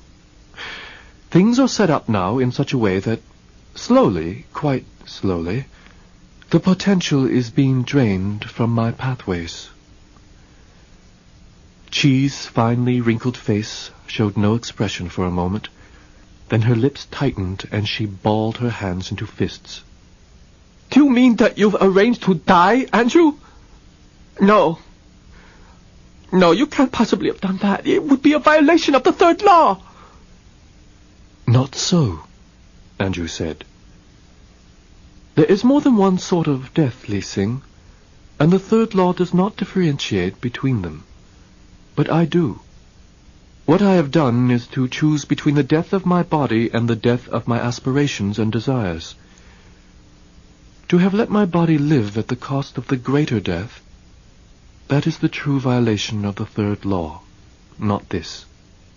As a robot, I might live forever, yes, but I tell you that I would rather die as a man than live eternally as a robot." "Andrew, no!" Chi cried. She rose from her desk and went to him with astonishing speed and seized his arm as though she were about to shake him, but all she did was grip it tightly, her fingers sinking deeply into his pliable synthetic flesh. "Andrew, this isn't going to get you what you want. It's nothing more than terrible folly. Change yourself back." "I can't. Too much damage was done. The operation is irreversible." "And now?" "I have a year to live, Li Xing, more or less. I will last through the 200th anniversary of my construction. I confess that I was weak enough to time things so that I would still be here that long. And then a natural death. Other robots are dismantled. They are irrevocably terminated. They are taken out of working order. I will simply die. The first robot ever to die. If, that is, it is felt that I am still a robot." "I can't believe what you're telling me, Andrew. What good can any of this do? You've destroyed yourself for nothing. Nothing. It wasn't worth it." "I think it was." "Then you're a fool, Andrew." "No," he said gently. "If it brings me humanity at last, then it will have been worth it. And if I fail in achieving that, well, at least there will soon be an end to my fruitless striving and my pain, and that will have been worth accomplishing also." "Pain?" "Pain, yes. Do you think I've never felt any pain, Li Xing?" Li Xing did something then that astonished Andrew beyond words. Quietly, she began to weep. Chapter 24. It was strange how the dramatic last deed of Andrew's long life caught at the imagination of the world. Nothing that Andrew had done before had managed to sway people from their denial of his humanity. But Andrew had finally embraced even death for the sake of being fully human now, and that sacrifice was too great to be rejected. The story swept across the world like a hurricane. People spoke of nothing else. The bill granting Andrew what he had sought so long went through the world legislature without opposition. No one would have dared to vote against it. There was scarcely even any debate. There was no need for it. The measure was unprecedented, yes, of course it was, but for once everyone was willing to put precedent aside. The final ceremony was timed, quite deliberately, for the day of the 200th anniversary of Andrew's construction. The World Coordinator was to put his signature to the act publicly, making it law, and the ceremony would be visible on a global network and would be beamed to the lunar settlements and to other colonies farther out in space. Andrew was in a wheelchair. He still was capable of walking, but only shakily now, and it would embarrass him to be seen looking so feeble when so many billions of people would be watching. And billions were watching everywhere. The ceremony was simple and quite brief. The World Coordinator, or his electronic simulacrum rather, for Andrew was at his home in California and the World Coordinator was in New York, began by saying, "This is a very special day, Andrew Martin, not only for you but for the entire human race. There has never been a day like it before, but there has never been anyone like you before either. 50 years ago, Andrew, a ceremony in your honor was held at the headquarters of the United States Robots and Mechanical Men Corporation to celebrate the 150th anniversary of your inception.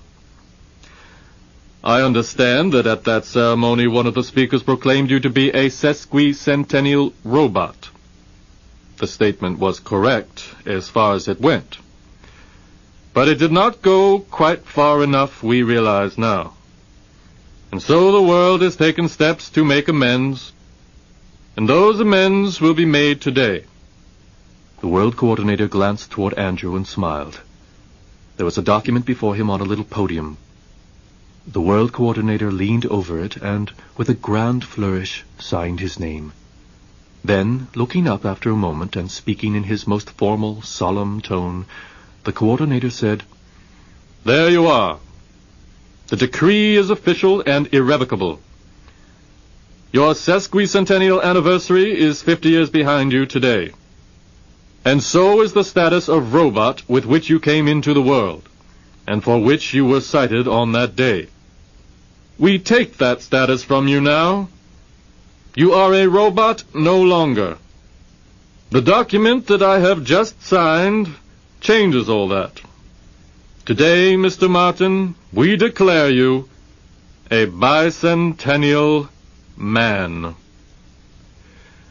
And Andrew, smiling in return, held out his hand as though to shake that of the World Coordinator, despite the distance of a continent's width that actually lay between them. The gesture had been carefully rehearsed, everything measured down to the millimeter. And to the billions of onlookers it seemed that the two hands did in fact meet, a warm human gesture linking, for a moment, one man with the other. Chapter 25. The ceremony of just a few months before was only a dim memory now, and the end was growing near. Andrew's thoughts were slowly fading as he lay in his bed in the grand house overlooking the Pacific. Desperately he seized at them. A man. He was a man. A human being at last. For decade after decade he had struggled up the ladder from his robotic origins, not completely recognizing the extent of his aspirations at first, but gradually bringing them into focus. And finally he had attained the goal that had become so desperately important to him. He had achieved something almost unimaginable, something unique in the history of the human race. He wanted that to be his last thought. He wanted to dissolve, die, with that. Andrew opened his eyes one more time, and for one last time recognized Li Sing waiting solemnly beside the bed. There were others, too, gathered around him, watching his last moments as long ago he had watched those of Sir and Little Miss, but they were only shadows, vague, unrecognizable shadows. He was beginning to forget names, faces, everything. It was all slipping away from him, the accumulated memories of 200 years of life. Let it go, he thought. Let it go. All of it. Only the slender figure of Li Sing stood out unmistakably against the deepening gray. The last of all his friends. He had had so many over the 2 centuries, but they were all gone now. And she was the only one who still... Slowly, quaveringly, Andrew held out his hand to her, and very dimly and faintly he felt her take it. She said something to him, but he was unable to hear the words. She was fading in his eyes as the last of his thoughts trickled into the darkness. He felt cold, very cold, and Li Sing was disappearing now, vanishing into the dark mist that had begun to engulf him. Then one final fugitive thought came to him and rested for a moment on his mind before everything stopped. Briefly he saw the flickering image of the first person who had recognized him for what he really was, almost 200 years before. A mantle of light and warmth surrounded her. Her shining golden hair gleamed like a brilliant sunrise. She was smiling at him, beckoning to him. "Andrew," she said softly. "Come, Andrew. Now, come. You know who I am. Little Miss," he whispered, too low to be heard. And then he closed his eyes, and the darkness engulfed him fully, and, fully human at last, he gave himself up to it without regret.